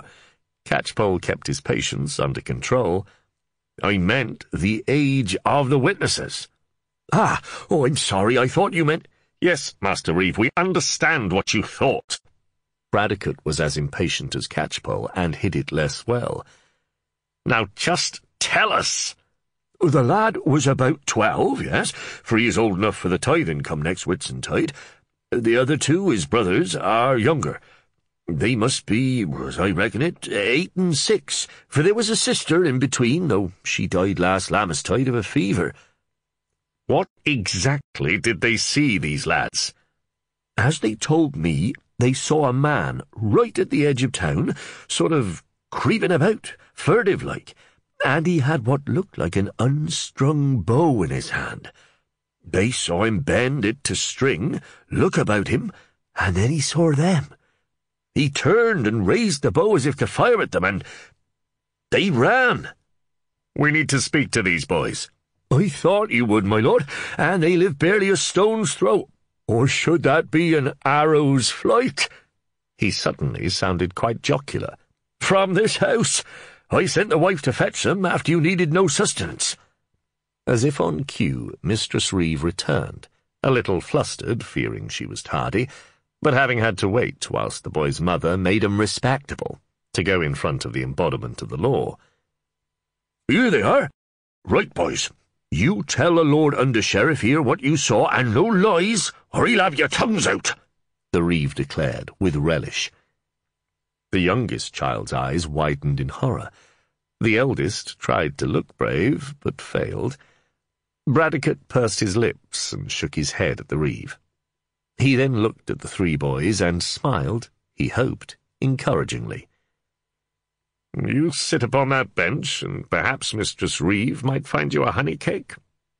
He looked to Mistress Reeve, who bridled, but in the face of Hugh Bradecote's most charming smile became as sweet as the honey itself, and nodded.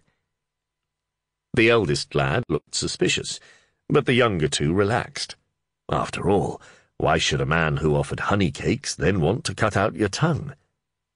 "So now, you tell us what you told Master Reeve about the man you saw yesterday." "We was at the south edge of town, by the brook, my lord, just sort of messing. I'm in charge of the swine that were rooting at the edge of the wood." And here the oldest boy's chest swelled with pride at having a proper occupation. "Though there are far fewer since the culling for the winter, I hate that." He sighed. "So there were not many to oversee, and, well, I could join in the games." "Playing soldiers," piped up the smallest helpfully. Catchpoll smiled at him, which made him look imploringly at Mistress Reeve for motherly protection when she returned with a honey cake for each of the trio. "What did you see? Tell us in detail." "There was a man, not as tall as yourself, my lord, just where the trees thin out. He had a long staff, as I thought at first, but then he set his foot to the bottom and flexed the top, so it must have been a bow he was stringing. He reached up, the way you do to loop over the top to tension it. Then he looked to either side, as if he did not want to be seen. But he caught sight of us, and then— He would have put arrows through our hearts, interjected the middle brother, with just a touch of ghoulish relish, since the dreaded deed had not taken place. Catchpoll and Bradecote exchanged looks.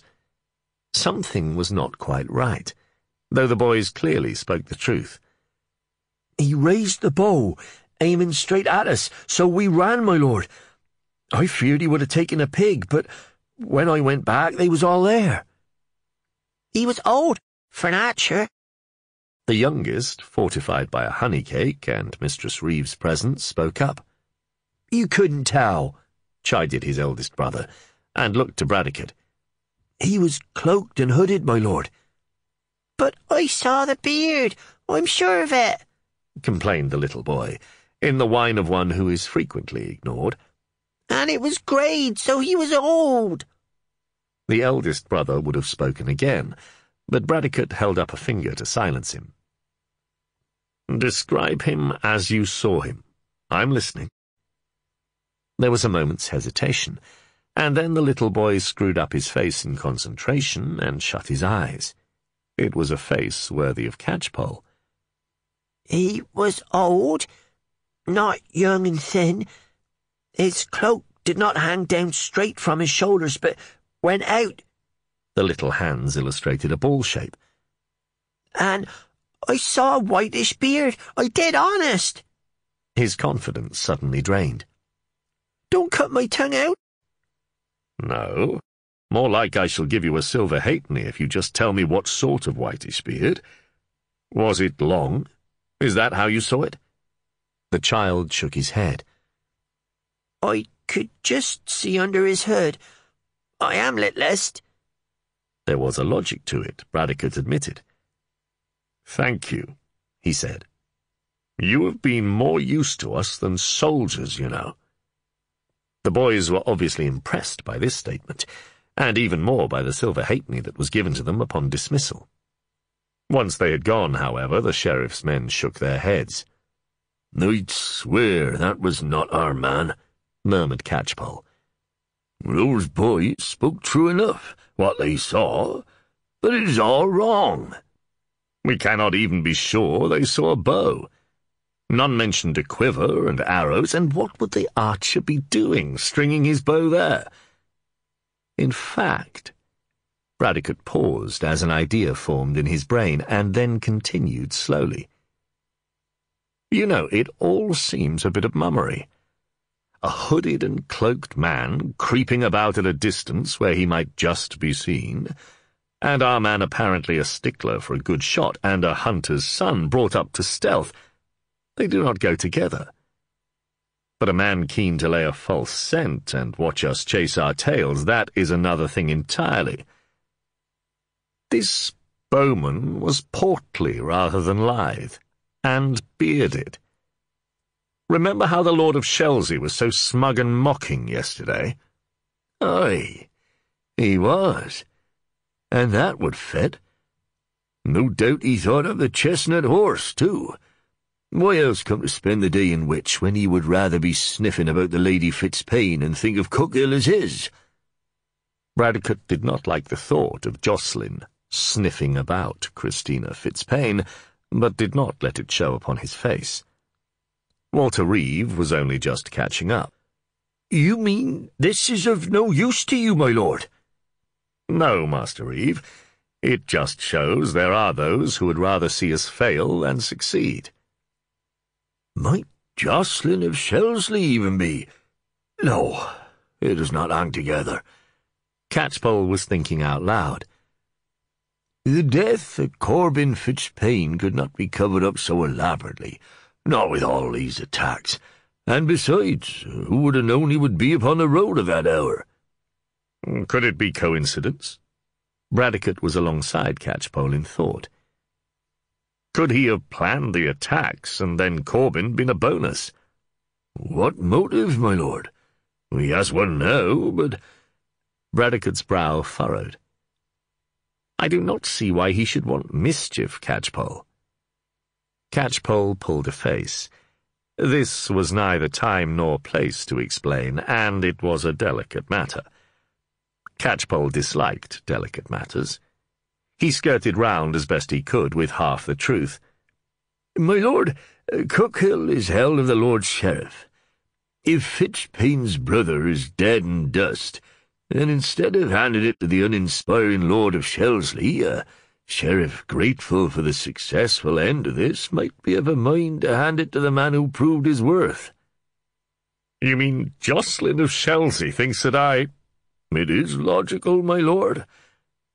Catchpoll left it at that. Bradecote would work out that the lady was also involved, but at least the reeve would remain in the dark. The under-sheriff assimilated this new information and was silent some minutes. The reeve, still more concerned that his information had not inspired plaudits, coughed and asked whether he should continue. Also, my lord, there came in a man from along the Leominster road, who reported villagers at Holt frightened by strange happenings. It would seem unlikely his information was set there by the Lord of Shelsley. When there was a sharp frost yesterday, there was a field with a patch where no frost took upon the ground, and the buck from the woods came out and sniffed it, they did. Catchpoll was about to speak when a thought hit him, and he could see by the look upon the under-sheriff's face that it had hit him also. Is that man still in Wich, Master Reeve? I do not know. He brought a damaged wheel to our wheelwright, their own one having taken and died last month. I would suppose he is still there. Send for him, please. While the reeve hurried away, Bradecote and Catchpoll took the opportunity to talk. The salt would do that, my lord, if dumped. But why they did not think of that, I do not know. Must be fools, a lot of them. Possibly, but more likely they simply do not think ahead much. They just accept what they see and do not try to connect things. What is important is the position. Perhaps it means we should look to the west for whoever sets the archer on his path. Might do, my lord. It might also mean the opposite. Bradecote ran a hand through his hair. Well, that is true enough. He sighed. We had best wait for the man. It was Walkelin who arrived first, however. His face set and not at all happy. So was it another wild duck chase, young Walkelin? Oh, yes, Sergeant. The widow saw a hooded man upon a chestnut horse, was all talk of ghosts and evil deeds, but had nothing more than her feelings as evidence, as you might imagine. But what rankles is where she got the gossip that sent her running to the reeve. Widow Carpenter, the one who told her the ghost archer definitely rode a chestnut with a lightning blaze, had the word of it from a very grand man, a lordly-looking man with grey hair and white-flecked beard. Sound familiar? We should have guessed. Jocelyn of Shelsley again, the crafty bastard. Couldn't have put it better myself, Catchpoll. Again? Walkelin looked from one to the other, but received no direct answer. Thing is, has he sown the seeds of everything we're going to hear today? Catchpoll sucked his teeth. We will not know until we've delved further. But well done, Walkelin. That saved us going after some innocuous man on a chestnut horse. We could have wasted the day upon that alone and had half of Wich running after us about every chestnut they saw if we asked around. I will want words with the Lord of Shelsley, strong words, and by the rood he will not enjoy them. Walter Reeve arrived back, somewhat out of breath, with a worried individual in tow. The man, by name Edwin, was obviously very much in awe of the law. He was also encumbered with a stutter, which his nerves made worse. Bradecote winced when, upon being asked about the salt, the poor man repeated the word, or tried to do so. Yes, we wondered if anyone had seen ponies, or a cart, perhaps, containing salt, shortly before the strange happening. Often wagons heading. He pointed west to avoid a stuttered west. Any that day, or even the day before? Edwin shook his head. Then he frowned. wheels at night. The man rolled his eyes, fearful that his brusque responses might land him in trouble, but the under-sheriff looked delighted. "Really? Night before?" There was another nod. "Then what we want you to do is take us to the field where the frost did not lie." The frown deepened. Wheel? "Yes, Oh, the wheel to be mended. Master Reeve, you are to send the wheel back upon repair. Edwin, you come with us." Must it be on my beast? Grumbled Walkelin, remembering how uncomfortable it had been with Edric up behind him. "Yes, it must," averred Sergeant Catchpoll, without any trace of sympathy. They rode west from Wich, through Ombersley, crossing the Severn with a punt ferryman to the cluster of cottages that made halt. There was a village reeve, thankfully enabling the stuttering Edwin to stand down from answering questions. The relief was mutual.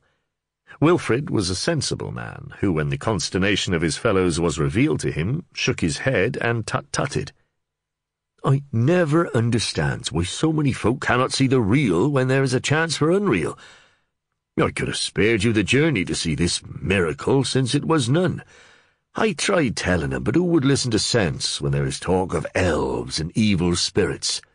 "No, we know what caused it, never you fear," declared Catchpoll.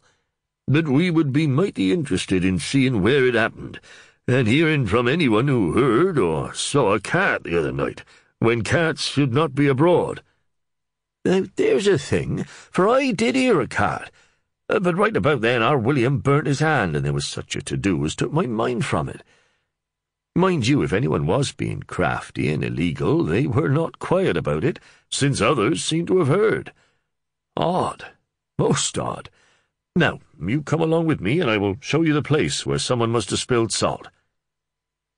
He led them just off the road on a cart track, beside which was an area where the tired grass now looked decidedly died away. There were deep wheel marks within a few feet. "Why here?" mused Catchpoll. "Well, I suppose they were bringing salt to my Lord de Lasson's barn up yonder. Perhaps a beast had gone lame and they were delayed. Looks like it nearly toppled here in the dark. Must have hit uneven ground. Better to lie up in his barn than carry on. Then they could continue on their way to his manors in the morning." Walkelin made an excited, choking noise, and Catchpoll gave him a severe glance. "But this manor is held by the Lord de Beauchamp, surely?" Bradecote was confused. "Indeed, my lord, but my Lord de Lasson holds one vergate in his barn." "Then I think we should go and look inside this barn." "My lord, I have no right, and—" "On behalf of the Lord Sheriff and the King's Grace, we do. Come." Wilfrid the Reeve looked uncomfortable, but it was out of his hands, so he made no further demur, and followed the three men, now leading their horses, to the well-kept barn. They lifted the heavy timber latch and entered the darkness that smelt of winnowings. They blinked, trying to get used to the low light. There, in the middle of the barn, was a cart with bags of salt piled upon it, though some had fallen over and others were split. "Well, bless me! Why did they not take the cart onward, since they took the beasts that pulled it?" Wilfrid sounded genuinely perplexed. "Tell me, has the Lord de Lasson ever left his salt here before, when taking it to his manors or on to Wales?" "No, my lord. And come to think of it, I had heard he was not moving any salt for a week or so." The sheriff's men exchanged looks. Walkelin had "I told you so's" written in his expression. "Thank you. We require no more of you, except that you see none come and take this cart away in the next few days." "As you decree, my lord." The man withdrew, and hoped that the Lord de Lasson would not hear of his assistance to the under-sheriff, for he was an unforgiving man. "That seems to seal it, my lord." Walkelin could no longer contain his delight. "Before you turn cartwheels, young Walkelin," remarked Catchpoll dryly, Should we ask ourselves why the salt was not indeed taken further? Oh, simple. Because if the Lord's manor was under suspicion for any reason and searched, there would be nothing to make him look guilty. We had no idea he held land here, did we? He has a point, Catchpoll, admit it, Bradecote murmured. A point, yes, my lord, but it is not writ in stone, in my opinion, and I do so wish it was if we are going to ride in on de Lasson and make accusations. Cannot be helped, Sergeant. There's enough here to make riding in on him perfectly justifiable, and indeed unjustifiable if we did not. How do we explain if this cart is identified, as I am sure it will be, as either de Malfleur's or even the one heading for Bordesley? We cannot say, but it meant speaking to the Lord de Lasson, and we did not like to upset him. Forgive me, my lord, but from your last meeting I would say that upsetting him would be high on your list of things that would please you no end. Yes, but I'm keeping an unbiased view here, Catchpoll. Bradecote kept a straight face. Very commendable, my lord. Shall we go and see the penny-pinching bastard now, then? Oh, I think we should. I really do. The grin could not be contained any longer. It was a little after noon when the sheriff's men cantered into the manor of Collington, chief honour of Ranulph de Lasson. They were greeted by a wary steward who was used to handling nobility with caution. He was respectful but unforthcoming. His lord, he said, had ridden out, and had not informed him when he might return. Bradecote groaned. The steward was about to suggest he return at another time when a clatter of hooves in the gateway announced the lord's return. They turned, and Wakelin's jaw actually dropped. Ranulph de Lasson, with a rather tired-looking, fur-edged cloak about him, was astride not the sad specimen they had seen in Wich, but a very tidy grey. A grey the colour of dulled mail, and with 2 white stockings and a star upon its forehead. Even Catchpoll was stunned. Bradecote and the full panoply of the law! Well, well! What brings you to Herefordshire and out of your remit, my lord? Ranulph de Lasson's tone was haughty, and showed no sign that his discovery upon a murdered man's horse discommoded him in any way. Hugh Bradecote was momentarily nonplussed, and sounded it. We found a cart of salt, almost certainly stolen salt, in your barn at Holt, my lord, and wished for explanation. Salt? In Holt? There was no indication that my salt house had produced enough to send by cart as yet. And besides, I left firm instructions for them to retain it until I said otherwise. I will have whoever gave the order to move it flogged. No, my lord. Catchpoll spoke slowly, but with a veneer of deference. This was not your salt.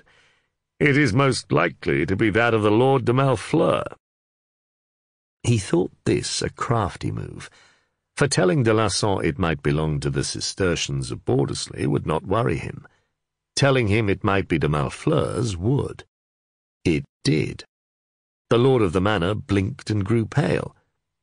De Malfleur's? But how? Bradecote had recovered his composure, and only wished he had thought of throwing Baldwin de Malfleur into the mix. The effect was worth seeing, though if it was an act, it was a good one. If he had ordered the stealing of the salt, he must have known whose it was. No, that did not quite hold true, for if he had but instructed his intermediary to discover departures of salt from Wich and arrange their theft, he might not have known about de Malfleur's loss until after the event, when it was too late to undo what was done. Thereafter he could only bluff his way through. It might certainly have sent him to Wich to find out how much was known, and to play the outraged lord to side with de Malfleur. That, my Lord de Lasson, Bradecote smiled innocently enough, though de Lasson was not fooled, is what we were hoping you could explain to us. I do not know. How could I know? You could know if your men hid it there, though why they waited until last night to do so is a little odd. Was there a problem with the cart, perhaps?"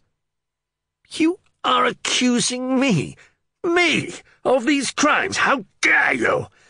I shall make report to Miles of Gloucester, the Sheriff of this shire. And you cannot come here. It should be him if anyone need speak with me." It was a moot point, but Bradecote felt that since at this stage the evidence was so good and immediate, this visit at least did not require the Sheriff of Herefordshire.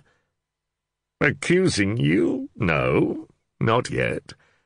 But you must admit it does look dubious when a cartload of evidence is found in one of your outlying barns, all tucked up and quiet, and—" Here Bradecote paused for a moment before delivering the coup de grace. "When you are mounted upon the horse Corbin Fitzpaine was riding when he was struck down by an arrow." Ranulph de Lasson stared at Bradecote as if he had taken leave of his senses. "What?" It came out as a hissing whisper. "Oh, yes. That very nice grey, which you clearly have not possessed long enough to ruin, is exactly the animal described to us by Fitzpaine's widow. It is a very distinctive horse." "But I bought this beast but the day before yesterday. My servants will vouch for it, from a man coming from the Welsh border. He was some poor knight down upon his luck. There had been Welsh brigands crossing the border, and he had lost wife and manor to sword and flame. He was a broken man, and had all he had rescued, his best horse, and the one he had been riding when he returned to find his manor under attack. He was heading east to the Benedictines at Ulster, he said, and would take the cow. The grey, well, I offered him a fair price for it, since he needed but one horse to ride upon, and it would give him coin as well as a ruined manor prone to Welsh attack to offer the monks for his admission." "Fair," murmured Walkelin, so low only Catchpoll heard it. "On the cheap, I would swear oath." "He accepted at once," continued de Lasson, "and departed upon the lesser beast." "This mythical unfortunate. Describe him to me, my lord." Ranulph de Lasson grew purple in the face. "You think I lie? You dare to—" "Describe him." Bradecote's face was impassive, but the command was firm and at such a volume that heads turned, even those pretending not to listen to what was going on. De Lasson complied. "What manner of man? Ordinary. Not badly dressed, but not in his finest. He was tall and thin-faced, and in his 40s, I should have guessed, with receding hair. You could see him as a monk. The chestnut was an average animal with a jagged blaze down its face, and he wore his sword like one who had used it. The scabbard had old scars upon it." The tower of hope within Bradecote and his companions crumbled to dust. There was little that de Lasson could have said to exonerate himself, but this did so. Unless he was so clever he had considered that they would be hunting sword and scabbard as well as the horse, and decided to make up a horseman who carried them. But the chestnut with the lightning blaze was real. It was the animal that Jocelyn had almost certainly seen in Wich and used as a false trail, not knowing it was a true one. Bradecote heard Catchpoll's slight hiss. It was now a case of extricating themselves without appearing defensive. "Where were these scars, my lord?" He carefully chose to sound as yet unconvinced. There was a deep cut into the leather near the top, and some scuffing also." And you thought this tale of Welsh brigandage sounded likely?" "What reason had I to doubt it?" Bradecote saw his opportunity. "It did not perhaps occur to you that a man who turns up, unannounced, with a tale of woe and a good horse he is willing to sell cheaply, and do not tell me it was not cheap, my lord, might not be honest?" "No," lied de Lasson. "Well, we will return the horse to Lady Fitzpaine, of course, and request everyone to be on the lookout for this thin man on the chestnut." "But I paid for it," de Lasson blustered. "My lord, it is a lesson well learnt that some things are too good to be true, You will be more careful in the future from whom you buy, I am sure. And the cart of salt will be returned to Baldwin de Malfleur, should it be his, with your compliments, since you say you knew nothing of its presence in your barn, and we, of course, accept the word of so important a lord." Bradecote inclined his head. De Lasson was confused now. Surely the under-sheriff had not believed a word before, but now— The loss of the horse was an embarrassment, and good money wasted, but he had wondered at the story he was given and chosen to play along. Better to be rid of the whole problem, though he would complain of his treatment to Miles of Gloucester. He dismounted, ordered a groom to remove his saddlery from the grey, halter it, and hand it to the under-sheriff. He made no attempt to offer hospitality, but thanked Bradecote, for the sake of the onlookers, for drawing these matters to his attention, and wished them a safe journey, whilst secretly wishing Bradecote would break his neck. As the trio, with Walkelin heading Fitzpayne's grey, left the courtyard, Sergeant Catchpoll cast his superior a look of undisguised admiration. "That, my lord, was masterly. Considering the depth of the hole in which we found ourselves, and a hole deepening as we stood there, it was almost miraculous. He will complain to his sheriff, of course, but will most likely sound a fool. Miles of Gloucester's no idiot." "Thank you, Sergeant. From one so versed in the art of wiliness, that is indeed a compliment. Trouble is, it leaves Wakelin's theory dead in the dust, and— Sweet Jesu, the hooded rider the widow woman saw might well have been the poor knight from whom de Lasson bought the horse, and also the go-between. We were so dismissive because of Jocelyn's meddling and the foolishness of ghost archers that we linked what the widow Agar saw to him. But the fact was she saw a hooded rider the day before Jocelyn came to Wich, and so was not part of the deceit. It was pure chance that the real horse was Chestnut, as well as the one Jocelyn invented to distract us. He swore volubly. "No point in regrets, my lord," declared Catchpoll reasonably. "Even if the man was the link between Hallward the archer and whoever is directing him, what could we have done? Chestnut horses are common enough, even with a blaze, and all we know is that the man was heading north. It helps us, but only a little, and prevents nothing." "Sorry, my lord. It is my fault for being so keen on the Lord de Lasson being behind it all." Walkelin shook his head sadly. "Don't apologize, lad. It's a sign of weakness." Catchpoll gave a small, grim smile. "We all would have liked to see de Lasson the centre of it all. The thing is, he was the best motive we had. Greed is a powerful thing." "So is being an evil bastard, and de Malfleur was next on our list. We may even have to look carefully at the miserable Jocelyn, who seemed so unlikely." Bradecote sighed. "The man on the Chestnut could have been heading to Malfleur at Rushock, but might have been off to meet Hallward, though I hope not. And Shelsley is in this direction, so leaving the salt at Holt for a while might have been a good idea before taking it on to there when quieter." "But if it is him, my lord, there has been no opportunity for the go-between to see him." Walkelin paused. "At least we have some vague idea of what the man looks like now, which is a start. We can warn about one such in Wich." "We have not watched him, the Lord of Shelsley. And the Lady Fitzpayne is probably so glad when he is not underfoot she would not ask him where he had been if he slipped away for an hour." Bradecote considered the matter. "He would certainly know everything we discover by being on hand. He may even have given the go-between orders just to keep arranging attacks until he calls a halt." "All well and good, my lord, but his motive is almost non-existent." Catchpoll sighed. "It gets no easier." It actually got more difficult when they reached Wich, because there was a hubbub in the town. Knowing they would arrive late in the day, the packmen heading the previous day to Worcester had said they were unlikely to return the same day, but were now expected. Instead, a message had been received that the salt heading for Worcester had not arrived. People were gathering, solemn-faced. The arrival of the under-sheriff was greeted with sullen glumness. Walter Reeve, at the eye of a growing storm of disquiet, looked beleaguered.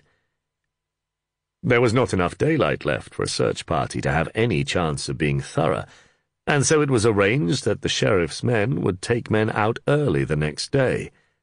All in all, a day that had begun in hope was ending dismally.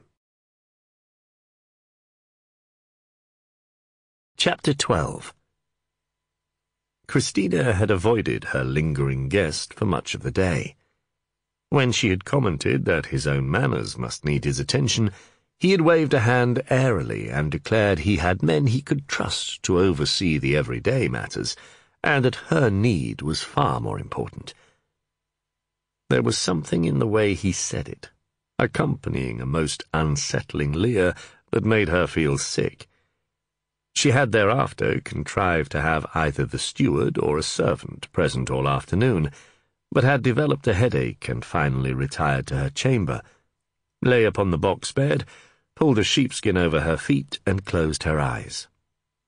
She lay in a half-waking, half-sleeping state, time in limbo, her thoughts jumbled, and many of them concerning the under-sheriff. She only part-registered the drawing back of the curtain, but her eyes flew open as someone sat upon the edge of the bed. Jocelyn was smiling down at her, smiling the smile she had learnt to loathe on a man. "I have brought you wine with herbs, for I am told you suffer with a headache, my lady." His words were solicitous, but he was not thinking of her comfort. "It is said of the weaker sex that foul humours arise if certain needs are not attended to.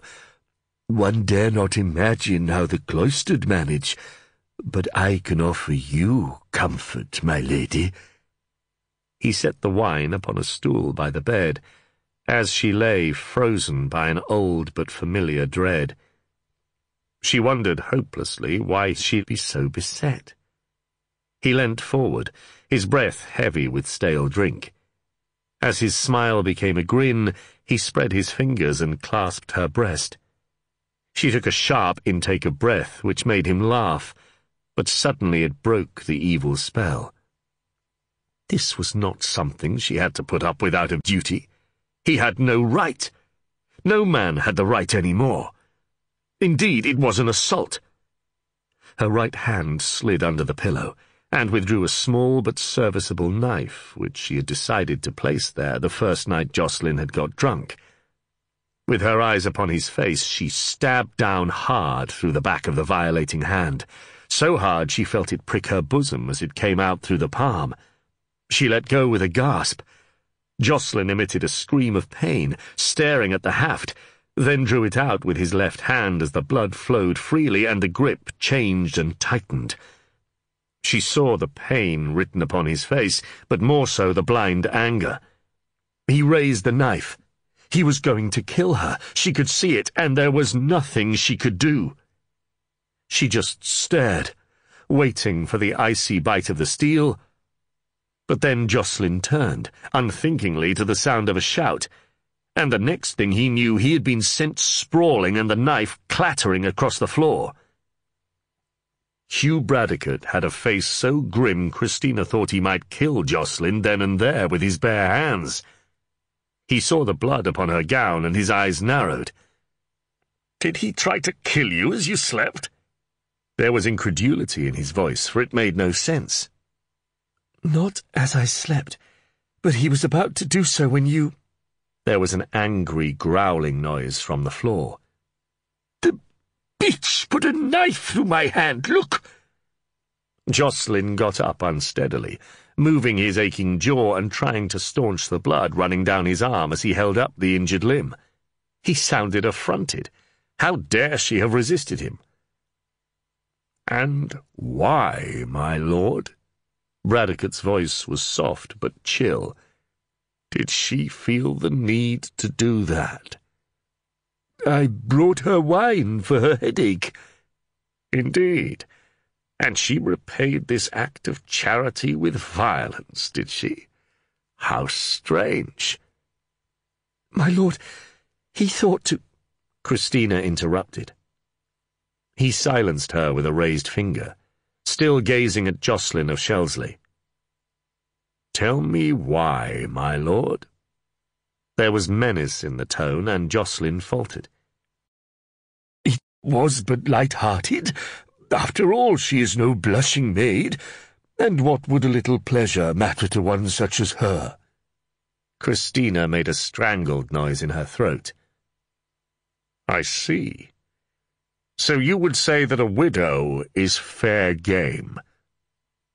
Well— Jocelyn avoided his eye and gave a tentative laugh. She should be game enough. After 2 husbands, and one of those Arnulf de Malfleur, what sort of woman can she— Bradecote knocked him down again. What sort of woman, you say? The under-sheriff was not thinking as an officer of the law. In that moment the law meant nothing to him. He loomed over the cringing man, taking him by the throat and lifting him almost off his feet. If the lady had put the knife through your black heart, I would have applauded her act, you apology for a man. A woman cannot be safe in her own bed with a cur like you sniffing about her skirts. He drew his own knife and put it to Jocelyn's throat. No, my lord, please, no more death, even him. Christina half crawled across the bed, her hand outstretched. Please, I beg of you. There was a pause, a held breath. Jocelyn looked up into eyes so hard he thought their very glance would draw blood. Then Bradecote exhaled. Get out! Out of this chamber, out of this manor, and if I hear that you have as much as crossed her path, I will come, and I will kill you. You can't. You wouldn't. Oh, I would. Never doubt me. Out!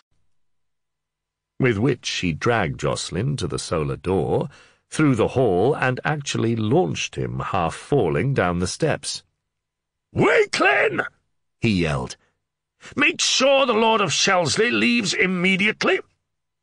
Walkelin grinned, thinking this the end to the Lord Bradecote's harsh words to the Lord of Shelsley. But it is near dark, complained the cowed and bruised Jocelyn, crumpled ignominiously in the dirt. You have men-at-arms? If you're afraid, then ride fast.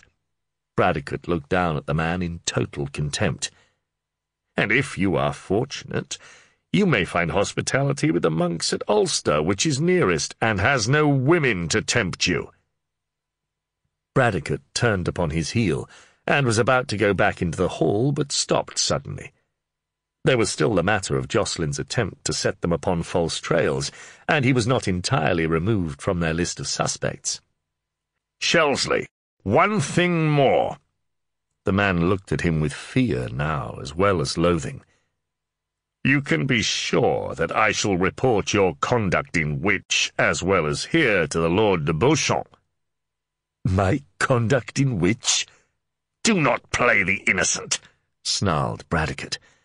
You tried to delay the proper execution of the sheriff's business and the restoring of the king's peace. I protest. Shut up and listen well. You were seen, not just vaguely, but well enough to be recognized. Here the under-sheriff permitted himself a sneering smile.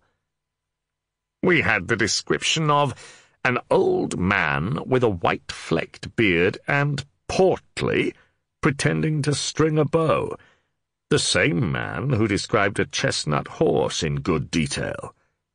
Where did you see that horse for real, Shelsley? I never— Jocelyn began, and then swallowed convulsively and shut up. Walkelin, take the Lord of Shelsley into the stables, and let Sergeant Catchpoll have words with him. In private. Walkelin grabbed the man, still scrabbling to his feet, far from gently. No, I will tell true. Jocelyn of Shelsley was not a courageous man in the best of circumstances, and having had a woman drive a knife through his hand for no good reason other than she was not prepared to let him have his way with her, then be knocked down twice and threatened with death and pushed down a flight of steps, he was in no way able to contemplate being mistreated by the sadistic-looking bastard that was Sergeant Catchpoll. "The horse was simply one I saw at the stables in Wich. Just a chestnut horse being led out by a nobody." "Invisible, was he?" Bradecote did not look at all appeased. "I mean, he was just a man leading a horse, neither young nor very old, thinner than me." "Didn't say much," murmured Walkelin, rather enjoying the chance to revile a member of the lordly class without fear of penalty. He shook his prisoner a little, and achieved a sneer that Sergeant Catchpoll, emerging to see the cause of the disruption, considered almost as good as one of his own. "Well, you had better hope that meagre information helps us find him, and that he has no knowledge of you, because this case will end in hangings, and if the stretched necks are lordly, so be it." "Me? Why should he know me?" The Lord of Shelsley, quivering in Wakelin's grasp, opened his eyes wider. "You want to implicate me in these crimes, but you seek an archer." "We let folk implicate themselves. Much tidier," growled Catchpoll, folding his arms and looking as if assisting them to do that was one of his pleasures in life. "An archer has brought down the victims, but we think someone else planned the crimes. And just at this moment a lord who has been keen to throw us off the scent, and one who has the potential to profit from the death of Corbin Fitzpaine, looks a good option." Bradecote was still too angry to enjoy the deflating of the puffed-up Jocelyn of Shelsley. "But his death was not intended," wailed the panicking lord. "How do you know that?" interjected Walkelin. "I mean, it cannot have been. There are all these thefts of salt after Corbin's death." In truth, Bradecote still thought the death of Corbin Fitzpaine a simple case of a man being in the wrong place at the wrong time, but it served his purpose not to admit this. "That is to be proved when we bring this to conclusion. I suggest you pray hard at Ulster, and then return to your own manor and remain there. If we hear of you wandering, it will be a good sign of guilt. Now go!" Jocelyn needed no encouragement, but Hugh Bradecote did not wait to watch him ride away. He turned, and went tight-lipped back into the hall, and fought to step back from the white-hot killing anger that had consumed him as he did so. He did not knock upon the solar door, but entered without hesitation. Christina sat upon the edge of the bed, her feet still bare, pressing a kerchief to the oozing cut staining the fabric of her gown at her breast. She looked up as he came in, and tried to smile, but it wavered and died on her lips. "Is that what men will think of me?" she whispered. "Any woman who has been Arnulf de Malfleurs is fit only to be used like a—" Her voice caught on a sob. "It is not what I think of you," he said, kneeling before her and taking her hand and adding, "nor any decent man." Unconsciously, he took the cloth from her grip and gently pulled down the edge of the gown just enough to reveal the wound on the soft fullness of her flesh. "It is not deep, just a small cut, but you must have used a fair amount of force to go right through his hand." He wiped the welling scarlet from her flesh. She laughed unsteadily, very conscious of his touch. "I did. I thought I did not have to suffer this. Not this time." "You don't. Not again." He looked into her eyes, not smiling, but reassuring. "I warned you, didn't I, that if you found Jocelyn dead, it would be my fault? Well, he isn't dead, but I stabbed him. Do you want to put me in chains and present me before the justices?" "Self-defense was never a crime, and when I came in he was clearly on the point of—" Bradecote did not want to think of having arrived a minute later. Yes, I know. Thank you. I did nothing. They both knew that was a lie, but saying, I saved you from death, sounded as if demanding thanks. You stopped him. You knocked him down twice. I hope your knuckles are not sore, my lord. She smiled and touched his hand. It was the most tremulous of smiles, the most delicate of touches. He felt the intimacy, the wave of desire, and then there was an awkwardness that settled upon them. Of all times, this was not the time, when she had just defended her honour to the point of risking death. To take advantage would be wrong, even if part of him felt she wanted him to do so. He gave a twisted smile, which was half grimace, and got up from his knees, brushing them down, embarrassed, avoiding her eyes. I should go and do something. She blushed. She had felt it too, the wanting him to lie with her, and yet being so proud of him for resisting. Yes, I understand. I will make myself presentable. He simply nodded and turned to go. Thank you, my lord, she whispered. And he felt the "my" was suddenly personal. The under-sheriff found excuses not to go back to the hall until the time to eat. In part, he needed to calm himself after a most tumultuous hour. Hugh Bradecote was not a man whose temper ruled him, but he had been killing mad for a few minutes. Had Christina not prevented him, he would almost certainly have put an end to Jocelyn, and without compunction. Even had his own feelings not been involved, the cur had thought to use a woman for his pleasure against her will, and prepared to commit murder because she had tried to defend her honour. Rape and murder were capital crimes, and it was only by the grace of God that she had been spared. Had he arrived a couple of minutes later, his stomach churned at the thought, which recurred in his head. And then there was that near embrace, and more. Christina Fitzpaine was important to him. It sounded easier in his mind to admit only that, for how could it truly be what his gut feeling said, love, after only knowing the woman for a week? Kneeling before her, it had been so tempting to reveal his feelings, as it had been to press her back onto that bed. But the voice of sanity said it was too soon, that it was a madness upon him like a fever, and like a fever it would break. His heart told him otherwise. These two elements were in conflict, and the heart was in the ascendancy.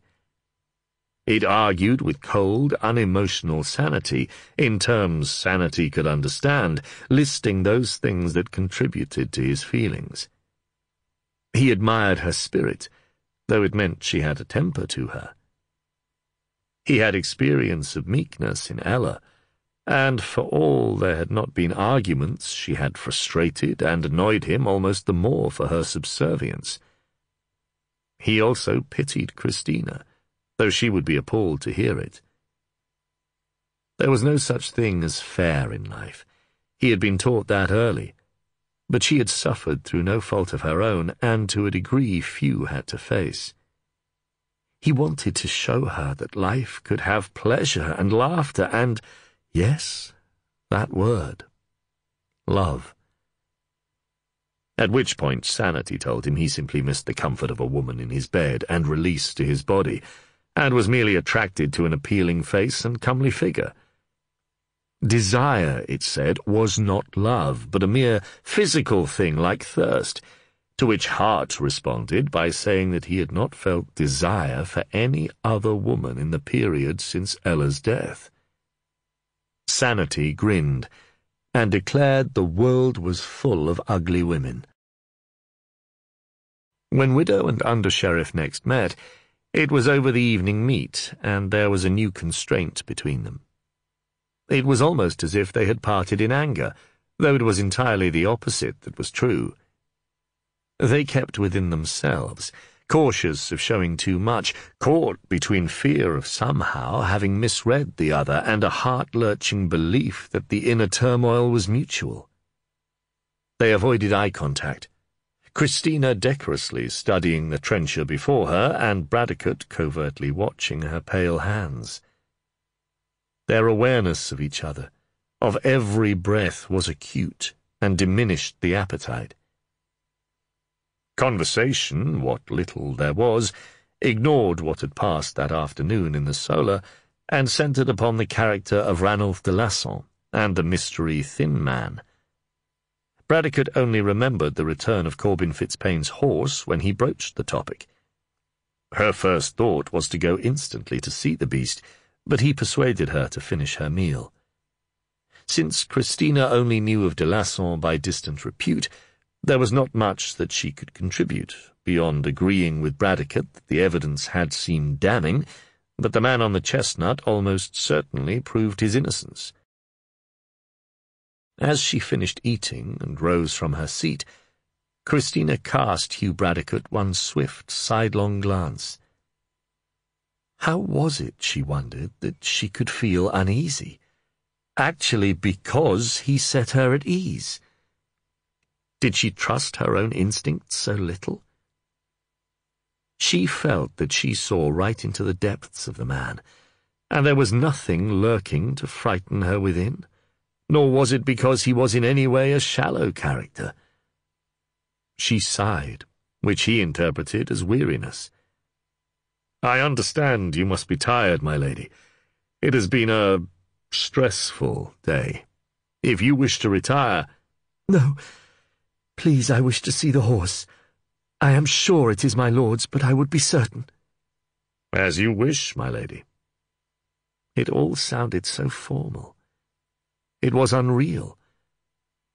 He offered his arm, unnecessarily, but with gallantry, and she laid her hand upon it as he walked her out to the stables, the simple contact making her heart race as it did his. The stable was in darkness, and he was loath to bring a rushlight within for fear of fire, but with the door open the small amount of moonlight in the cloudless sky gave just enough to see the horse's white markings reflecting the light. She advanced, speaking softly to the animal so as not to frighten it, and it twitched its ears and nuzzled her hand. "This is Corbin's horse. I know even in this dimness." She sighed and shuddered, leaning back against the solid warmth of Hugh Bradecote. He wanted to hold her, kiss her while none would disturb them, yet somehow, with the long face of her dead husband's horse watching them, it seemed wrong. He contented himself with sliding his hand on her arm and taking her hand as she leant back, and resting his cheek against her coif. There was silence, but for the scurry of a rat and the stamping of a horse's hoof. After what seemed an age, she sighed. "We should go in." "Yes." He did not move an inch. "It should be wrong. I am in mourning," she whispered. "I should not feel this. I have never felt this, Holy Mary, never." "And I should. My son is not yet 10 weeks old." He did not phrase it as his wife, not 10 weeks buried. "And my mind ought to be entirely upon my duty." "It is not?" She could not resist the question, though their pose gave his answer already. "No, you know it is not. God forgive me, but I must make it so, for lives depend upon it. Until this is over, Christina." He used her name, and it thrilled her as much as his touch. She sighed, and pulled away, turning towards him. "I understand. I shall not be weak. Not yet." Her voice was low, not sad but resigned. They left the stable, decorously apart. He followed her across the courtyard and up the steps into the hall. In the light he could see a weary sorrow on her face. "You must be tired, truly." "Yes, it has been a tiring day, my lord. You know, I thought I would feel pleased that Corbin's horse was home, but I just feel rather numbed by it." He went with her to the solar door and opened it, bowing to let her pass, and wished her a good night's rest. She thanked him with a smile, and when the door closed behind her, leant against the solid oak, took a long breath, and closed her eyes, the smile remaining. Chapter 13. Bradecote arose to a frosty morning, conscious that the day was likely to be marked by the confirmation of more deaths, and yet far from heavy-hearted, which gave him a twinge of guilt. Catchpoll's twinges were more physical, and he complained of how the cold got into his knees something wicked, nearly all the way to Wich, warming the air with his colourful language. Bradecote smiled wryly, and recommended what his father had sworn by, which was a bran poultice, just the same as he used on his horses if they came up lame.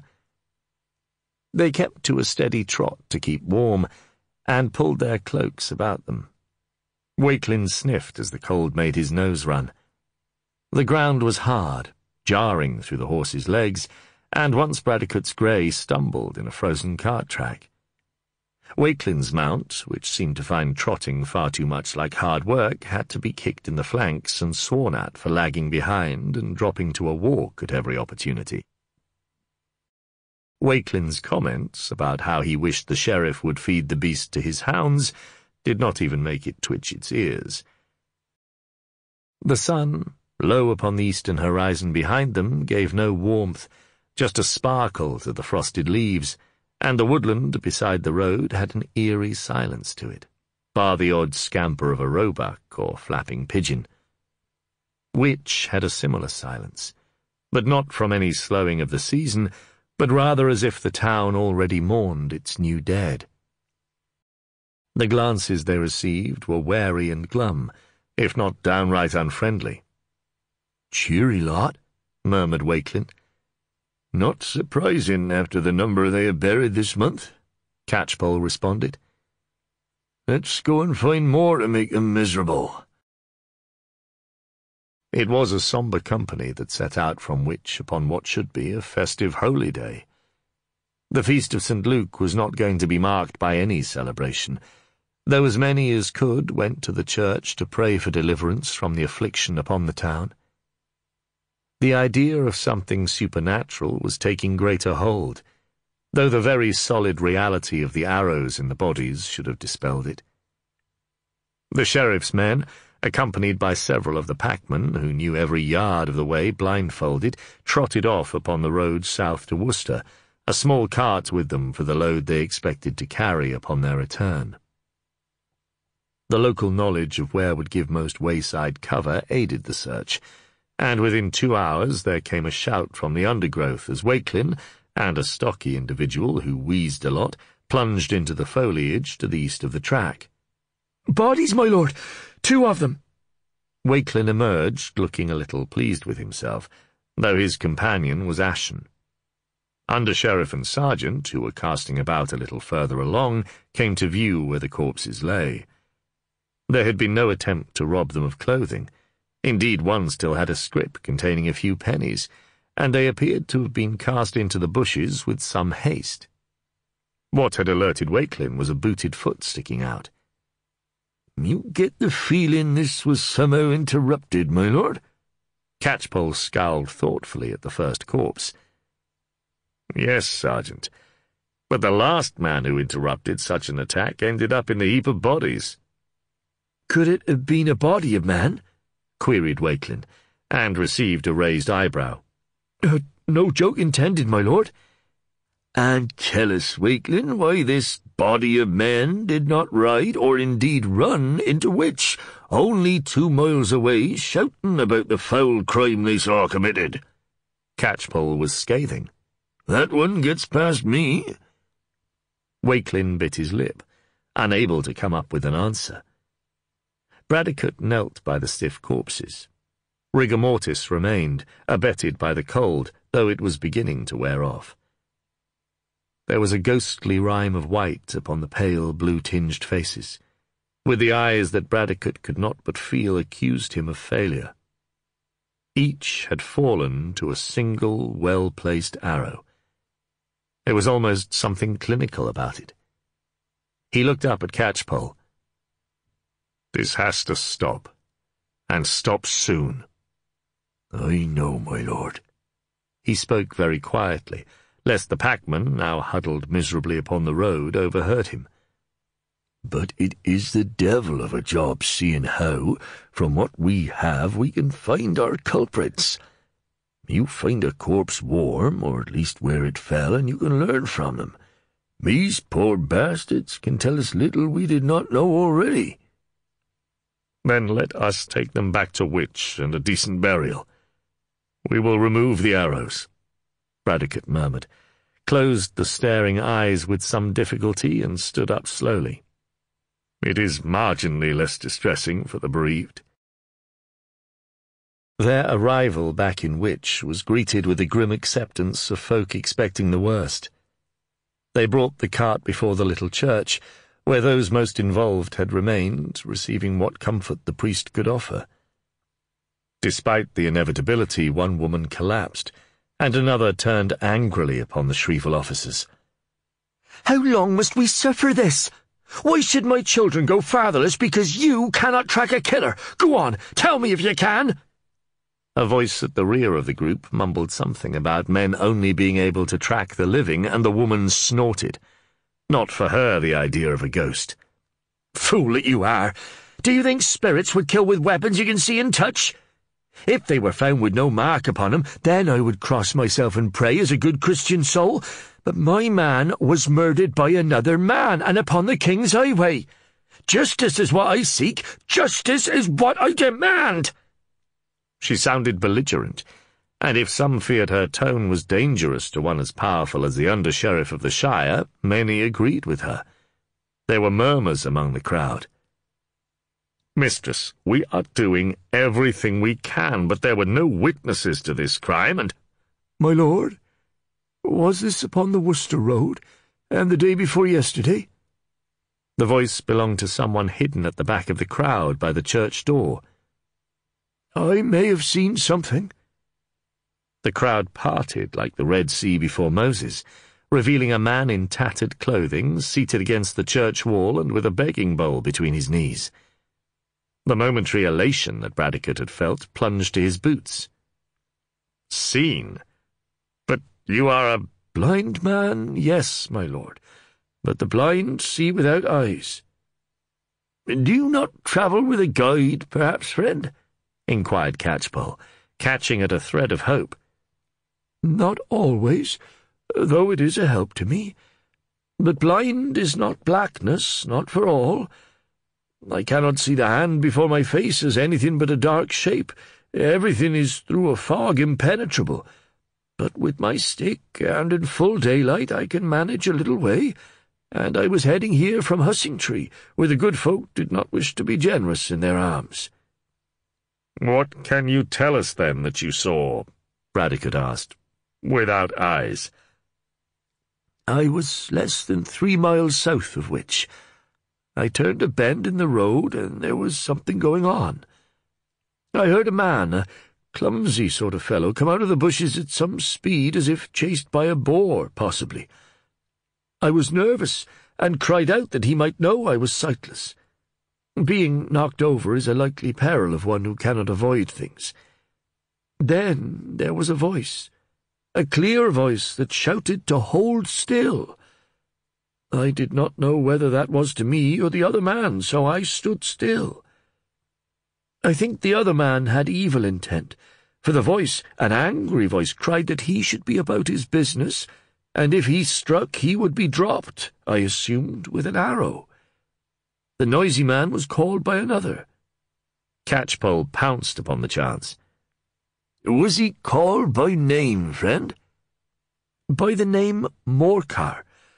He drew away from me, and picked up something heavy, for he grunted as he did so, and I heard twigs and branchlets break at the roadside. Then he and the other men, for from the footfalls I would think there were 3, departed with their ponies. I wondered if the man who had leapt out had been relieving himself, and perhaps been surprised and acted from instinct." The blind beggar paused. "It was very still for a minute or so, but I knew I was not alone. Then my rescuer came forward, and he was a quiet man, and he bade me be not disturbed, because he meant no harm to me. I asked what had happened, and he said nothing that I need worry about, and I should be on my way. Then the archer placed silver pennies in my hand and told me to pray for the souls of the dear departed, which I did in this church upon arrival and upon this holy day of St. Luke. Then he left with a blessing on his lips." "Archer?" Bradecote could not keep the urgency from his voice. "How do you know he was an archer?" "Easily, my lord. He pressed the coins into my palm. Any man knows the calluses upon an archer's drawing fingers." The blind man smiled. "Can you describe this archer?" Catchpoll ignored the looks that members of the crowd gave him. "He was about my height, for he spoke neither down to me nor up. His voice was not of a youth, nor yet an old man, but one in the prime of his manhood, and he was a man of this shire, though something in the voice was odd, as if he had travelled, had heard other voices, if you understand." Catchpoll nodded, caught himself doing so, and then acknowledged in words. "And this man expects to be obeyed when he commands." The blind man chuckled. "No doubt of that." "You mean like a lord?" Walkelin joined in, sounding incredulous. "Bless you, no. I would swear he had nothing but the English for a start. And what lord would be horseless and an archer? No, he has been where men obey, in a company of men, perhaps. And besides, his bow makes him a man I reckon as none who saw would defy." "You made no mention of this to anyone upon your arrival here?" Bradecote did not accuse, but was interested. "Why was that?" "Good my lord, who is there to listen to the blind beggar? And besides, I thought I had avoided a beating through a kindly deed, not that there had been evil done upon the road, I swear. The archer, he sounded, except when he called out to the man Morcar, very calm, even weary, not like a man who had been engaged upon a crime at all. There were no nerves, no edge of excitement." "You have aided us, my friend, and indeed the blind have seen more than the sighted." Bradecote dismounted, and went to take the man's hand, which he shook, and into which he quietly pressed coin. "And you can tell I am no archer," he whispered as he did so. The blind man murmured blessing and thanks, and the under-sheriff turned to find Walter Reeve at his elbow, frowning. "You have some new piece of information for us today, Master Reeve?" The Reeve caught the irony in the tone and coloured. Not as such, my lord, nothing new." The man's worried demeanour had become permanent, decided Bradecote, and shook his head. It felt awkward, standing among people who all knew the dead they had been unable to save, and seeing the accusing eyes. The sheriff's men, seeing no use in remaining, mounted and returned on a long rein to Cook Hill, where they tried to make the blind man's information the key to making an advance rather than fragments of interest. They failed, and it made all 3 rather morose.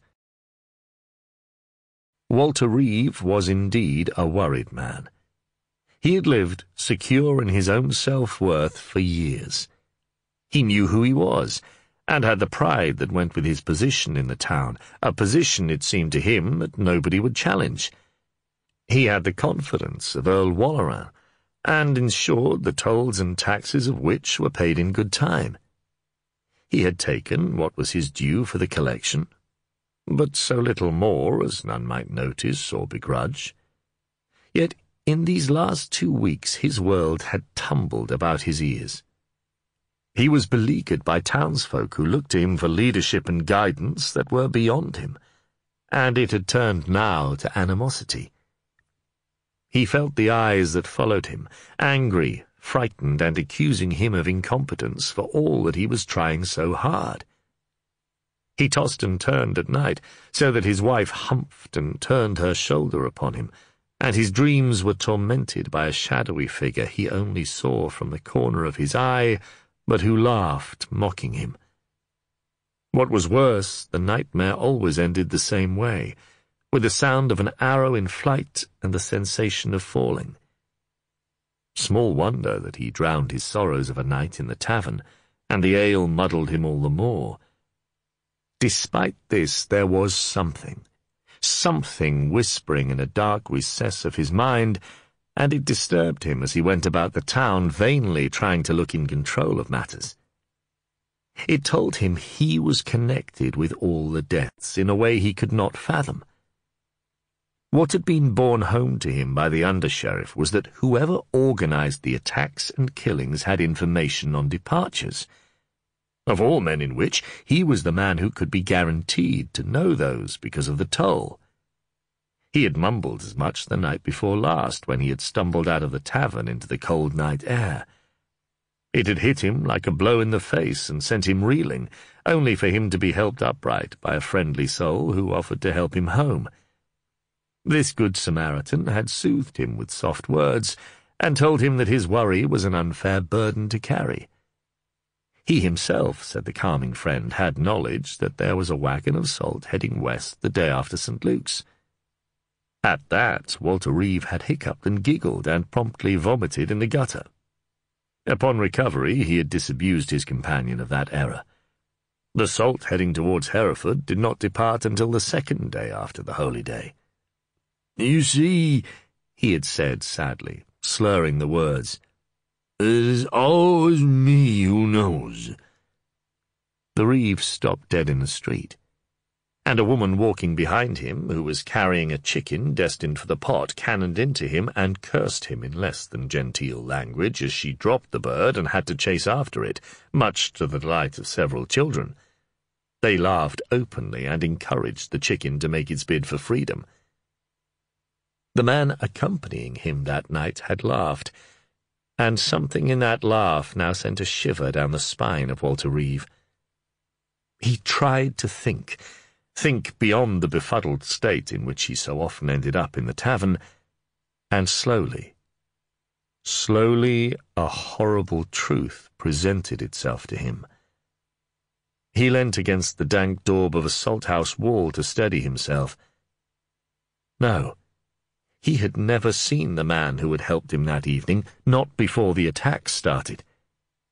He cudgelled his brain to recall what manner of man he was, but the stranger always sat in a gloomy corner, a listener, not a talker, a quiet individual who drank, thanked the host courteously, and departed. He was thin and tall, Walter remembered that much. He must tell the under-sheriff. Then he shook his head.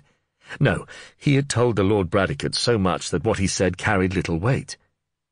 Well, it would be different when he, the reeve of Wich, caught the man who was in part responsible for the killings and presented him before the under-sheriff for interrogation.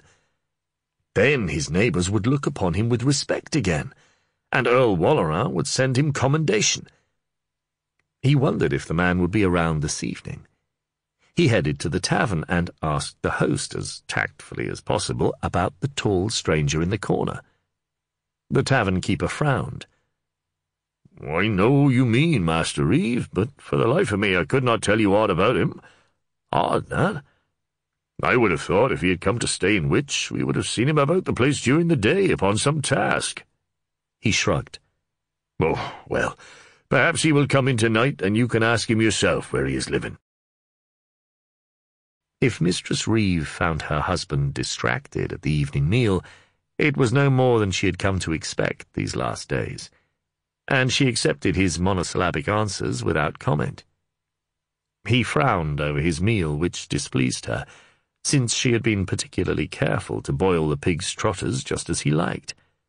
But he seemed to come out of his daze at the end, and actually complimented her upon her cooking and kissed her cheek, as he declared he was going out. She glared at him, for he did not have to say where he was going. "No, not that face, wife, for tonight I am going to do something that will make you proud, and my name will be upon everyone's lips on the morrow." With which he kissed her cheek again and was gone, leaving her perplexed and vaguely ill at ease. The tavern was not a hive of convivial jollity these days, more men drowning their sorrows. Whilst those who worked in the salt-houses were not directly at risk, they all felt the cloud of misery that hung over their town and trade. Voices were muted, and few looked up as the reeve entered. Those that did barely more than grunted acknowledgment. Tomorrow, thought Walter, all will be different. I shall be the hero of the hour. He nodded to the tavern-keeper, who, with a jerk of his head, indicated a table in the least lit corner of the room. Walter Reeve approached, with forced bonhomie and feigned surprise. "Why, it is my good friend from the other night. I give you a good evening, and would buy you an ale in thanks for your kind deed." Reginald eyed the reeve suspiciously. "No need. It was hardly an act of great charity, since I was heading that way myself." "Ah, yes," murmured Walter, in what he hoped would sound a casual tone. "And where might it be you are living, if you are not much known hereabouts?" Reginald's eyes flickered, but he answered smoothly. "I have been sent by the brothers of Gloucester to oversee their salt-houses in these troubled times." "So you've been staying with Alnoth or Samson, then?" "With Samson, yes." The delay had been but a heartbeat. "Good fellow, Samson. Hard-working. The brothers need never have concerns about his labour."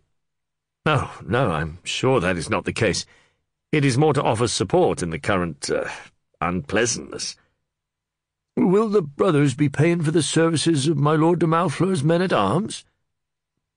"Perhaps." Reginald tried to sound undecided, and took a languorous swig from his ale. "It depends upon what service is owed to the Abbey." "True enough." Walter, very cleverly, he thought, did not press the point. "Now, do let me buy you a fresh jug of best ale. I feel beholden." "If it means so much to you, then thank you, yes." Reginald wondered whether he might slip out whilst Walter fetched the replenished jug, but decided against it. After all, he was at least 2 steps ahead of this blundering reeve. He waited, and Walter returned, bearing his gift. He pushed his cup across the table with a murmur of thanks, and watched Walter pour himself a cup to overflowing. He nearly laughed. What did the pathetic sot think he was doing, outwitting him? He was so sure of himself he did not actually notice that although Walter raised the cup to his lips frequently, he took very little, or that he was not nearly as inebriated as he made out. After what Walter considered a suitable interval, he began to babble, suitably incoherently, about the under-sheriff being led astray and the ire of the Lord de Lasson. Reginald could not conceal a smirk, brief as it was. Then the reeve started to talk about the pack train for Shrewsbury, and how important it was. Reginald lapped up the information, and instead of making his excuses, decided to linger. Walter, in an expansive gesture, knocked over the jug, sending the remaining ale to soak into the floor. Such a waste, he thought, but in a good cause. He belched and got unsteadily to his feet. "Come, friend, I will walk home with you." Walter beamed vacuously. "And make sure you're all right." Walter negotiated his way with some difficulty round a stool, nearly tangling his legs in it as Reginald waited patiently. "Come, let us go home, my Gloucester friend." Taking Reginald's arm, Walter headed for the door. He was thinking, and thinking fast. This man had nothing to do with the Gloucester salt houses, for Samson had been dead these 5 years since. He thought to take him to that end of the town, though, since his cousin lived and worked in another of the cluster of salt houses belonging to Gloucester that had taken his wife to her mother's deathbed in an outlying village that very afternoon. The salt house would be empty, and there he could show this man he was no fool, and perhaps even get information from him. They made their way, arm in arm, and with Walter a little unsteady and friendly in the manner of the drunk. They were clearly not aiming for the Reeves house, and Reginald, beginning to realize they must be heading for the house of Samson, tried to make his excuses. After all, this Samson would look at him blankly, having never seen him before. They walked along a line of salt houses, Reginald becoming more vociferous when Walter, with an amazing change of demeanour, suddenly bundled him through a door into a house in darkness. There was little light at all, and Reginald was taken off guard. "So, tell me, my tall friend, who most certainly does not reside with the long-dead Samson, how long did you think it would be before you were discovered?" Reginald, getting his bearings, replied in his normal voice, "Why, never." Chapter 14. The sheriff's men arrived in Wich early in the next forenoon, and headed to the Reeves house, but instead of encountering Walter Reeve, found his highly agitated wife, wringing her hands and near hysterical. Her husband had not returned home after visiting his favoured tavern, and she was already mourning him as one dead. "Oh, my lord, he said his name would be on everyone's lips, and he would make me proud this day. I fear he has been foolish and lies dead in a ditch. He is being cast down by all that has afflicted our town, and last night there was something odd about him. He was not himself." She wiped her eyes with the edge of her veil. "Not at all." "He went to the tavern, Mistress Reeve, but do you know if he left it?" Hugh Bradecote spoke calmly, and with gentle authority. "And did he leave alone?" "I went there at first light, and got Alfsey, who keeps it, out of his bed. He said as how Walter left, drunk as so often, with the tall stranger." "The tall stranger?" Catchpoll glanced at Bradecote. "I think, mistress, we too must see the landlord. Show us which tavern he visited, and in the meantime we will set men to search within the town. My lord?" He looked belatedly to Bradecote for confirmation of what was clearly his own decision, but the under-sheriff was not concerned about how things looked, and merely nodded his confirmation. "Whatever has happened, we will find your husband, mistress. Walkelin, you are to gather what men you can and search every stable, outhouse, and building. Sergeant Catchpoll will come with me and Mistress Reeve. Let us get going." They split up outside, Walkelin to knock on doors and form a search party, and the others to the tavern. The tavern-keeper met them with a look of concern that made Mistress Reeve burst into tears once more, and Catchpoll suggested that she remain with the landlord's wife while the hunt continued. The men withdrew to a corner, the same one used by Walter Reeve and Reginald the night before, and spoke in hushed tones. "Master Reeve was asking about the tall stranger in the day, wondering where he sprang from. You see, he'd not taken any obvious work in the town, and was rarely seen except here of an odd evening. He seemed very interested in him. Poor man has been worried of late, what with the responsibility and all, but he did look quite excited yesterday." Catchpoll pulled at his nose, thinking. "This tall man, when would you say he first appeared?" "Why, must have been 2 to 3 weeks past. Courteous he was, quiet, tended to sit here out the way and drink a while. Then he would bid all a soft good night and leave. A few nights back, though, he left just after Master Reeve, who had taken more than he could handle again, and I gather from what I overheard last night, helped him home. And did you not hear that we needed to know about any man who has only appeared here in the last few weeks? Catchpoll sounded exasperated, and the landlord shifted uncomfortably. There was something about Sergeant Catchpoll that made one keen not to exasperate him. Bradecote shot his sergeant a look that clearly said, "Shut up," and tried to keep the tavern-keeper focused. "What did you overhear?" "My lord, when Master Reeve came in, I let him know the stranger was here. He came over right to this table and sat down, thanking the man for his assistance in helping him home the other night. That is how I know. Master Reeve bought a jug of ale to share with him too, though I fear he drank too much. He even knocked the jug over, still half full. Mind you, I could almost swear he winked at me as he left." "Did you hear what they talked about?" "I had other customers, my lord, so not really. I did catch something about Gloucester and old Samson, as had a salt-house at Gloucester's, but he's been dead some years." The tavern-keeper scratched his head. "Perhaps the tall man was a relative." You say he was tall as me?" The under-sheriff was a very tall man. "And thin?" "Not quite of your height, my lord, and less muscled, more gangly, like a heron, I would describe him. Did not see his face clearly, for he tended to stoop, like the heron fishing, you see." "What about hair colour, or any other things that might help us spot him?" Catchpoll was clutching at straws. "The more you can tell us, the quicker we can find him." "Wore a hood, he did. I tell you what, though, now I come to think about it, there was something odd. He had a cloak, always. Ordinary sort of dark cloak it was, and it hid what I caught sight of that night." "Which was?" The sheriff's men spoke in unison. "Just not what I would expect." "Tell us, for the sake of heaven!" Catchpoll had to control his urge to shake the man. "Well, he did not look the soldier type, yet he had a sword at his hip, in a good and well-used leather scabbard."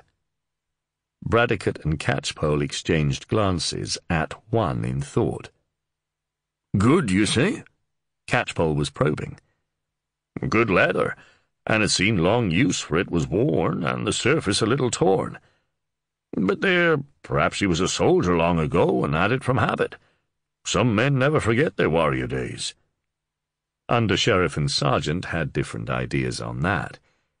It was clear the man had no more information, so they thanked him and went outside to discuss what they had learned. "Our stolen horse seller and the tall man, who has only been here since the trouble started, seem one and the same, Catchpoll." "Indeed so, my lord, which does make the Lord de Lasson's cry of innocence ring true. Pity, in a way, and he'll run to the Sheriff of Hereford like a rat down a hole and make trouble. Our Lord de Beauchamp will not enjoy having his ear bent by the Lord Earl of Hereford, but there." Catchpoll sighed and shook his head. "We could do no less upon the evidence."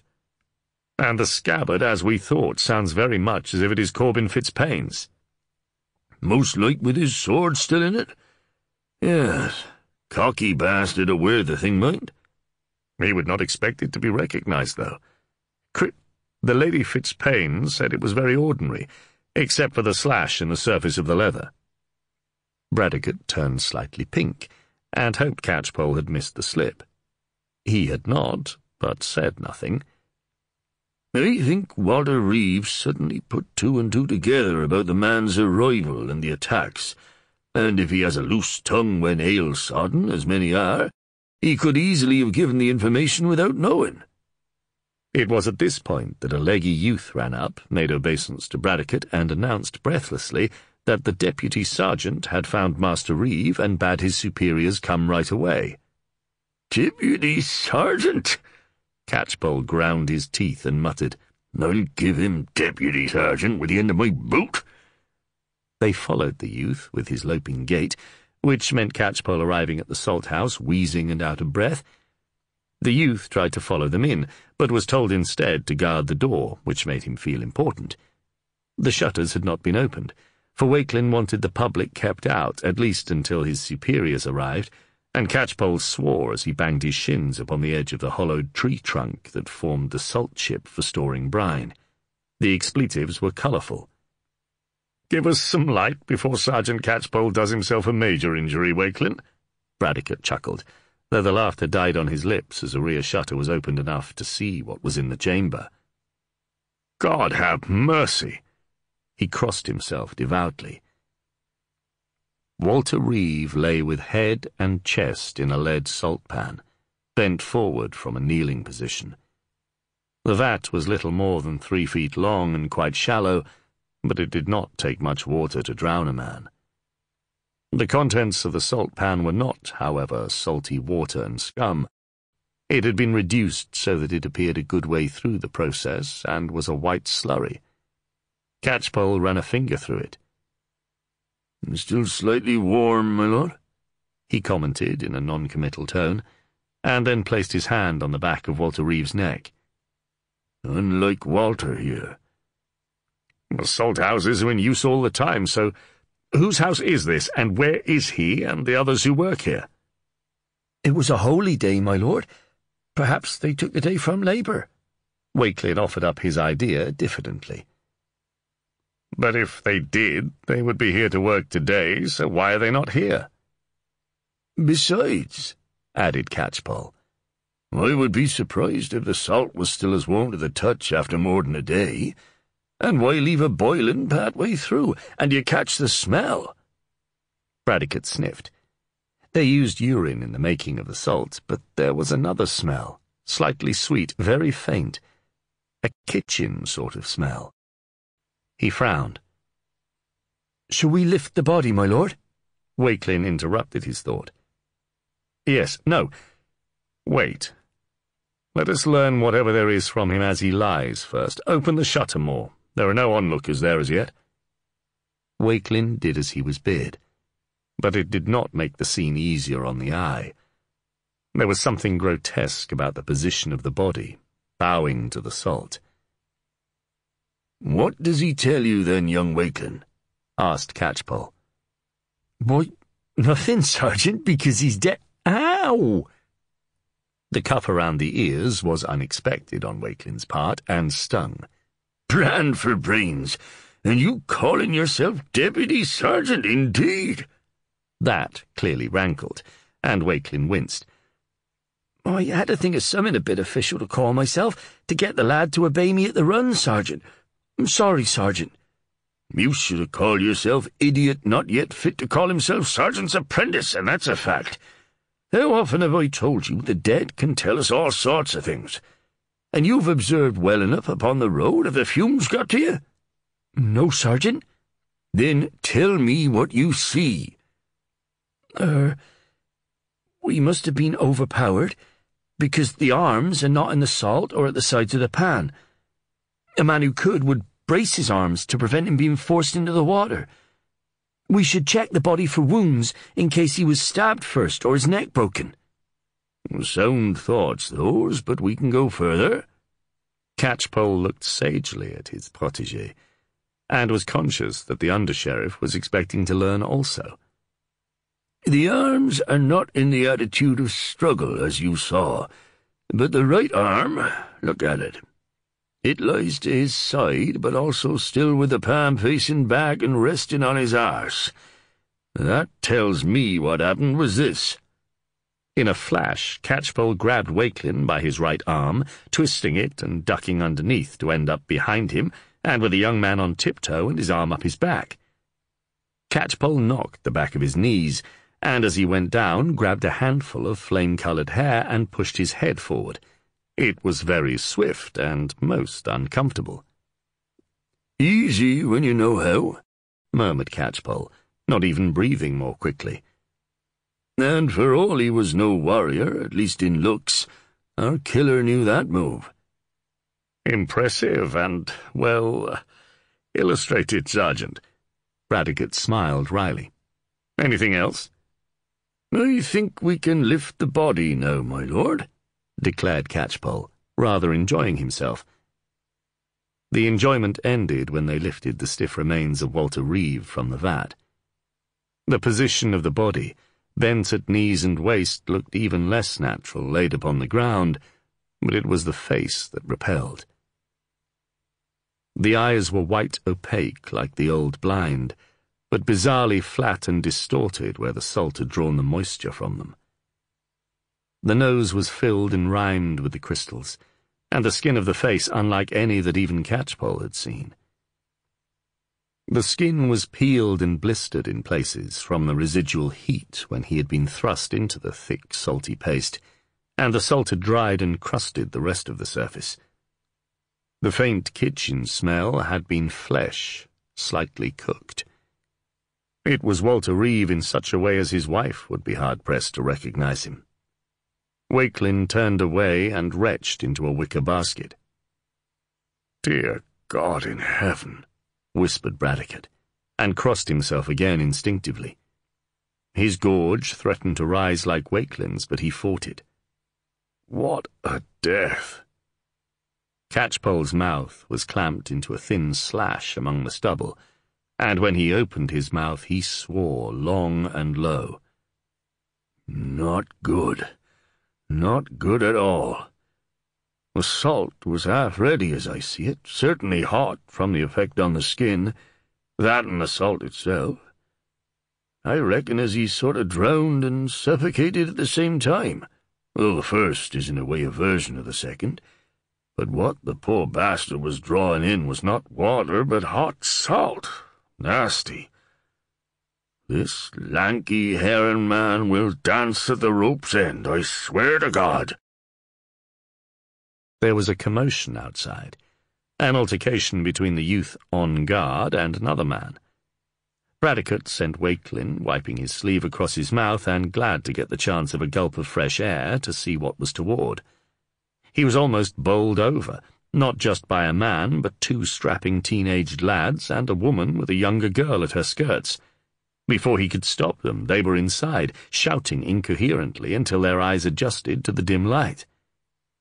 There was a moment of horrified silence, and then the woman screamed as if her lungs would burst. "For Christ's sake, get the woman and child out of here!" yelled Catchpoll angrily, and the man half-turned and pushed both woman and girl back out the door. "You look after your mother," the man whispered hoarsely to the lads, and jerked his head at the doorway. They needed no second command. He shut the door behind them and turned, his face a greenish tinge even in the gloomy light. "Who are you?" asked Bradecote boredly. "Oswald Tuckett, and this is my house." The man's voice was choked as he took in more of the scene, and he fought to keep himself from retching. "Yours, you say?" "Well, it is a salt house of the Gloucester monks, but I live here and work here with my sons." Bradecote and Catchpoll exchanged glances. Gloucester was what the landlord had overheard. "Was this once the salt house worked by Samson?" queried Catchpoll. "Samson? No, that was 3 houses along and is run by Thomas now. What has happened? Some accident?" "Accident?" Catchpoll snorted. "Have you ever seen a man drown in a hot salt pan in an accident?" "Well, no." The man swallowed and glanced at the body, then winced. "He might have been drunk and done so." "You mean he wandered in here, unchallenged, and just collapsed into the fresh boiling?" Disbelief rang in Catchpoll's voice. "Why should the town reeve do—" "That's Walter! Oh, my God, it is!" Oswald began to shake. "Yeah, so you recognize him. Can you explain his presence here, dead in your salt pan?" The sergeant's tone was near casual now, as if he were but mildly interested. He was, my cousin. Sweet heaven, and I saw him but yesterday." "No doubt." Catchpoll kept up the pressure. "What do you mean?" Oswald was on the defensive, suspicious. "The salt is made every day, even it seems on holy days, since the contents of the pan are still warm." Bradecote joined in, keeping the salt-maker off balance. "So why were the family not here overnight?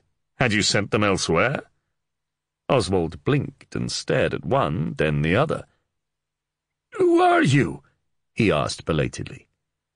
"We," announced Sergeant Catchpoll in his most impressive tone, "are the sheriff's men, and this," he indicated Hugh Bradecote with apparent pride, "is the Lord Under-Sheriff of the Shire. I'm surprised you've not seen us about Wich this last week or more." "No, my daughter had a spotted fever, and we kept within doors as much as possible until a day or two back." He made a rough obeisance to Bradecote and added, "My lord." "And yesterday?" Bradecote accepted that the reason sounded right, but was not going to accept it blindly. "We had a boiling in the afternoon, though took the morning as a holy day, and went to church and did not fire the pans until mid-afternoon, it must have been. Then, as the light failed, word came that my wife's mother was dying. She broke her leg last week, and it sent her downhill fast. She lives in a village just outside Wich, and I would not send my Emma there in the dark, so we all went. It was right we should." "What about the boilings?" "Well, they were doing well, but it would be madness to leave the fires unattended. We raked out 3, but that one," he nodded at the one from which they had taken Walter Reeve, "was at the point we would have built it up. You see, we boil, but not too fierce, the lead being soft, so we let that one die of itself. It was down to a red glow, and we reckoned it safe and contained in the stone of the oven there. It would have been out by mid-evening." "You remained at this deathbed all evening?" Bradecote did not doubt the reply he would receive. "And there are those who can vouch you did not return until now?" "Oh, yes, my lord. The wife's brother and an aunt." Oswald nodded vigorously. "My wife's mother died about the middle of the night." Catchpoll scratched his grizzled chin. "So when did you see your cousin Walter?" "As we were leaving. I told him where we were off to, and he offered sympathy to the wife." "How did he seem to you?" Bradecote adopted Catchpoll's casual tone. "When you parted?" "Quite bright. Sort of sparrow-chirpy, you might say, my lord. Might have just been that he was off to the alehouse, of course." "So he knew you would be away all night?" Oswald looked at Catchpoll. "Of course, I told him so." "And did he have anybody with him, or say he was meeting anyone?" "No, he was alone." "Fair enough." Catchpoll sniffed and looked to his superior, who shook his head. There was no reason to think Oswald Tuckett had anything to do with the killing.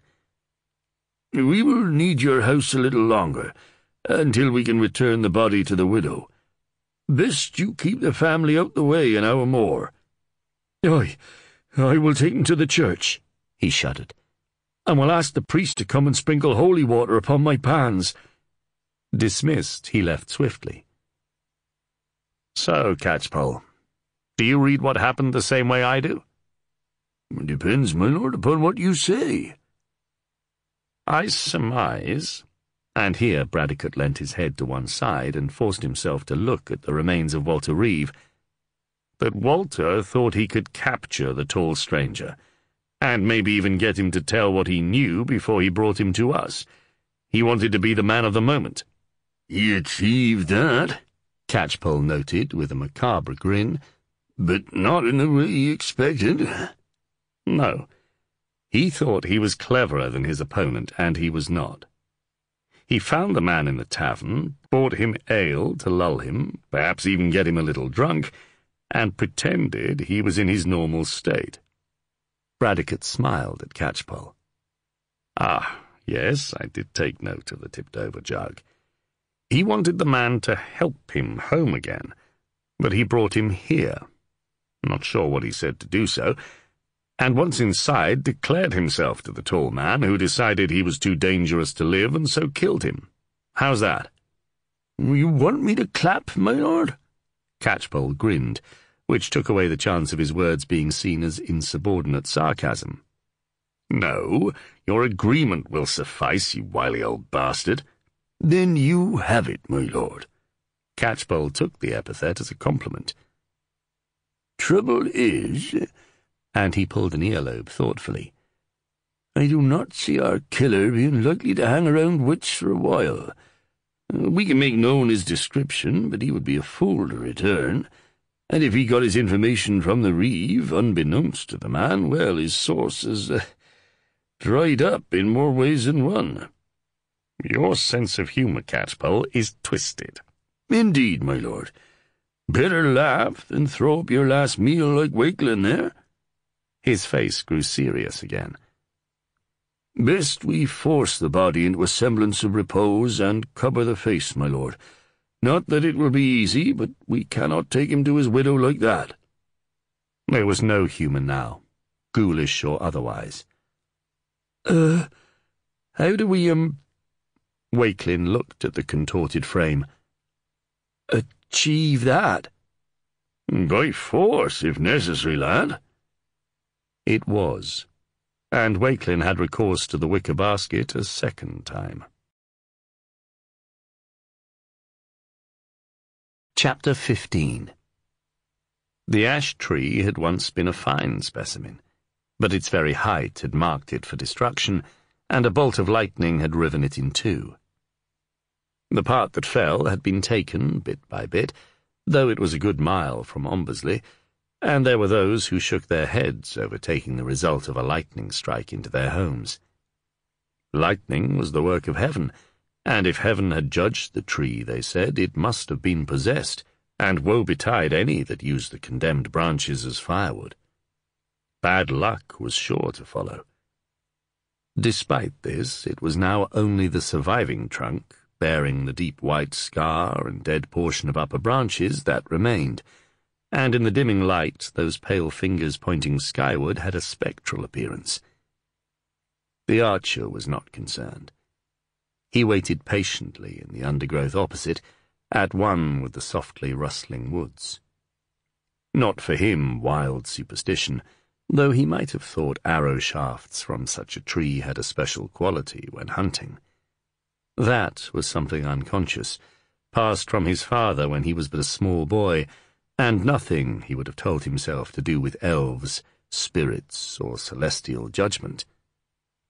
Like Catchpoll, the archer had seen enough deaths, been the instrument of them often enough too, not to worry about those who had ceased to draw breath. He prayed for those he knew and to whom he had been close, and left the rest to be prayed for by their own kin. He did not think they walked in the night, nor called upon the wind.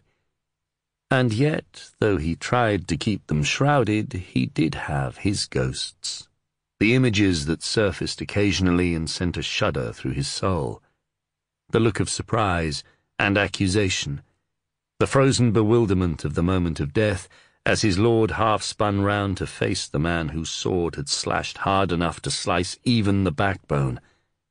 His father crawling towards him, calling his name, raising a bloody face made blank by the empty, gory sockets. A soldier given up to the bloodlust of battle, striking through an imploring woman and the squalling babe in her arms. Those did not stay dead and buried, and no priest would ever exorcise them. But he knew most fighting men had them, and they accepted their existence as they did old wounds that ached when the weather grew damp. The sound of the horse's hoofbeats brought him from his abstraction. It was a time of day when it was unlikely to be any but the messenger, and today, he thought, the messenger had trouble, for the horse was walking lame.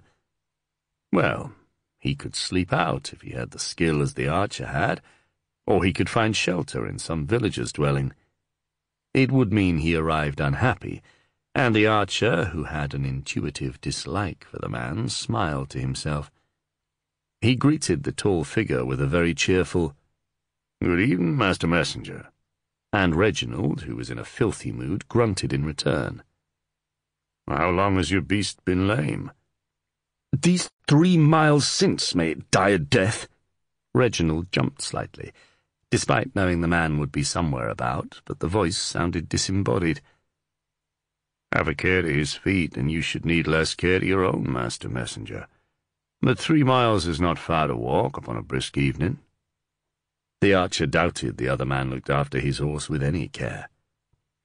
"If I wanted advice on horseflesh or on walking, I would not seek it here," replied Reginald with acerbity. He was tired, his boots pinched, and as the archer had foreseen, he would be asking shelter in some stinking hovel, plagued with noisy children and livestock. It was not a prospect that thrilled him. "Let us get on with this, and I shall be away," he declared. "By all means. I wonder, by the way, how long this is to continue. I am at a loss to see why anyone should want so much salt or so many lives ended." "You're not paid to wonder, Archer, just to loose your arrows straight. And best for you that you just stick to the thing you're paid to do, for my lord is not one to cross." "Then throw down the coin and tell me the next task." "The carts heading for the Benedictines at Shrewsbury leave tomorrow. Strike just south of Kidderminster, where there is a ford. They will be there in the mid-afternoon. No survivors." "Throw the scrip and turn around." Reginald did as he was told. He heard the slight sound of the coins in the bag. Then, oddly, he heard the bag fall upon the ground and the chink of silver once more. No survivors. You know, I grow weary of this. I've taken the silver for south of Wich, but leave you to find another way of ensuring your no survivors. Your lord can pay another, or perhaps send you. Reginald turned, swiftly, but faced nothing. "You cannot! My lord is paid!" "For work done, Master Messenger. I choose to take no more work." Reginald lost his temper, for he was frightened. His lord did not take kindly to failure. "You do so at your peril, Archer, for none cross Baldwin de Malfleur and live to old age." There was a silence, but not the silence of Reginald standing alone upon the track. He knew that. He smiled. So the archer could be scared. "I thought that would wipe the smile from your face, Archer. You've heard of "I know Baldwin de Malfleur." Reginald almost jumped. The tone of the voice had changed. There was no laughter in it, which was as he expected, but it was a tone as cold as the grave. "And now I know why no survivors. It would be his way. But I thought him long dead, drowned." "Why, no. His vessel foundered on his return from the Holy Land, but he survived, and later came home to inherit his brother's lands after the Lord Arnulf died before Lincoln." "Tell me, how did Arnulf de Malfleur die?" "A bad death, from the bloody flux." "That is good. Ah, yes, that is indeed very good." Reginald shivered. To rejoice in such a death for any man was a foul thing. "Master Messenger, you've spent these last weeks bringing messages to me. Now I have one for you to deliver from me to Baldwin de Malfleur." "You send one to him?" Reginald made a spluttering sound, which the archer ignored. "Tell him he is going to die, very soon, and all the priests in the Shire cannot shrive him of the sins upon his black soul." "Why, Archer?" Reginald could not contain his curiosity. "Why should you want him dead?" There was no answer. He and his lame horse were alone upon the trackway. Wich had been in uproar from the moment that it was known that Walter Reeve was dead. Rumours spread about what had happened to him, some more unlikely than others, but all dwelt upon the fact that it had been a gruesome end that had sent Mistress Tuckett a shrieking wreck and left her husband sick to his stomach. It had been one thing when the killings had been of Wich men, but not within the town.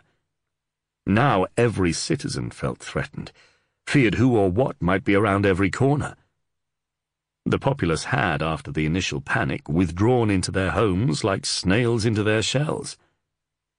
Bradecote had tried to make an announcement to as many as possible that they were to report any sightings of a tall, thin man with receding hair or a chestnut horse with a lightning blaze down its face. He wondered how many had taken it in. There were already mutterings about curses and devils, and Catchpoll sucked his teeth.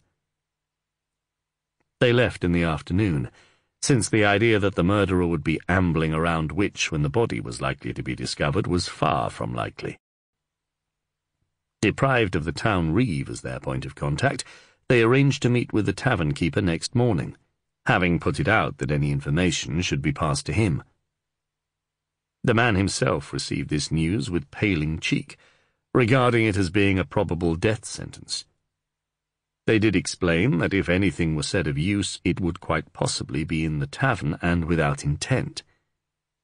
Privately, and in some relief, he thought his alehouse would most likely be deserted, and any drinkers who came to him that evening would almost certainly choose to go home in pairs.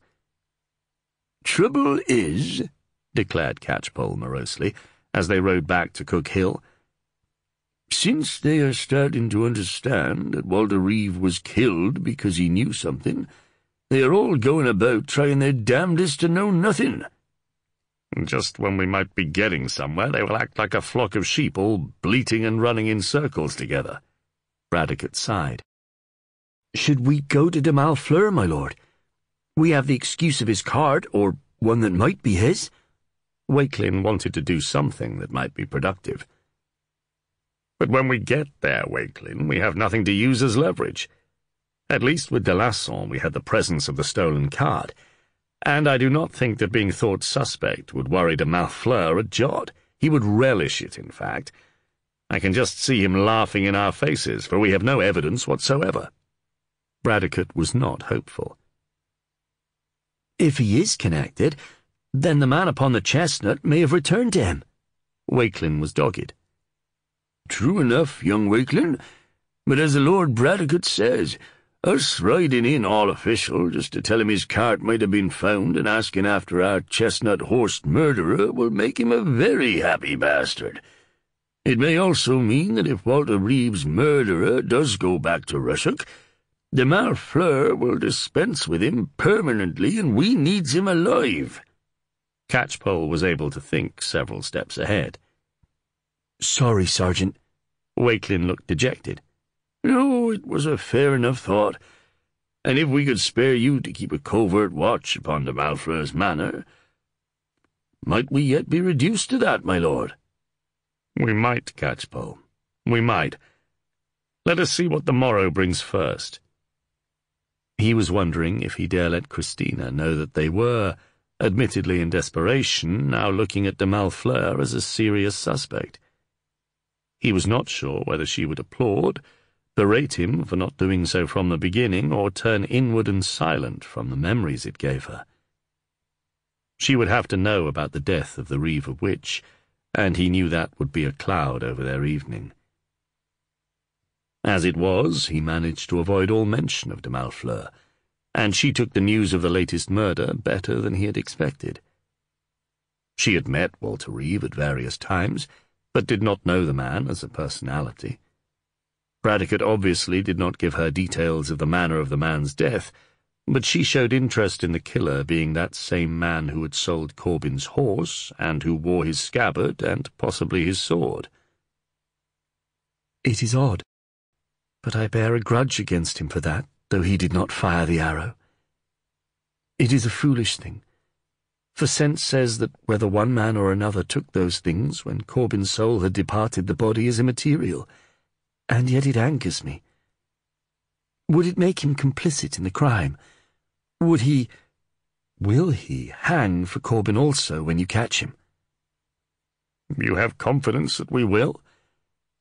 "Just at this moment I wonder, though it has been a second bad day and I am weary. I keep blaming myself for the fact that Walter Reeve felt he had to prove this alone and not bring the information to me first. I'd been so dismissive because of all the false and foolish leads." She looked at him, touched by his guilt, his humanity. No man she had ever encountered would have felt that. "Guilt can be a dangerous thing, my lord. It can feed upon itself, make a minor failing into a major sin, turn one from going forward and leave one wallowing in a regretted past. I speak as one who knows it well. But if you let the guilt do that, it will hinder you in your search for justice for Master Reeve, and that is your duty, to him and to the law." She spoke gently, but her words had weight. They sat in the hall, though she would have as happily had him in her solar, but he did not trust himself where none might enter without a knock. His fingers twisted the cup of hot wine upon the table, and at which she had been staring, but then he turned to look at her, fully, a half-smile on his face. "You are the voice of wisdom, my lady. Every under-sheriff should have you at his elbow." "There are many under-sheriffs, my lord. I think—" She paused and fought the instinct to lower her gaze. "I would be best at the elbow of but one." There. She had said it. Made her position clear, brazenly, boldly. How much more forward could a woman be and keep even the vestige of honor? Her eyes searched his for his response, and what she found made her heart thump. He took his hand from the cup and reached for hers, holding it so the thumb stroked slowly across the back of her hand. The skin was smooth and soft. The hand was halfway to his lips when he suddenly disengaged, hearing a servant enter to clear the remnants of the meal. She hurriedly moved her hand, which appeared frozen in space, in an airy gesture accompanying a vacuous and general remark in a voice that mocked itself. They contained themselves while the wench remained, but upon her departure gave themselves up to embarrassed laughter, though it joined rather than divided them. They were certain of each other, except when they doubted themselves. So keen to be right that they feared they must be wrong, and the words "too soon" hung in the air, though their instincts clamoured otherwise. It made them the most timorous and tentative of lovers, but every word and silence, every touch and almost touch was redolent of love. There was just the hesitation to give in to its dictates. Bradecote knew his own mind, knew also that if he gave in to physical passion he would be swept away by it, and that however much she desired that also she would regret it, feel that very guilt she had mentioned. He wanted a future with her in which there was no guilt about anything that had happened before. He wanted her to walk into his arms unfettered by her past, and if he lay with her, in Corbin Fitzpayne's bed, and within a month of his killing, she would know guilt. Therefore he held himself in check, which had at first confused her. Men took what they wanted. She knew that. And she knew with every fibre now that he wanted her body as well as her heart. That the two were contained in the same thought was a thing of wonder, and when first it hit her, she was cast into self-doubt by his contained response. She feared she was inventing what she wanted him to feel, but with every meeting these last few days she grew in faith, and in amazement at his consideration and self-control. Self-control and a man. She shook her head at the unlikely combination, but it made her love him the more, and she dared to think that word now. After the laughter came the silence, companionable yet strained by what was not said, by what did not take place. Bradecote finished his wine, self-consciously, knowing she watched him. As he set down the cup and was about to rise, she spoke. "My lord, might I ask to come with you to Wich tomorrow?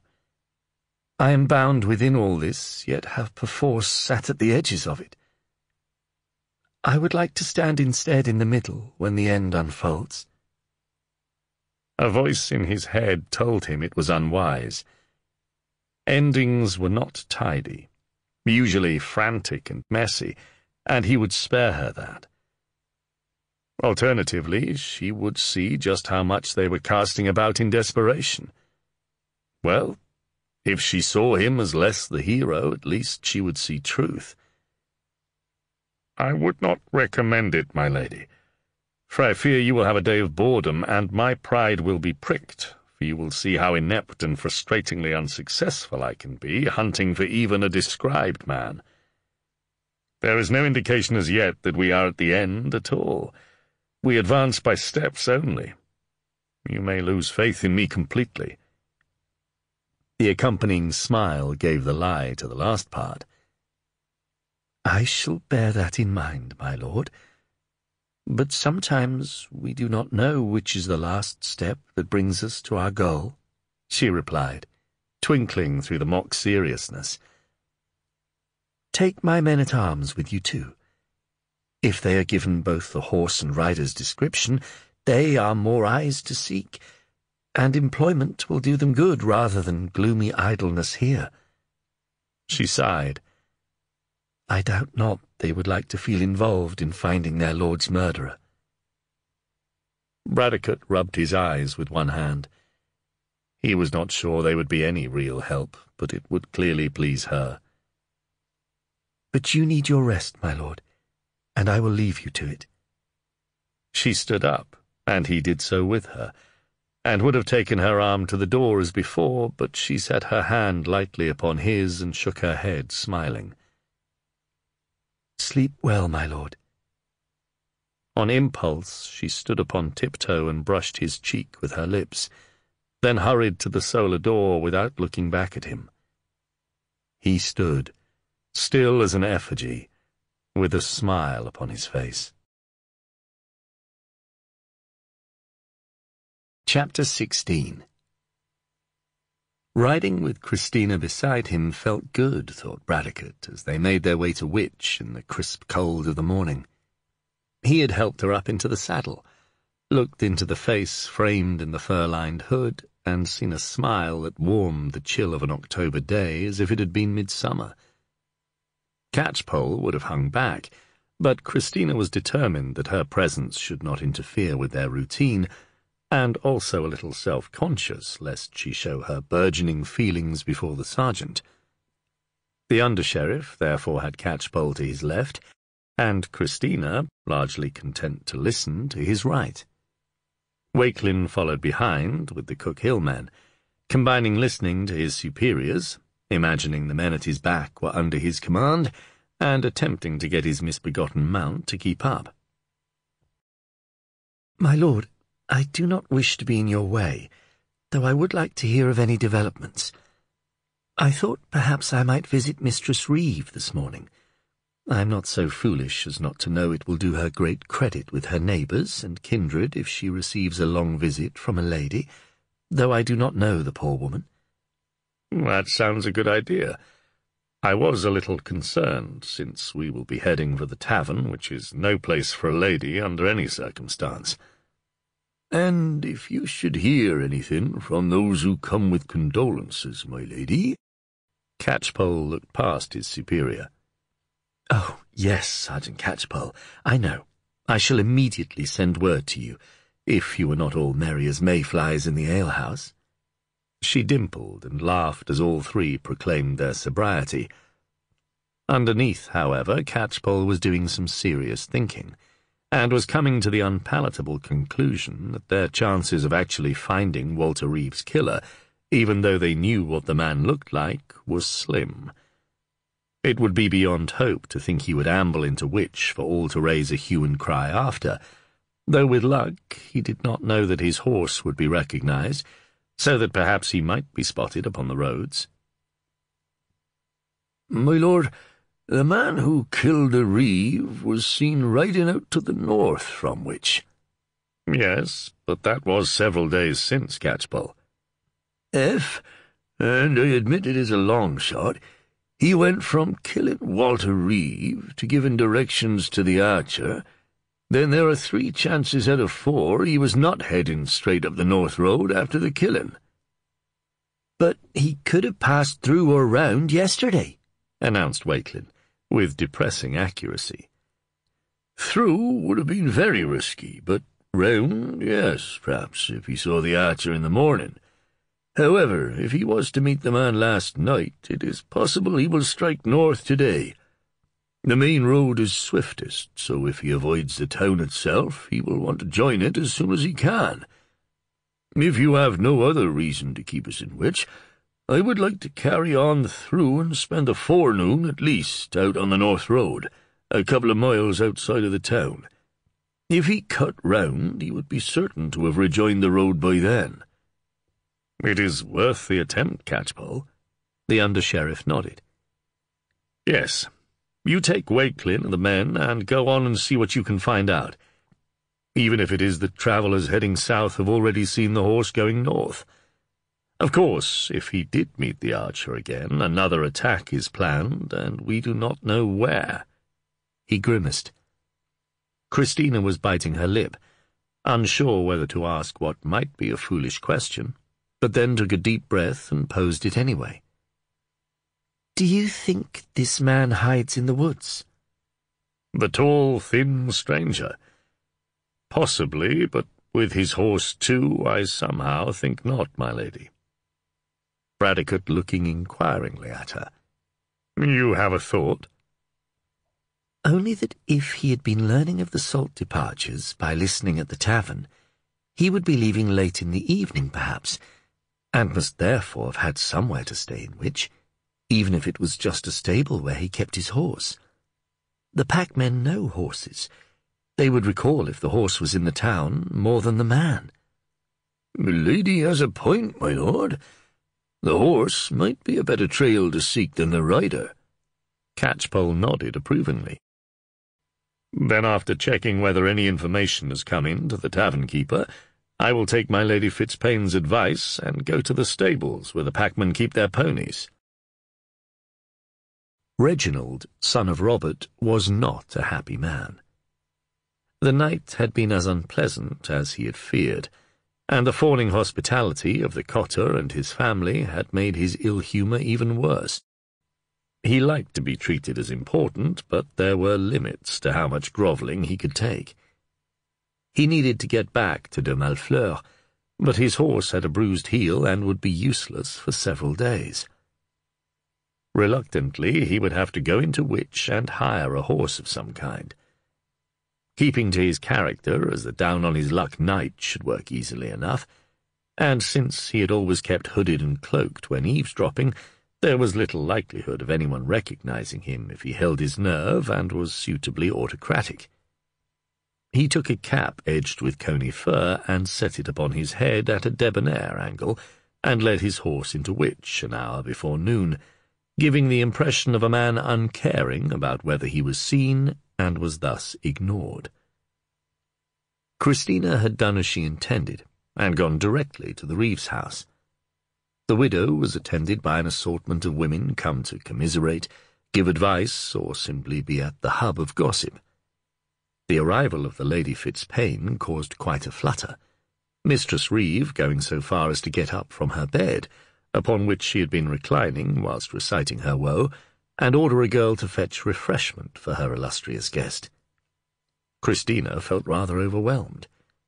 Mistress Reeve, or, as she already styled herself, the widow Reeve, was certainly in a state of shock, and the enormity of her loss, in terms of how her life would be hereafter, had not struck her. She was distressed, but had sought escape from thinking about the whole thing by throwing herself into the outward signs of mourning, by playing the widow. It struck Christina that being able to come to terms with her loss in private had been a lot easier and better, for how might this dame feel when finally alone and ignored as life moved on? What words of comfort she gave sounded hollow in her own ears, but she knew the value of snobbery. The Reeve's widow would preen herself at a later date if she could claim that my Lady Fitzpain had said to me how similar our situations had become, though it was a patent lie on Christina's part. She found there was a limit, however, on how long she could keep up the pretence that she herself was in deep mourning, when inside she felt renewed and excited.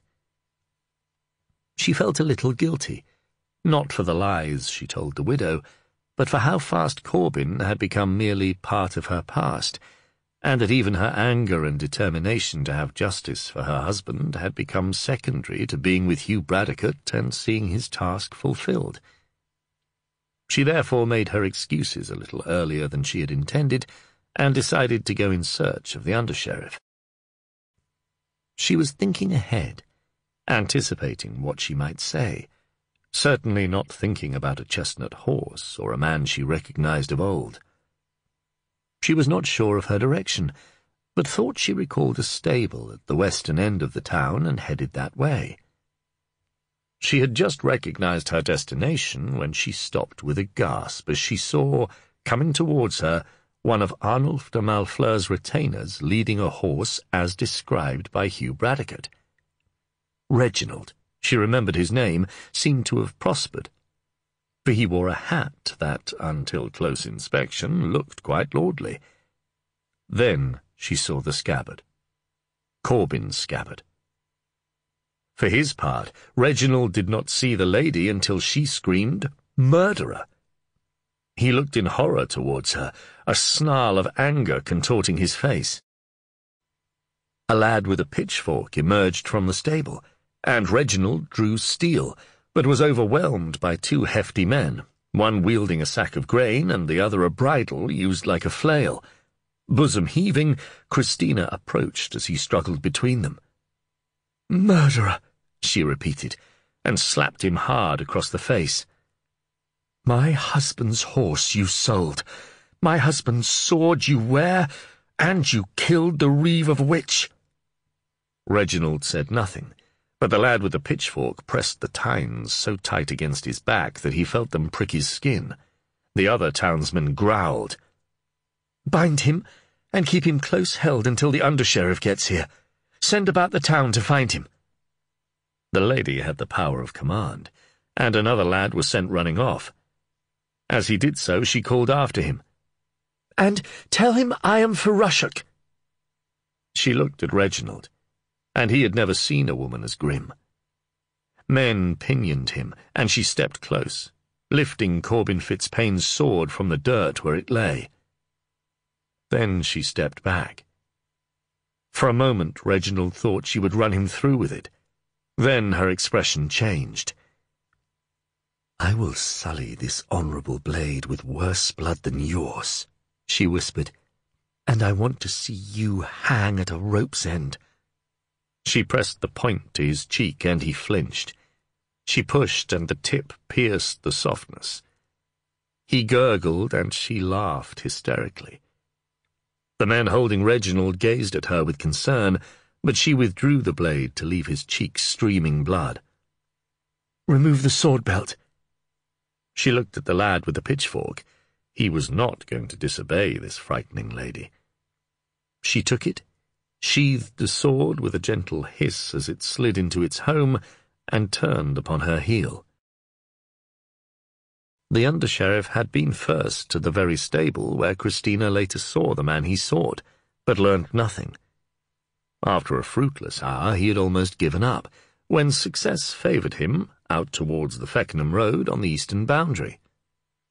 "Nice bit of horseflesh, that chestnut," remarked the stable owner ruminatively. "Did you not hear we were looking for such a beast?" "Well, no, my lord. Can't say as I did, but I had the toothache these 2 days past, and wasn't really listening to gossip." Bradecote contained his impatience. "The man who stabled this horse with you, what did he look like?" "Why, a tallish fellow. Thin, slightly stooping walk to him. Paid well, he did." "And did he sleep in the stable also?" "Him? No fear. He took lodging with old Avis. Deaf she is, deaf as a post, but a tidy soul, and glad of the pennies. He wasn't here all the time, mind. He said his lord sent him hither and yon, and Wich was sort of in the centre of things, but her being deaf, he didn't disturb if he came in late." Bradecote groaned inwardly. If only this had been brought to light earlier. "When was he here last?" "Oh, he left yesterday early. He'll be surprised to hear all the news when he comes next." No, the man had no inkling at all that he had anything of use to pass on. Bradecote wondered if the Reeve's killer had gone direct to the Archer in the morning. They must surely meet by place and time, and hopefully that meeting had been later in the day, or any chance Catchpoll had upon the North Road was gone. It was nearly noon when Bradecote made his way back to the tavern, to be met with the news that Sergeant Catchpoll and the lad had come back a while back, but had gone to the stables on the Leominster Road, because someone was looking for you. Confused, but keen to find out what was going on, Bradecote set off at a run. He arrived, a little breathless, to find Walkelin standing outside the stables, looking alert and official. His expression was wooden. The men-at-arms stood about, idle. "What is going on?" "The man who sold the horse and killed the reeve is inside, my lord. Sergeant Catchpoll is, having words with him." There was something in Wakelin's manner which indicated that whatever was going on might not be just verbal. "I'd best go in, Walkelin. Where did you find him, by the way?" "We didn't, my lord. He was taken here." Bradecote did not like confessions gained by force, but the knowledge of the manner of Walter Reeve's death made him less concerned than usual. He went in, closing the door behind him, and his eyes adjusted to the dimness which smelt of hay and horse, and now a measure of fear. Catchpoll was breathing a little hard. Reginald stood, his hands bound and high above his head, the rope thrown over a beam and tied off. He stood almost upon tiptoe to prevent his arms pulling from their sockets. His face was strained, and there was blood on his mouth. "My lord, we have him, but he's playing mute." "We cannot simply beat—" "My lord, he was recognized by the Lady Fitzpaine, who had him held and sent for you." "Well, we had no doubts as to his identity, not with that—" He paused, as the implications of Catchpoll's statement hit him. Christina had found him. "Then where is she?" A stab of panic ran through Hugh Bradecote. "That, my lord, I am trying to find out. The cloth-eared fools here cannot recall where, but she said she was going somewhere. This is no time for niceties." "No, it isn't." Bradecote's face was grim. He approached the tired and aching Reginald. "My sergeant has an active way of asking questions. I usually prefer simple words. Now I will ask in very simple words. Where did the Lady Fitzpaine go?" Reginald started to smile, which was unwise, since it changed to an exhalation of pain as the under-sheriff hit him square in the solar plexus. He tried to double up, but lifting his knees wrenched his arms from their sockets. Catchpoll raised an eyebrow, but looked approving. He had not thought the Lord Bradecote capable of a move like that, not with him being so squeamish about obtaining confessions. Reginald focused on the under-sheriff's face, which told him more than he would have wished.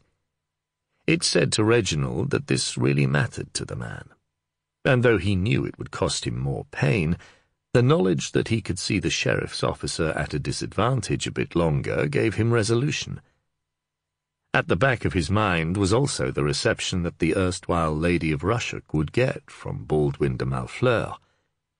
He remembered her from the days when she was mistress of the hall, knew the way his old lord had treated her, and recalled the vicarious pleasure it had given him. Be she never so well born, a woman was just a woman to be used. Knowing the Lord Baldwin, he recognized that the under-sheriff had more cause to look worried than he could possibly know. He kept his mouth shut. "I asked you a question," Bradecote spoke quietly, "but you do not answer. Unwise." Reginald braced himself as well as he could for the blow, but was so winded by the force he felt for a moment as if he would never breathe again. This man would kill him if he had to, no doubt, and he had yet a delay. Wheezed Reginald, which was a sort of truth. To Cook Hill. Bradecote could not see why she would have ridden back there, not come to him. Reginald nodded, so that the false truth became a complete lie. At heart, he knew his chances of escaping the noose or a plain lynching were slim. He had no love for Baldwin de Malfleur, would not give his life for him, but there was something to be said for knowing the law would arrive too late. Over the years, the de Malfleur love of twisting the knife had spread to the minion. "You lie. She would have come to me." Then suddenly he thought what her departure meant. If she had gone somewhere, it must be somewhere she knew, and the chestnut horse had been seen heading north. It fitted. He wished it did not, but it did. "Oh, my God, she's gone to Rushock." He heard the slight hiss from Reginald. "Catchpoll, this—" In his frustration and fear, he kicked viciously at Reginald's legs so that they gave way, and the man cried out at the pain in his arms. "Comes with us! Walkelin!" The yell reverberated through the stable, and a pony kicked out in surprise. Walkelin poked his head around the door. "Yes, my lord." "Our horse isn't fast." "Yes, my lord." The face disappeared, and they could hear the sound of running. "How much of a lead has she got on us, Catchpoll?" "Not less than an hour's, I reckon, my lord. If we ride swift and she does not, we might yet overtake her. But we have but 6 men, my lord, and de Malfleur has men-at-arms to spare." "How many would die for him?" "Matters not, my lord, if he offers good coin to whoever puts us out the way." It was true. Bradecote tried to think straight. "I only ask about numbers, because I will be alongside you, my lord." "We bluff, Catchpoll. We bluff and we pray." They could hear the sound of horses. "Cut him down and bring him with us on the swiftest pony you can see here, and give him into Wakelin's charge." Without looking at Reginald, Bradecote strode to the door and gave Walkelin his orders. "I don't care if you flog your beast to death to get some speed out of it, Walkelin." He swung himself up into his saddle. "We have to reach Rushock fast. The Lady Fitzpain's life depends upon it." Walkelin nodded, tight-lipped. After a minute, which seemed an age, Catchpoll emerged from the stable with Reginald, wrists bound and roped upon a serviceable dun pony. "This beast might delay us, my lord." "I know, but—" Bradecote, his horse on the fret as it sensed his agitation, looked at the prisoner and spoke with a calm deliberation. "If she has come to harm, I swear upon oath I will kill you so slowly hell will seem a respite." Chapter 17. It was impulse, a white-hot wave of outrage and anger which sent Christina Fitzpain on the road to Rushock, to a place she had thought never to have to enter again. It was as she had said. Ever since his name was first mentioned, it came back to de Malfleur, and nobody had taken her seriously, even Hugh Bradecote. It was as though her life would never be her own and untainted while the canker of the de Malfleur influence remained, and she wanted to excise it, and to do so herself. She had told the under-sheriff if she found whoever killed Corbin before him, there would not be enough fit to string up afterwards. In the turmoil of what had followed these last 10 days, sweet heaven, was it only that long, she had forgotten her oath. Seeing Reginald with Corbin's sword, dishonouring it by his wearing of it, that had returned. She knew Bradecote needed Reginald so that he might find the archer, or she would have drawn that sword and hacked at him with it piece by piece, with the unflinching cruelty of a woman goaded beyond measure. The knowledge that the whole series of evil events stemmed from Baldwin de Malfleur filled her with a white-hot anger of vengeance as only one who had suffered long years at de Malfleur's hands, as she had, could know. That she had Corbin's sword hanging from the saddle did not mean she felt armed, and she wondered what she would do when she encountered Baldwin, for how she would get close to him had not entered her train of thought. All she knew was that he had been responsible for Corbin's death, for the little scrap that would have been Corbin's heir and had ended in blood, for all these wicked deaths, and she was going to kill him, preferably not quickly. It was vicious, vindictive, and visceral, and she took her horse at a pace to which it was scarcely accustomed, urging it to a speed that astounded a peddler who had to leap from her path. That a lady should travel so fast, and one unattended, made him wonder what lay ahead of him, and so he took his ease for a while and ate a heel of cheese, so that he did not simply walk into whatever had caused the lady's flight. The distance should have given her time to come to her senses, even as she was forced to lessen the pace a while to let her horse get second wind, but it rather stoked her wrath. It was Nemesis herself upon a sweat-flecked horse that galloped into the bailey at Rushock and skittered to a halt. The men-at-arms lounging between their duties did not think of the lady as a risk, merely some overheated and overwrought woman come upon an urgent errand. That she should come to de Malfleur at all was a surprise, but they shrugged and simply pointed to the hall when she demanded to know the whereabouts of their lord. They did not watch her dismount, nor saw the sword concealed in the folds of her skirts. She trembled, so fired with anger, and at the same time filled with a gut-loosening panic at entering the hall where once she had been mistress.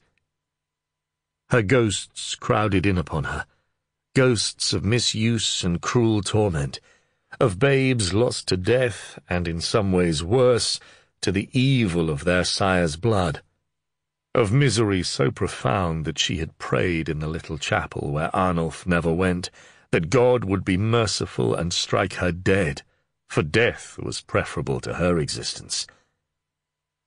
As the door of the hall creaked open at her pushing, she felt as besmirched as in that old life, tainted, degraded, but this must be done. Her courage rose once more. Baldwin de Malfleur had been hawking, not with any great success, and had returned home morose and inclined to find fault with everything and everyone. In truth, he was bored. Even the salt thefts were starting to bore him, for they did not give him any scope for action himself. He wondered whether returning to the continent might be more exciting, for there were feuding lords aplenty and strife in Normandy and Anjou that would give scope for intrigue and devilry. England, even with the claim and counterclaim of king and empress, seemed dull and flat. He had yelled for more wine, and was expecting a harassed and suitably frightened serving girl. What entered was a fury, almost spitting her words at him. "Murderer! Foul, scheming, evil bastard!" screamed Christina Fitzpaine, leaving all ladylike language behind. Baldwin de Malfleur raised an eyebrow and smiled. This was going to enliven a boring day. The fair Christina, with words of salutation upon her pretty lips. Oh, and a sword in her hand. How charming of you to call. And so unexpected, too. He did not see it as a great risk. His calm enraged her the more. She made a growling noise in her throat, and her free hand clenched into a fist. "If I had known you were coming, I would have laid on entertainment. Jongleurs, perhaps, or a player upon a pipe." "Why?" she cried. "To keep you amused, of course.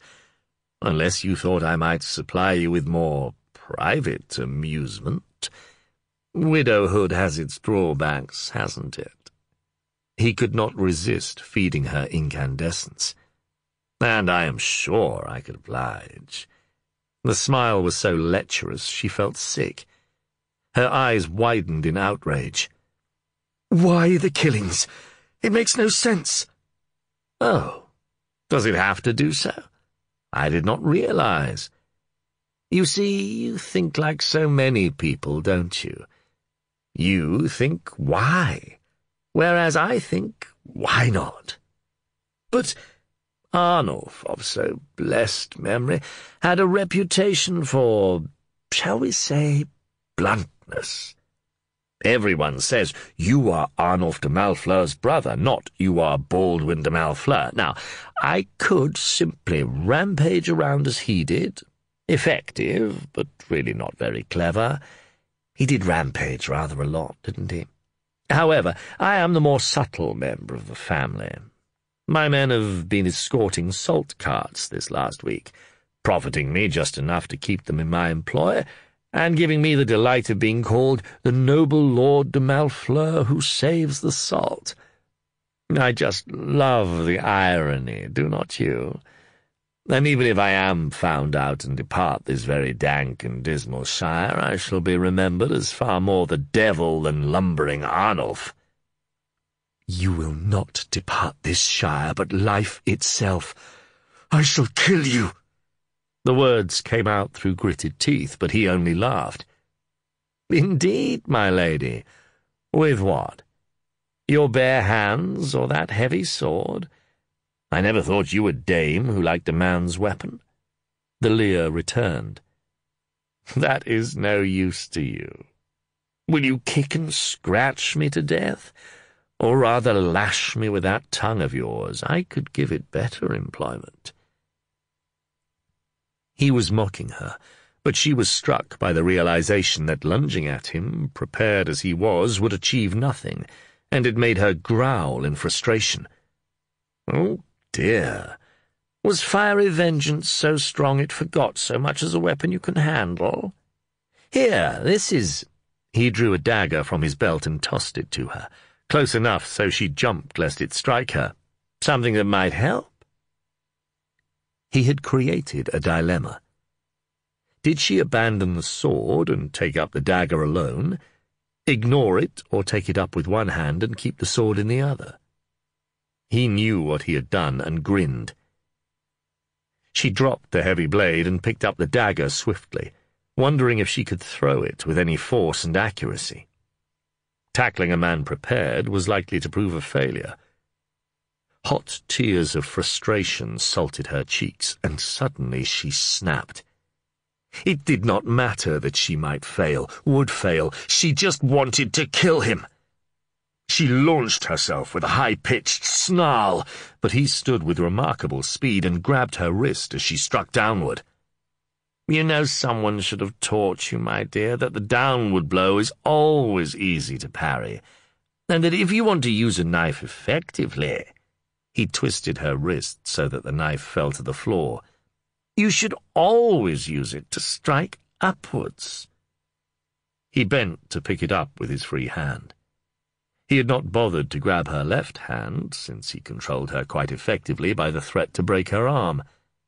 What he had not reckoned upon was her bringing her knee up sharply into his face as he bent down. He grunted in pain and fell back, bleeding from the nose, but was not deterred from picking up the knife. He stood and wiped his sleeve across his face. He stared at the blood with some surprise, then to her horror smiled at her. It was not a pleasant smile. Oh, so you can fight dirty after all. Perhaps that was unwise, though, for you see, I am still here. Still have the knife, and you have nowhere to run. She backed away instinctively, but found herself against a trestle table. He grinned in a vulpine way and snatched her left hand, pulling her close and twisting the arm, this time up her back. She felt his breath on her cheek and tried to turn it away. Oh, no, fair Christina, you did that once before, long ago, but this time there is none to tell. He held the blade to her cheek so that she had to look back at him or feel its edge. He bent and kissed her, without lust but simply to hurt her. His hand behind her grabbed at the veil and pulled, tearing the fine fabric and revealing her dark, plaited hair. She squirmed but could do nothing, pressed against the table so that the knee she had used previously to good effect was rendered useless. He set the knife aside beyond her reach. After all, his strength alone would do his work now. Then he reached round with his now empty hand to grasp her wrist and free his left to loosen the plait. It was all part of a slow violation of her dignity. You are an added bonus, Christina. I had not thought you would be a part of this. You are a loathsome cur, she whispered. No doubt. I do not find the appellation offensive. Indeed, it might be said to be a compliment. I wonder how I will compare to Arnulf. He was a hungry dog, as I recall. The tremor that ran through her pleased him, fired him. She felt sick and wondered if she could provoke him enough to end it with a knife before the nightmare became a reality. Once I could not have you, and you cost me years of exile, for which you will pay over these next sweet hours. But now I take what I want, as I want, use you until you are no longer worth the having, and then, if you're lucky, I will kill you. His voice was soft and the more chilling for it. She castigated herself for a fool. How could she think that happiness could be hers, that she had a future with a man who respected her, who would show her love, when her destiny was bound to this place, this blood? There was no future. There was only dishonor and the release of death. She closed her eyes and took in one long, last gasp of free, untainted air. Then there came the sounds of shouting outside, and de Malfleur stiffened. "Our liaison may have to wait, my dear," he whispered, and propelled her from the hall into the passage and thence into the yard. Under-sheriff and sergeant rode in at the gallop, marginally ahead of their men, and made a good impression of arriving with many followers, even though they numbered but half a dozen and were outnumbered 2-1. Catchpoll yelled to unseen support to "remain without," to prevent anyone leaving, and called upon the men at the rear to catch up. It was a good act and bought them time. Bradecote and Catchpoll yanked their bridles round to get their mounts to a sudden halt, and circling demanded in the king's name to see the Lord de Malfleur.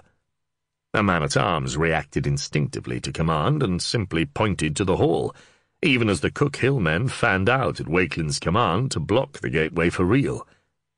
Before the sheriff's officers could cross the bailey, de Malfleur emerged from the hall with Christina before him, his knife now pricking the skin just below her ear.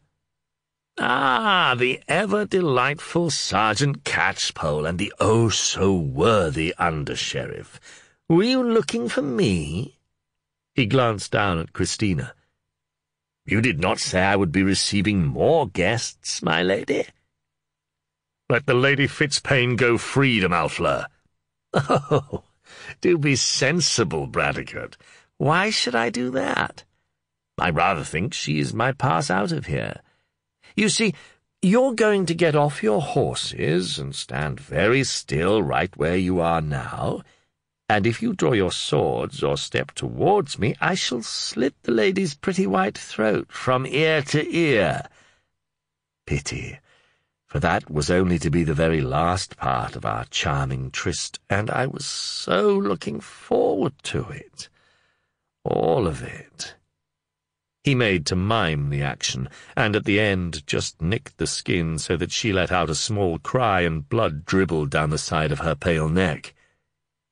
He was watching Bradecote closely to see his reaction. It was all that he had hoped. So the Under-Sheriff was the stupidly noble sort, and had an eye to the lady, did he? That was all the more to his advantage. The sheriff's men dismounted as ordered slowly, Walkelin half raising a hand so that the Cook Hill men-at-arms remained still mounted. Unless de Malfleur specified it, they were better upon horseback, even at a distance. In fact, de Malfleur seemed to disregard them, focusing on the Lord Bradecote's discomfort. De Malfleur continued, still sounding calm. "You wouldn't want that now, would you, Bradecote? Is the lady to your taste? Would you like to have her? Perhaps I have already." He rested his cheek next to hers and grinned. A muscle twitched in Bradecote's cheek. De Malfleur was enjoying himself, the adrenaline coursing through him. The loosened hair was just enough of a tease to put that doubt in the Under-Sheriff's mind. Christina tried to reassure him with her eyes, but only succeeded in looking as if she pleaded for rescue.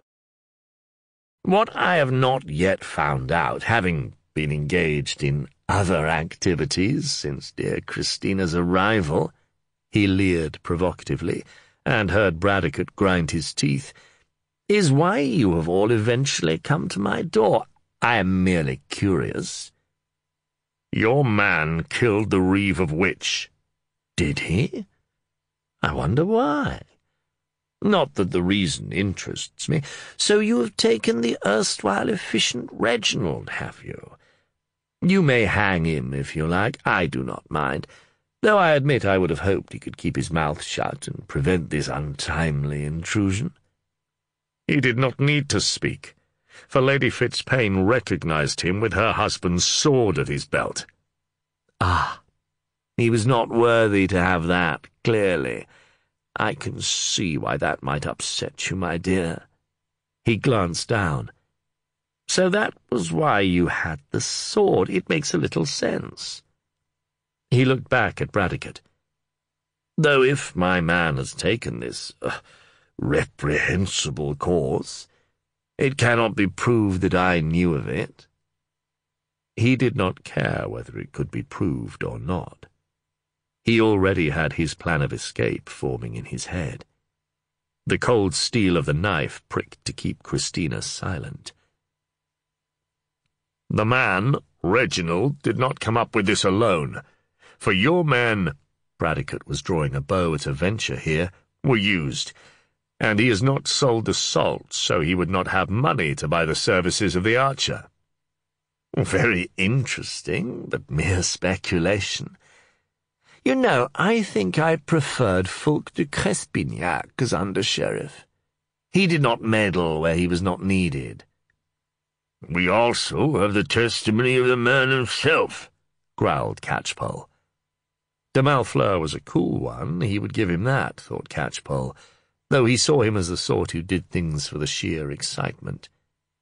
Such men could be unpredictable, seeing just how far they could go, prepared to stake everything. Walkelin had taken in the situation at a glance and made a big decision when they had first arrived, sending Reginald and a man-at-arms immediately back outside the gatehouse.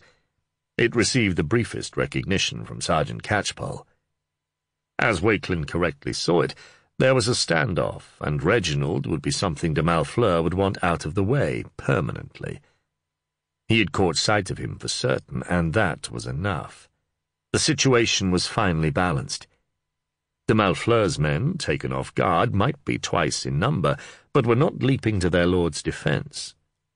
They seemed to stand back from the proceedings, watchful, prepared to act only if commanded or threatened. The men from Cook Hill looked uncertain, seeing their lady with a knife at her throat and blood oozing down to the neck of her gown. De Malfleur's smile became a little more fixed, but he had confidence that he would still make his escape, and in style. It would add to the notoriety he would leave behind. He would still be the bigger legend than Arnulf. Hugh Bradecote was trying desperately to keep up the appearance of total calm, though his insides were churning and his mouth was dry. He did not want to look Christina in the eye, for fear that de Malfleur would see the unspoken connection between them even more. The bastard seemed to have an inkling, but that might have been pure guesswork, hoping it would hit home if true. The more he knew she meant to him, the greater the risk to her life. Yet he wanted to look at her to tell her, as little as he felt it, that all would be well and that he would save her somehow. The blood on her pale skin taunted him with his impotence. Catchpoll sensed the desperation in the man beside him. Bradecote was doing well in the circumstances, for it must be hard to keep the outer shell of calm with the woman you had uppermost in your thoughts at the point of a blade wielded by a man perfectly happy to use it. Most men used a hostage simply as a shield. De Malfleur did so also because he enjoyed the power of life and death. The sergeant watched him as a cat did a mouse, assessing the next move from the tiniest hint. Years of people-watching had taught the wily Catchpoll nearly all the signs, and de Malfleur was giving off bad ones. He had little hope that it would work, but he tried using the paternal voice of calm reason. "Give yourself up, quiet like. There's nowhere to go, nowhere to hide." Why the man should give himself up to the noose he had no idea, but sometimes it just worked. De Malfleur laughed openly. "Of course there is somewhere to go. There always is. The world is very large, and this piddling shire very small, though it is all the world you may ever see, Sergeant." Bradecote made a decision. "Let her go, de Malfleur, and you may leave unharmed." "Forgive me if I doubt that. You look a pathetically honest soul, but trusting you with my life seems, shall we say, rather dangerous. No, far safer to take the lady with me. So you will provide me with a horse. Yours from preference, since you do at least seem a good judge of horseflesh, and I shall depart with any men who choose to follow me." He glanced over the men-at-arms, all watching to see how this would end. "The lady comes with me to ensure you comply, and you have not the time to dither. Just remember, my knife will slip at the first drawing of a blade." He grinned, looking at Bradecote's impotent rage. "Oh, it is very frustrating for you, no doubt, since you would love to play the hero. But truly, there is nothing you can do, Bradecote, nothing anyone can do." "Except a good man with a bow," a new voice rang out, and from an unexpected place. Nobody had seen the archer slip in through the postern gate, even in a bailey of men. He had travelled across country since the previous evening, undeterred by the darkness, stopping only to doze for an hour or so to rejuvenate his tired body. He had broken his fast with an elderly couple, who had shared their oat broth and been left speechless when their guest had disappeared silently, but having left a scrip heavy with silver spilt across his stool.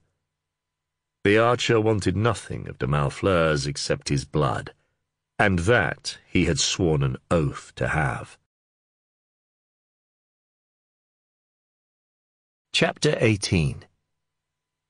A single moment of pure fear crossed Baldwin de Malfleur's face, but then the customary assurance reasserted itself. "Ah, the archer. Perhaps I should have guessed you would find out in the end. You had a nasty habit of that, didn't you? And yet it was so worth the risk, just to imagine you who would want me dead, killing at my behest." All pretense of innocence was cast aside. "It has such a glorious irony to it, and has given me much pleasure." He smiled, a long, feline and ever so slightly bored smile. "I thought you drowned off the Levanten coast, or I would have found you 4 years ago." The archer's voice, noted the bound Reginald with a certain satisfaction, had lost its customary poise. "You murdered Ivo of Clent, a fair and Christian lord, foully and under the cloak of battle. I neither know nor care why. For that alone, before all deeds here, you owe a death." "Why? Well, I think it was because I could. He was so caring and keen to be virtuous, so irksomely noble. It was a relief as well as a pleasure. He kept on about it being a duty to God and refusing to take what was available. Virtue is vastly overrated." Baldwin spoke with total confidence again and mockery in his voice. He saw one of his own men had taken up a bow and knocked an arrow. "The under-sheriff here reminds me of him," he sneered. "And by the way, this lady, whose throat I shall slit anyway, was once my brother's wife. You happened to kill her second husband on the Feckenham road, for which I thank you most genuinely. I think she liked Brother Arnulf as little as did your thieving father, but she may have liked the one who claimed her thereafter." Baldwin was enjoying this now, liking the reactions he was getting from the sheriff's man and duped bowman, but saw the archer tense and spoke swiftly. "Ah, no, Archer, as much as you might like to do, you will not save her and kill me, because you have a choice in which there is actually no choice to be made. You see, there is a man of mine with an arrow nocked and aimed at you. If you loose at me, you will be dead as I fall, assuming you do not hit this fairer target." He moved Christina's body to cover himself a little better, and his smile broadened. He was not afraid. His man-at-arms was dead meat, of course, but that was a mere incidental. The archer would save himself, for what man would not, unless he was a fool or— The thought stopped as the arrow entered through the orbit and pierced his brain.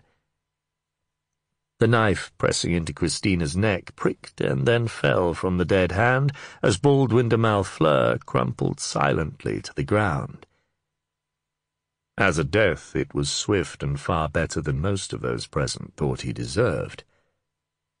The man-at-arms was taken aback for a moment, during which time the archer had knocked a second arrow, but he recovered in time to loose first. The shot was mortal, but not clean, striking the archer not as he intended, straight through the heart, but just above, a few fingers' breadth below the collarbone. The force of the impact made the archer stagger back as if hit with a sack of flour. The look of vague surprise was replaced by one that, Catchpoll later remarked, seemed more like affront. The archer took a breath that scarce seemed to work as the blood filled his lung, steadied himself, and to the man-at-arms' indescribable horror took aim. "Not worthy to call yourself archer," murmured the archer, and sent his own steel-tipped ash unerringly to its target. Then, with a sigh, he sank to his knees. Christina had not moved, though de Malfleur had fallen behind her. She stood as still as a carved saint in a church niche, her eyes still wide with horror and a thin trail of blood from below her ear trickling to stain the neck of her gown. Bradecote ran forward as she began to sway, and caught her before she fell, clasping her so tightly to him she could barely breathe. He rested his cheek against hers, and his voice, murmuring in her ear, shook. "It is all over. All over. You're safe. Oh, dear God, I thought I had lost you, Christina, and I could do nothing to aid you. What madness made you come alone? What madness!" The anger of relief seized him, and for a moment he could have shaken her, but then it passed. He buried his face in her loosened hair and felt her trembling. Catchpoll went to the archer. Now so bowed, his forehead would have touched the ground had the protruding arrow not prevented it. He helped him more upright. The eyes, already losing lustre, caught sight of Christina. Struggling as he was to breathe, the archer tried to call her. "Lady, no malice to you or yours. Forgive me." She raised her head and looked at him, then moved to approach, Bradecote's arm still around her waist, supporting her. She leant down slightly, her pale hand with the long, delicate fingers extended in a benediction. "For a life that was lost, a life has been saved, and we share a past at de Malfleur's hands. I forgive you, Alwood the archer." Her voice was low and soft, yet he heard her words and half smiled. His grip upon his bow, which he had still in his hand, tightened. "Alwood the archer," he repeated, as if remembering something long forgotten, and kissed the tensioned yew, feeling the slight vibration within it. A bow strung, he thought, muzzily, was a live thing, a true and faithful companion. His bow had kept faith with him to the end. "I struck true," he whispered, and the breath was bubbled with blood. "You struck true, Archer. No shame to your craft," said Catchpoll softly, with understanding, as Alwood died. Christina blinked, tears running down her face, and she knew not whether they were for Corbin and the lost baby, herself, or the crumpled form before her. I was right to forgive him, not disloyal to my lord. I had sworn vengeance, but... She was suddenly uncertain, confused. There was no hate, was there? And he killed de Malfleur. Bradecote was lost for words, and it was Catchpoll who found them. "You did right, my lady. Your lord was a fair man, a man who would understand. All that are born come to death, one way or another. It is as it is, and there is something to be said for a quick end against a lingering one. I think he would have forgiven this man." She took a long, stuttering breath, as all that was bottled up within her found release in an anguished cry, and her hands covered her face. Her frame shook with racking sobs. Bradecote wrapped his arms about her, buried his head once more in her tresses, and, overwhelmed by the relief of her survival, made no attempt to quieten her. This much he had learnt from being married. There were times when a woman needed to weep. His body supported, comforted, demanded nothing, offered everything. Catchpoll, conscious that this was a private moment in very public view, turned to Walkelin, who had led Reginald in on the end of a rope like a hound. "That one we can hang," declared the sergeant, with a mixture of relief and relish. It had already occurred to him that William de Beauchamp would not be best pleased to find the instigator and prime instrument of the killings had evaded the noose by death. Justice had not just to be done, as it had been, but be seen to be done. "I killed no man upon the king's highway," whimpered Reginald. "I only did as my lord instructed, told the archer where to be, paid the man. I can name the men who took and hid the salt. I can—" "Yes, and they will hang also. Make a pretty show of it in Wich when the justices come. But even if you were not there getting your hands dirty, ferret-face, you are up to your neck, which will be stretched for this. And since you will swing for the murder of Walter, the reeve of Wich, whom you assuredly killed, you might as well swing for the rest." Catchpoll had warmed to his theme. "You'll get a better crowd for a start. Tie this miserable animal to a post, and make sure he cannot climb on a horse and trot off, for it would be a pity not to have a good hanging out of this," he addressed Walkelin, "while we set about sorting out this rabble. But get the names of the men who thieved quickly, lest they try and silence him. Guard him, and if he plays games—" Catchpoll turned and looked about him at the de Malfleur men. With the exception of the single man-at-arms who had taken up a bow, presumably thinking he would receive largesse for saving his lord, all the rest had simply watched and waited. Whatever else he had inspired, de Malfleur had not inspired loyalty in any other than the previously taciturn Reginald. The under-sheriff still stood by Alwood's body, the lady he claimed within his hold, oblivious of everything now except her. "It shames me that I could do nothing, that I was powerless, Christina, but if I had stepped but one pace forward," he whispered. "I understand, my lord." Her voice was unsteady and tearful, but she looked up at him and her eyes looked trustingly into his. "This is real, not a nightmare and a dream?" "Is standing thus the nightmare, lady?" He smiled tenderly at her, knowing the answer, and the colour returned to her cheeks. "You would have me let you go?" "No, You know this is the dream. It must be a dream. She frowned, trying to find the words she wanted. I never wanted, never felt, never knew I could want.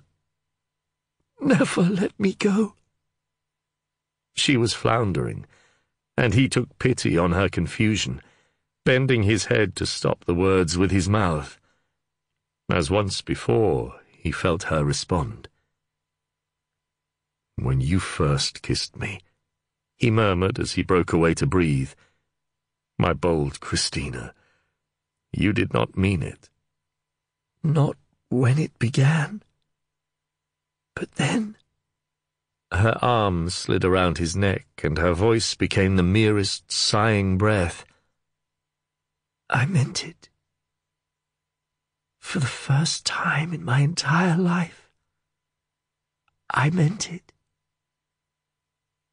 He kissed her again, and her fingers were in his hair, drawing him deeper. It was dangerous, exciting, and this was, his voice of reason told him, neither the time nor the place. He ignored it. He kissed her cheek, her neck, and tasted the iron of blood. "I'd almost forgotten. You bleed a little, but it is not severe." He let her go for a moment, and dragging out the hem of his undershirt, used strong teeth and fingers to tear off a strip to make both pad and bandage. My lord, your shirt. "You may stitch me another. It is a wifely task." He pressed the pad gently over the wound. You mean?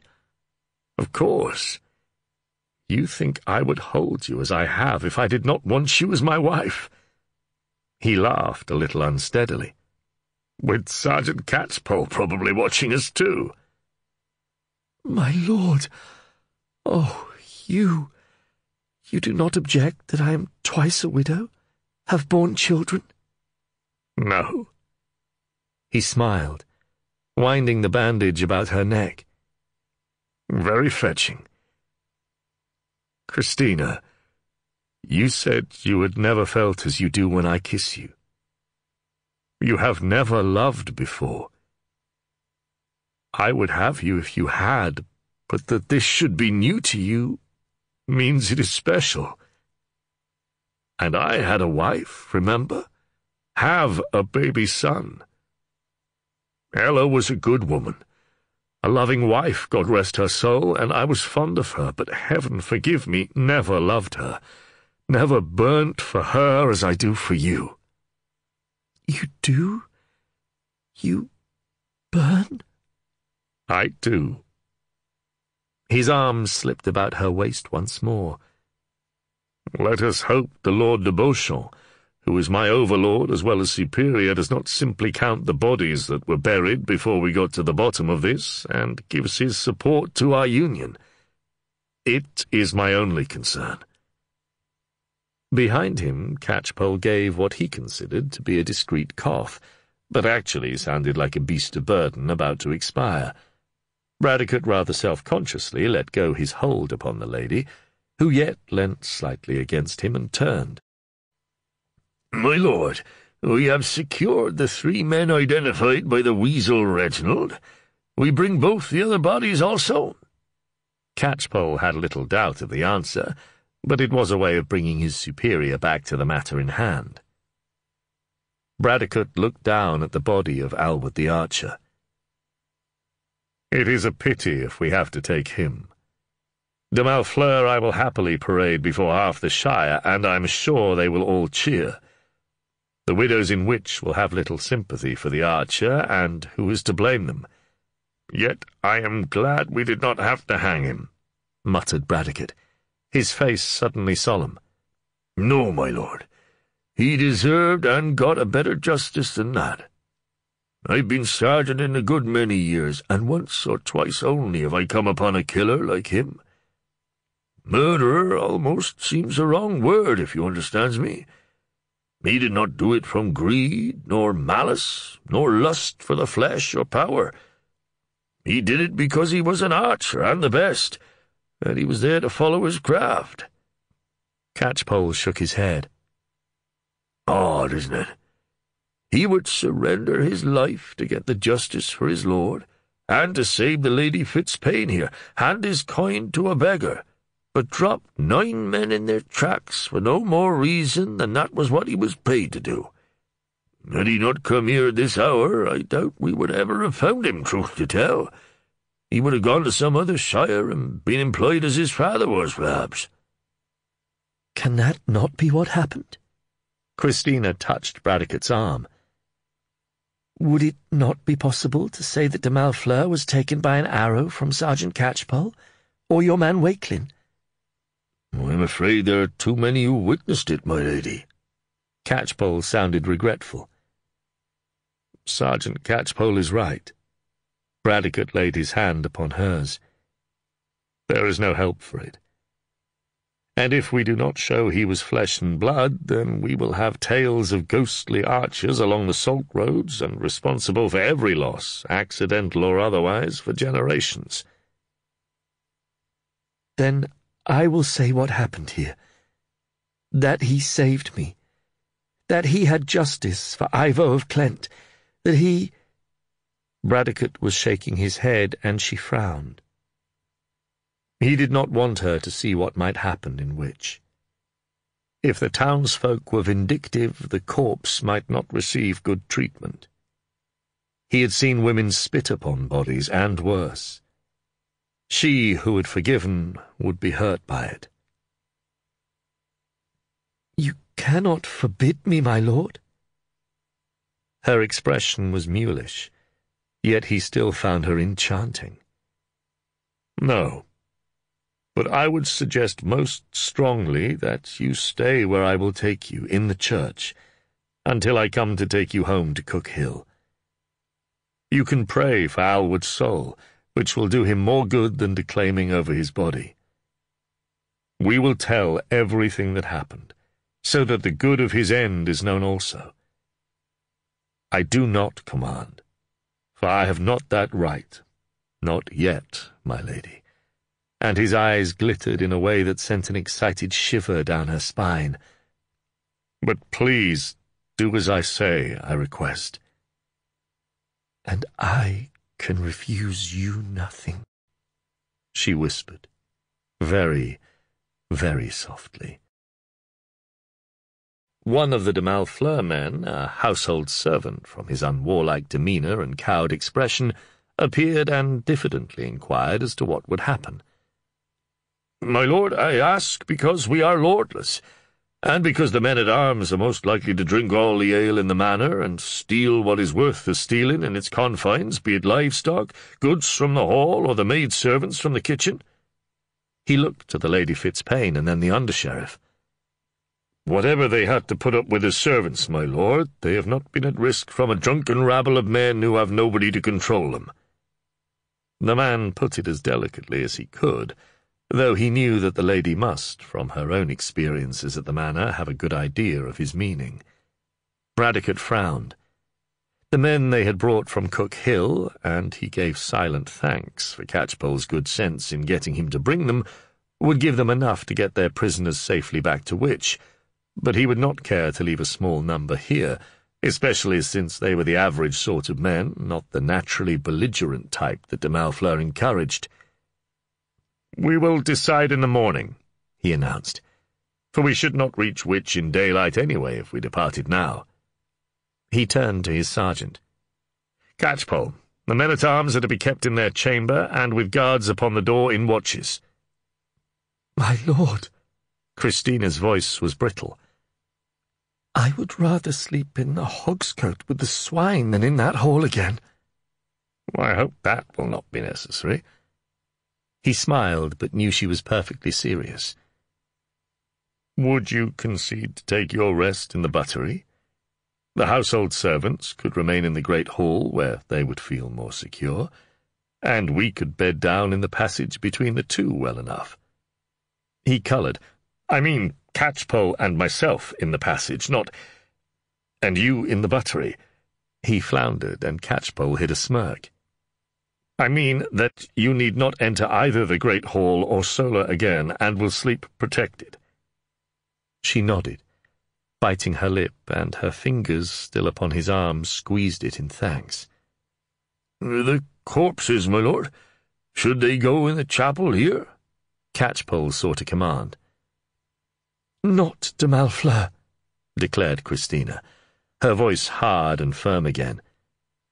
He never used it in life, not other than a place to sin. She recalled the stolen kisses that had earned his exile.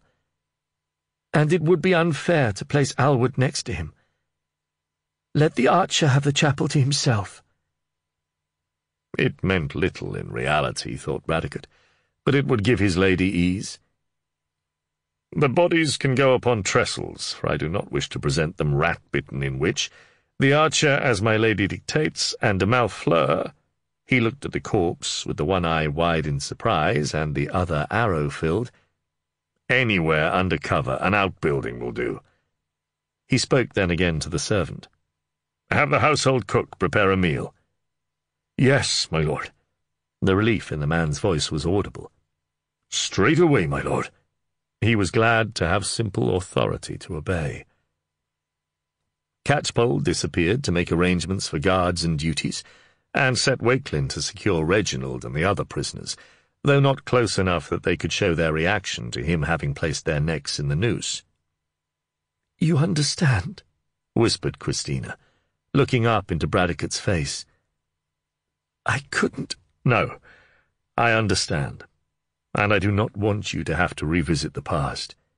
I want it cast into the fire and forgotten, and for your life to start from now. She sighed. He did understand, miraculous as it seemed, and a great burden of misery and guilt and fear sloughed from her. She would not even eat within the great hall, and so Hugh Bradecote took his meal with her in the unusual surroundings of the buttery. Neither, it had to be said, cared a jot, or could afterwards say what they had eaten. It was enough to be quiet and alone together. He was conscious of not wanting to act the lover in this place, or in such circumstances, though he knew neither Catchpoll nor Walkelin would spread word of their intimate meal, and so they talked, of small things, not all private, of favoured dishes, of childhood memories, of baby Gilbert.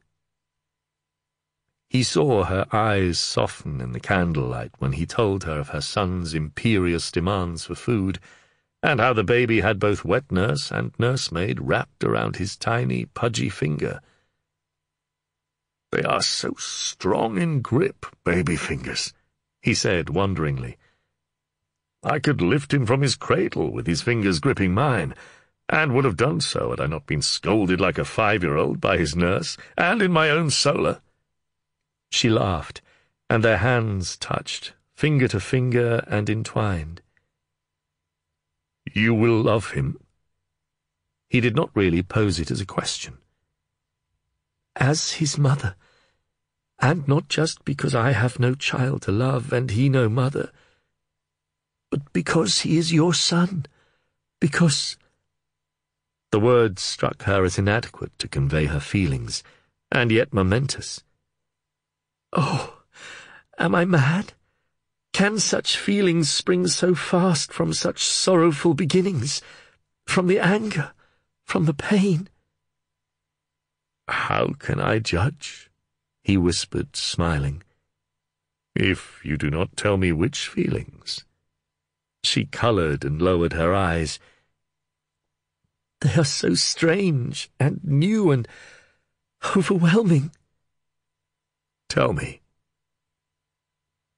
When I lost Corbin's baby, and him, I felt cold inside, almost as dead as them.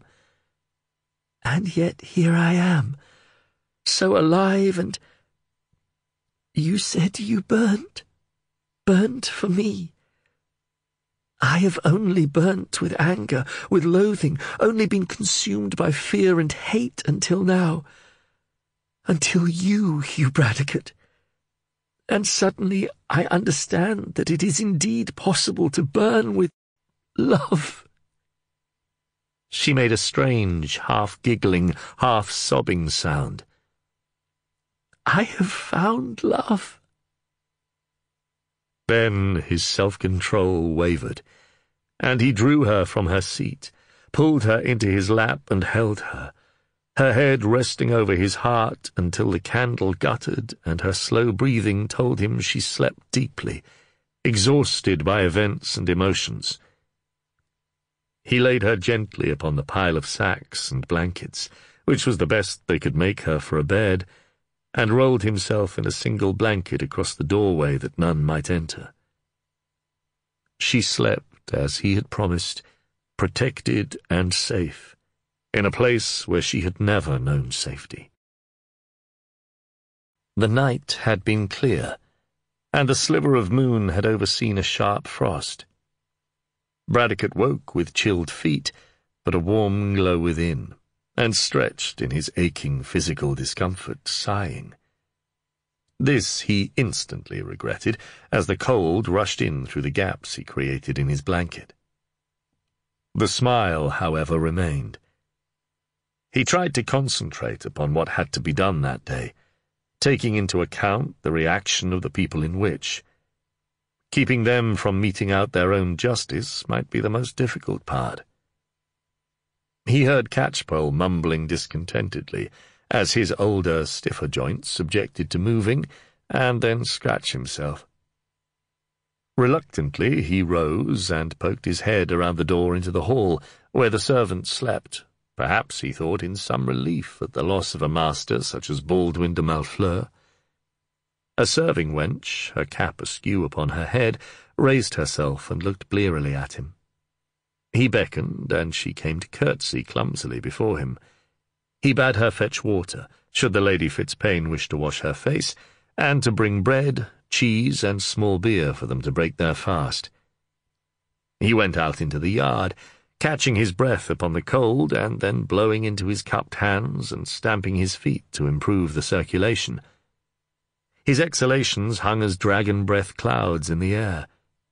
He checked that the guard upon watch had not succumbed to sleep, and was pleased to find the man alert. Corbin Fitzpaine had kept sound men who could be trusted. He was thankful for it, since even if he won de Beauchamp's support for the match, he suspected that he would be leaving Christina on her own at Cook Hill some time at least. An hour later, Bradecote addressed the inhabitants of the manor. The men-at-arms looked surly, the servants worried. "This manor is held no more by any of the name de Malfleur. Until such time as its lordship is decided, it shall be held by the Lord Sheriff as the king's officer in this shire. Those who work upon this manor shall continue in their labour, and the steward shall—" "My lord, the steward departed when all was bustle yesterday, him being guilty, as he thought, as the Lord's man." The man who had come forward the previous evening spoke up. "Small loss he is, but still—" "Name yourself." "Me, my lord? I am Will, son of Idfrid." "Then, since you took enough charge last evening, you will act as steward, at least until such time as a new lord takes his place here." "But what of the men-at-arms, my lord?" Bradecote looked at them. They had a disconsolate look now, but he remembered them in Wich, cocksure bullies who sent fear through peaceable men. He did not think many were local in origin. In fact, he would guess most were the scum that Baldwin had attracted on his journey home to his inheritance. "To those of you who are prepared to remain and work upon this manor over the winter and deal justly, I say stay. But if you want to continue as you did, then quit this shire, for if you break the peace, assuredly I will break you." His voice was magisterial, and there was a general shuffling of feet.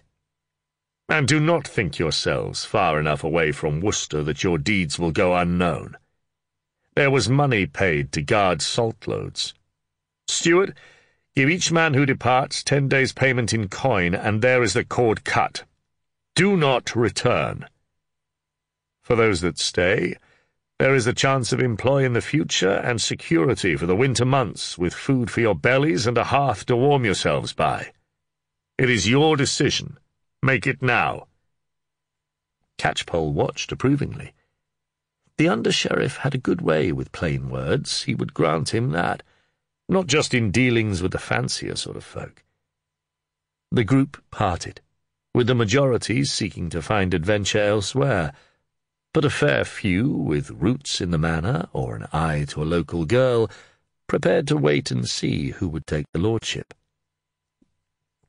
A few minutes later, the 3 sheriff's men, Christina Fitzpaine and the Cook Hill men, trotted out of Rushock, with 3 bound prisoners and a small 1-horse cart, upon which the covered corpses of Baldwin de Malfleur and his true nemesis lay side by side. Christina did not look back, but instead at Hugh Bradecote. "I shall never enter those gates again, my lord, in person or in thought. I am free of it at last. It has no hold upon me now." And she smiled, exultant. Chapter 19. They entered Wich at a walk so that everyone saw them, and on a loose rein so that it was clear there was no longer any reason for haste. Catchpoll and Walkelin brought up the rear, and the men-at-arms were arrayed on either side of the bound men and the cart. It made a statement. Bradecote was caught between relief that he could show that they had been successful, and that the townsfolk could sleep at ease in their beds, and concern lest they vent their anger upon the prisoners or the dead. He had men, but not enough to prevent a crowd taking action, if only they realized their power, and he was concerned for Christina. He glanced at her profile, the nose with the merest hint of being retroussé, the curve of her hips, the lock of dark hair escaped from her coif, all framed by the fur of her hood. It was the same beautiful Christina, and yet oh so different. For there was a joy to her now, and the veil of shadow that had clung to her was lifted once and for all. He had her heart, he knew that, and it thrilled him, but her hand was not guaranteed. Cook Hill was held of de Beauchamp, and as Corbin had been his vassal, the Lord Sheriff of Worcestershire could influence, and in these troubled times effectively decide the widow's fate. The king, even should he hear of it, had greater things upon his mind than the fate of a woman with a dour share of a minor manor or two, and not held direct from the crown. No, if William de Beauchamp gave his permission, they could be wed as soon as it was decent to do so. The pity of it was the size of the if. The cry of a woman calling down curses upon the prisoners brought him back sharply to the present. He heard Catchpoll's monotone warning to the men-at-arms to keep a tight formation. He looked about him at the faces watching them. "My lady," he spoke softly, and did not look at Christina. "I would be happier if you went directly to the church. This is no place for you." "You think I might be frightened? After yesterday, I hardly think—" "I cannot guarantee your safety if the inhabitants of Wich decide to try and take the prisoners and hang them out of hand before we can lock them away safely. I should perhaps have skirted round and taken the men directly to Worcester to await trial there, but these folk need to know for certain that the culprits are caught, and this is where they should eventually face justice." "Will they not just wait until you go, and take their vengeance then? There is no reeve to organize the watching and guarding of them." "True enough. But once they have seen they need not fear any more, I will get the prisoners to the castle in Worcester. They can be returned after standing trial when the justices come." He did not mention the fate of the corpses. It would be quite likely they would be strung up anyway, so that all might see, and he did not give much for their chances of a decent burial. "Please, go on ahead to the priest. I will collect you from the church when I have spoken to the crowd." She nodded, and urged her horse into a trot. He watched her, and one worry at least was removed. By the time he halted his men in the open space near the church, Christina had disappeared inside. The townspeople gathered round, a hum of antipathy circling about the under-sheriff's party. He knew he had to impose his authority before things escalated. "Good people of Wich," he proclaimed. "The men responsible for the attacks upon the salt have been taken. I bring them here that you might see for yourselves. Behind it all was Baldwin de Malfleur, the Lord of Rushock. I bring you his body and that of Alwood the archer, who was employed by him to ensure none survived the attacks. De Malfleur did not want the salt. He wanted to create fear, and he did so. The archer killed him for an act of treachery in the Holy Land, and surrendered his own life to save that of the Lady Fitzpaine. The man Reginald, who killed Walter Reeve, we took yesterday in Wich, and he will face trial for that crime and for the salt thefts. I bring you these, both the alive and the dead, so that you shall know there was nothing of ghosts about the events, that the archer was a mere man, and that beyond your normal caution upon the roads, you need have no more fear to be about your business." "Leave him here, and we will show them justice." It was a woman's voice, hard and shrill, and a murmur of approval went around the crowd. Catchpoll growled at the men-at-arms, who looked edgy. "No, though I understand your feelings. The law must be followed, and these men must stand trial before the justices in Ayr. If you took it all into your own hands upon this occasion, there would be no protection for any of you in the future if falsely or mistakenly accused. But they are clearly guilty. So might you seem to others, friend. I doubt not their guilt. But they were not caught in the act, and so must await trial, not receive summary execution. If and when the justices say they are guilty, you will see them hang. I am Hugh Bradecote, under-sheriff of this shire, and I say this before you all." Bradecote spoke with the confidence of one who would be obeyed, imposing his will. There was mumbling and shuffling of feet, and those who looked as if they might voice a challenge, he looked straight in the eye until they faltered and dropped their gaze.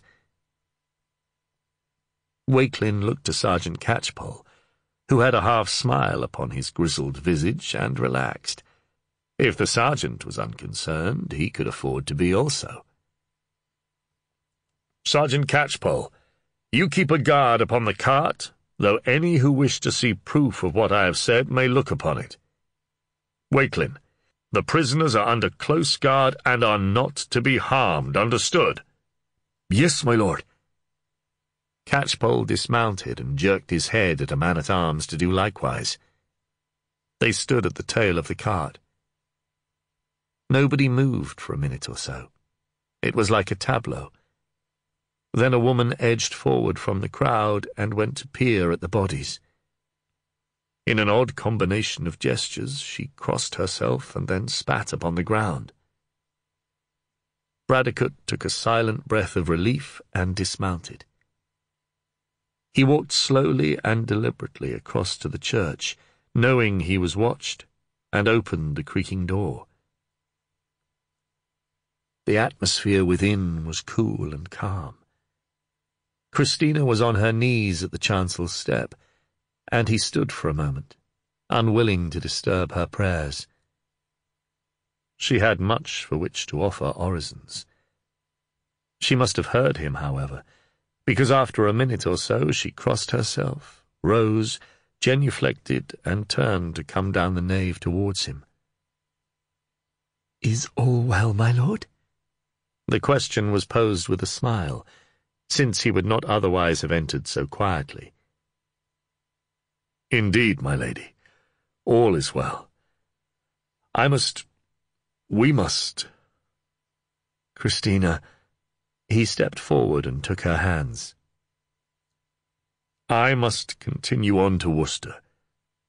But you should take your men home to Cook Hill. We must part for now. Her fingers gripped his, but she smiled up at him. "I do understand. I shall do as you bid, my lord, for it will be good practice, will it not, for the obedience due of a wife?" Her voice faltered. "It will be permitted by the Lord Sheriff?" "I think so. I hope so. I cannot be certain, my love." And he saw her bite her lip at the appellation.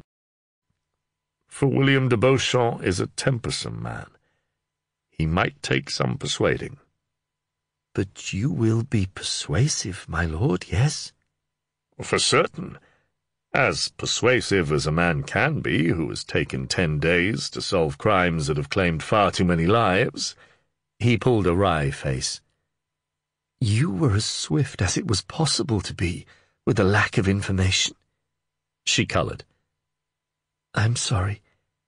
"Do not be, for your aid far exceeded any hindrance." He smiled at her, and saw the answering smile in her eyes, and felt the pressure of her fingers increase. Despite their location, he lifted her chin to kiss her softly, but halted as the door creaked. "My lord," Walkelin popped his head around the door. "I think you should come. The Lord Sheriff is here." Bradecote squeezed Christina's hand and went out into the wind, which whipped his cloak about him. William de Beauchamp was arriving with a show of force, the full panoply of Shrieval authority. He wanted Wich to know that this was his shire, and events such as had rocked the town these last few weeks would not be tolerated. As he drew close, it could be seen that his features were set in an uncompromising severity. Bradecote hoped that the news he could present to him might at least soften his expression in private. Sergeant Catchpoll, who was still standing with the guard over the corpses, abandoned his post and came forward. Bradecote heard the door creak behind him and knew that Christina was there. He took a deep breath and strode forward with an air of calm confidence. De Beauchamp glared down at him, and the eyes narrowed. So, he had made an end to it, had he? Well, about time, too. If Bradecote thought he was about to be showered with praise before the populace, he had another thing coming. They had to know William de Beauchamp was a hard man to please, and not one to cross. He let the silence continue for perhaps half a minute. "So, my Lord Bradecote, it seems you've achieved your goal, at least while there are still good people of Wich left standing. Tell me," and his eyes gave the signal that it should be in a way fit for public consumption, "what and how this has been achieved at last." Catchpoll spared the under-sheriff a grimace. If the Lord de Beauchamp was in one of these moods, he would need a lot to please him. "My lord, we have taken into custody all those connected with the murders of your vassal, the Lord Corbin Fitzpaine, the packmen and the drivers, and the thefts of salt upon the King's highway, including the man who killed the reeve of this town." He saw the surprise cross de Beauchamp's face. "The reeve is dead also?" "Yes, my lord.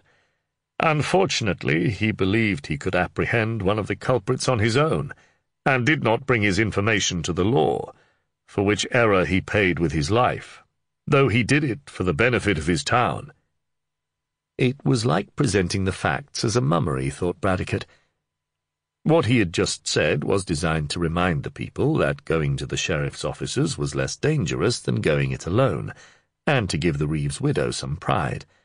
If her husband had been a fool, at least pretend it was solely for his town. William de Beauchamp raised an eyebrow but said nothing. He then looked to the cart. "You appear to have preempted the noose in some cases." "My Lord Sheriff, the 2 bodies you see are those of the man who planned these crimes and arranged for their carrying out, Baldwin de Malfleur of Rushock, and of Alwood the Archer, who was the instrument of the actual killings." "De Malfleur, by the rood it is." The sheriff peered a little closer. "Small loss, I would say. He appears to have an arrow in his eye, and the other body has the addition of an ash shaft sticking out of it. Was there an unexpected shower of judgmental arrows, Bradecote, or a falling out of thieves? Not the former, and not quite the latter, my lord. We discovered the identity of the man behind the crimes and went to Rushock, but de Malfleur was holding Lady Fitzpaine as a hostage, as a shield. Alwood the archer arrived independently. He had discovered he was doing the bidding of the man who had foully murdered his lord, Ivo of Clent, in the Holy Land. De Malfleur admitted it freely. De Malfleur had a man ready to kill the archer, but Alwood chose to save the life of Lady Fitzpaine and sacrifice his own.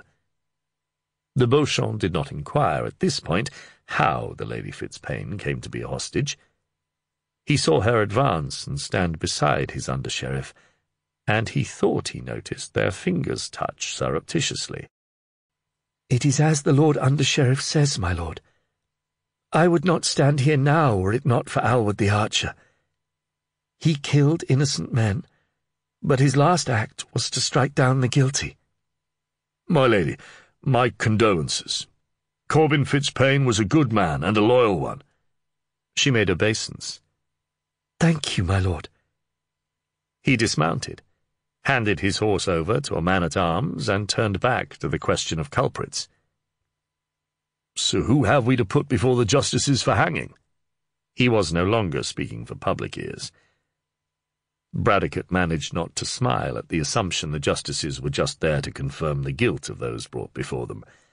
The sheriff was of Catchpoll's mind. If they were not guilty, they would not be caught and brought before the justices. We have the 3 men who stole the salt and were complicit. They also stole Fitzpaine's horse and belongings. There is also the man who organized the attacks and liaised with the archer. This man is held solely responsible for the murder, and a gruesome one at that, of the reeve of Wich. He'll hang whether it was gruesome or not, though you can tell me about the details later. The sheriff lowered his voice. But are you saying the man who actually killed all who fell in the attacks, and the man who planned the whole thing, are already beyond justice? Beyond hanging, yes, my lord. But they are dead, which is just, and God will judge them also. As he will judge us all, Bradecote, murmured de Beauchamp wryly, but that was not really my point. My lord, all of which knows that everyone involved with these deaths is either dead or for the rope. They will get over their disappointment at not seeing 2 of them struggling at the noose's end soon enough. Catchpoll, the pragmatist, interjected. He was quite right. There was relief that there would be no more killings for the saltmen to shake their heads and mourn. William de Beauchamp had not yet finished.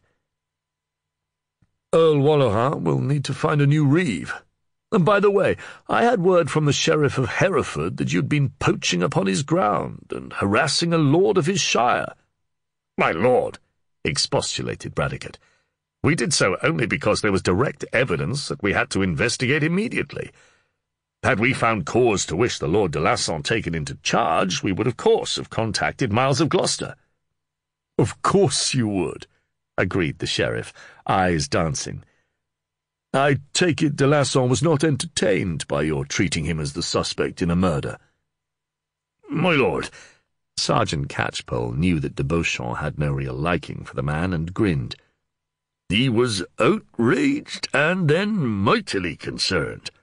Oh, good, murmured the sheriff, whose missive from the Sheriff of Herefordshire had made complaint in formal terms, but had no real substance. Miles of Gloucester knew that in the heat of the chase a sheriff's man might cross boundaries. So, now this matter is closed and we can all go home. I wish you had solved this earlier, for it would have spared me a journey. And there are how many innocent corpses rotting in the ground? My lord, Bradecote glanced at Christina and then back at his superior. Ah, my apologies, my lady, that was in poor taste. De Beauchamp made a growling sort of apologetic sound in his throat. How many dead, though? 9, including the reeve, my lord. Am I expected to show pleasure at this? We worked with what we could find, my lord, which was not much initially. We were indeed hampered by the Lord Jocelyn of Shelsley, who thought it amusing to provide false trails for us. Him? Man's a worm, declared the sheriff. Though he holds of me, his father was the better man. He is also guilty of attempted rape and attempted murder. Is he? Never knew he had it in him. You live and learn. Is he to be taken for these offences? In the circumstances, my lord, it would be better not. Bradecote did not wish to give details and embarrass the lady at his side, but she did not so much as blush. My lord sheriff, I had to defend my honour with a knife. She spoke with haughty outrage. Christina was not impressed by the sheriff's attitude, but at the discovery of the victim, de Beauchamp changed his tune. He had assumed some peasant had been less than willing. Whilst he did not approve, he would not have taken any action in law unless pressed, but this altered matters. Ah, you do not want to accuse him, my lady, in public? No, my lord, but I would ask that if my husband's brother is not living, and cannot claim the manor of Cook Hill and the other honours held by my husband, that he, a cousin, should not benefit. A cousin? Ah, I see. No, my lady, I would not have Cook Hill held by such as him. De Beauchamp saw her relief, and the brief glance as she looked up at Bradecote and smiled. My lord sheriff, Bradecote looked a little flustered. I would ask that you might give your permission for the Lady Fitzpaine, that I might, when the mourning period is over. The sheriff schooled his features into solemnity. You would wish to take the lady to wife, eh? Well, I will think upon it. We will discuss the matter further when you come upon your service at All Souls. It was not a refusal, thought Bradecote, which was perhaps the best he could have hoped for after the reaction to the death toll, and only a short time to wait. As an afterthought, de Beauchamp asked the lady herself if she was content to entertain the idea, not that he doubted her response. She blushed and dimpled. Then I shall return to Worcester. You are with me, I take it, Catchpoll? Yes, my lord. Are you returning through Worcester, Bradecote? He did not expect a positive answer. My lord, I will return to Bradecote and my son, but would prefer to do so having escorted the Lady Fitzpaine back to Cook Hill. Yes, I do not suppose her men-at-arms are enough protection. The sheriff grinned. He had seen Walkelin in charge of the Cook Hill men as he arrived. Off you go, then, and mind, you have not as yet got my approval, remember. Under-sheriff and widow both coloured, but she laid her hand upon Hugh Bradecote's arm and dipped in obeisance to de Beauchamp. Bradecote bowed to the sheriff, nodded at Catchpoll, led her back to her horse, and threw her up into the saddle. Catchpoll watched as Bradecote left, head held high, leading the Cook Hill men, and with Christina Fitzpaine at his side. You will not say no, will you, my lord? You getting love-soft in your old age, Catchpoll? Me, my lord? No, but I would prefer to work with a man who didn't have his heart in his boots and hated your guts. Ah, I wouldn't worry you, old dog. I'll let him stew till his service is ended. He can have her come Candlemas, and if Fitzpaine's brother does not return, he can have Cook Hill also. I think he would be content with a soft armful. Aye, but I would be best served with a good vassal holding Cook Hill. Now, let us get home before the stench of this salt town ruins my appetite. Author's note. In order to make it easy for readers to follow Bradecote and Catchpoll about Worcestershire, I have generally used modern place names. But in the case of Droitwich, the centre of this tale, I have used the old form as was used in the Domesday Book and into the 12th century, and have it as Wich, W-I-C-H. In Old English, Wich, W-I-C, was a word meaning a place or town, but was frequently applied to one which was an artisanal or trade centre. The name Droitwich did not exist until the 14th century. Salt was a vital commodity, and the brine pits, where the brine was of a very high salinity, had made the place a centre for its production since the Roman occupation. It was very much a single-trade town, and the salt was supplied to as far afield as 70 miles away. That is the end of Mark to Die. It was written by Sarah Hawkswood and read by Matt Addis. This has been an ISIS Audiobooks presentation. Previous titles by this author, Servant of Death, Ordeal by Fire, are also available from ISIS. For further details of our extensive catalogue of unabridged audiobooks, please call our free phone number 0800 731 5637 or visit our website www.isis-publishing.com.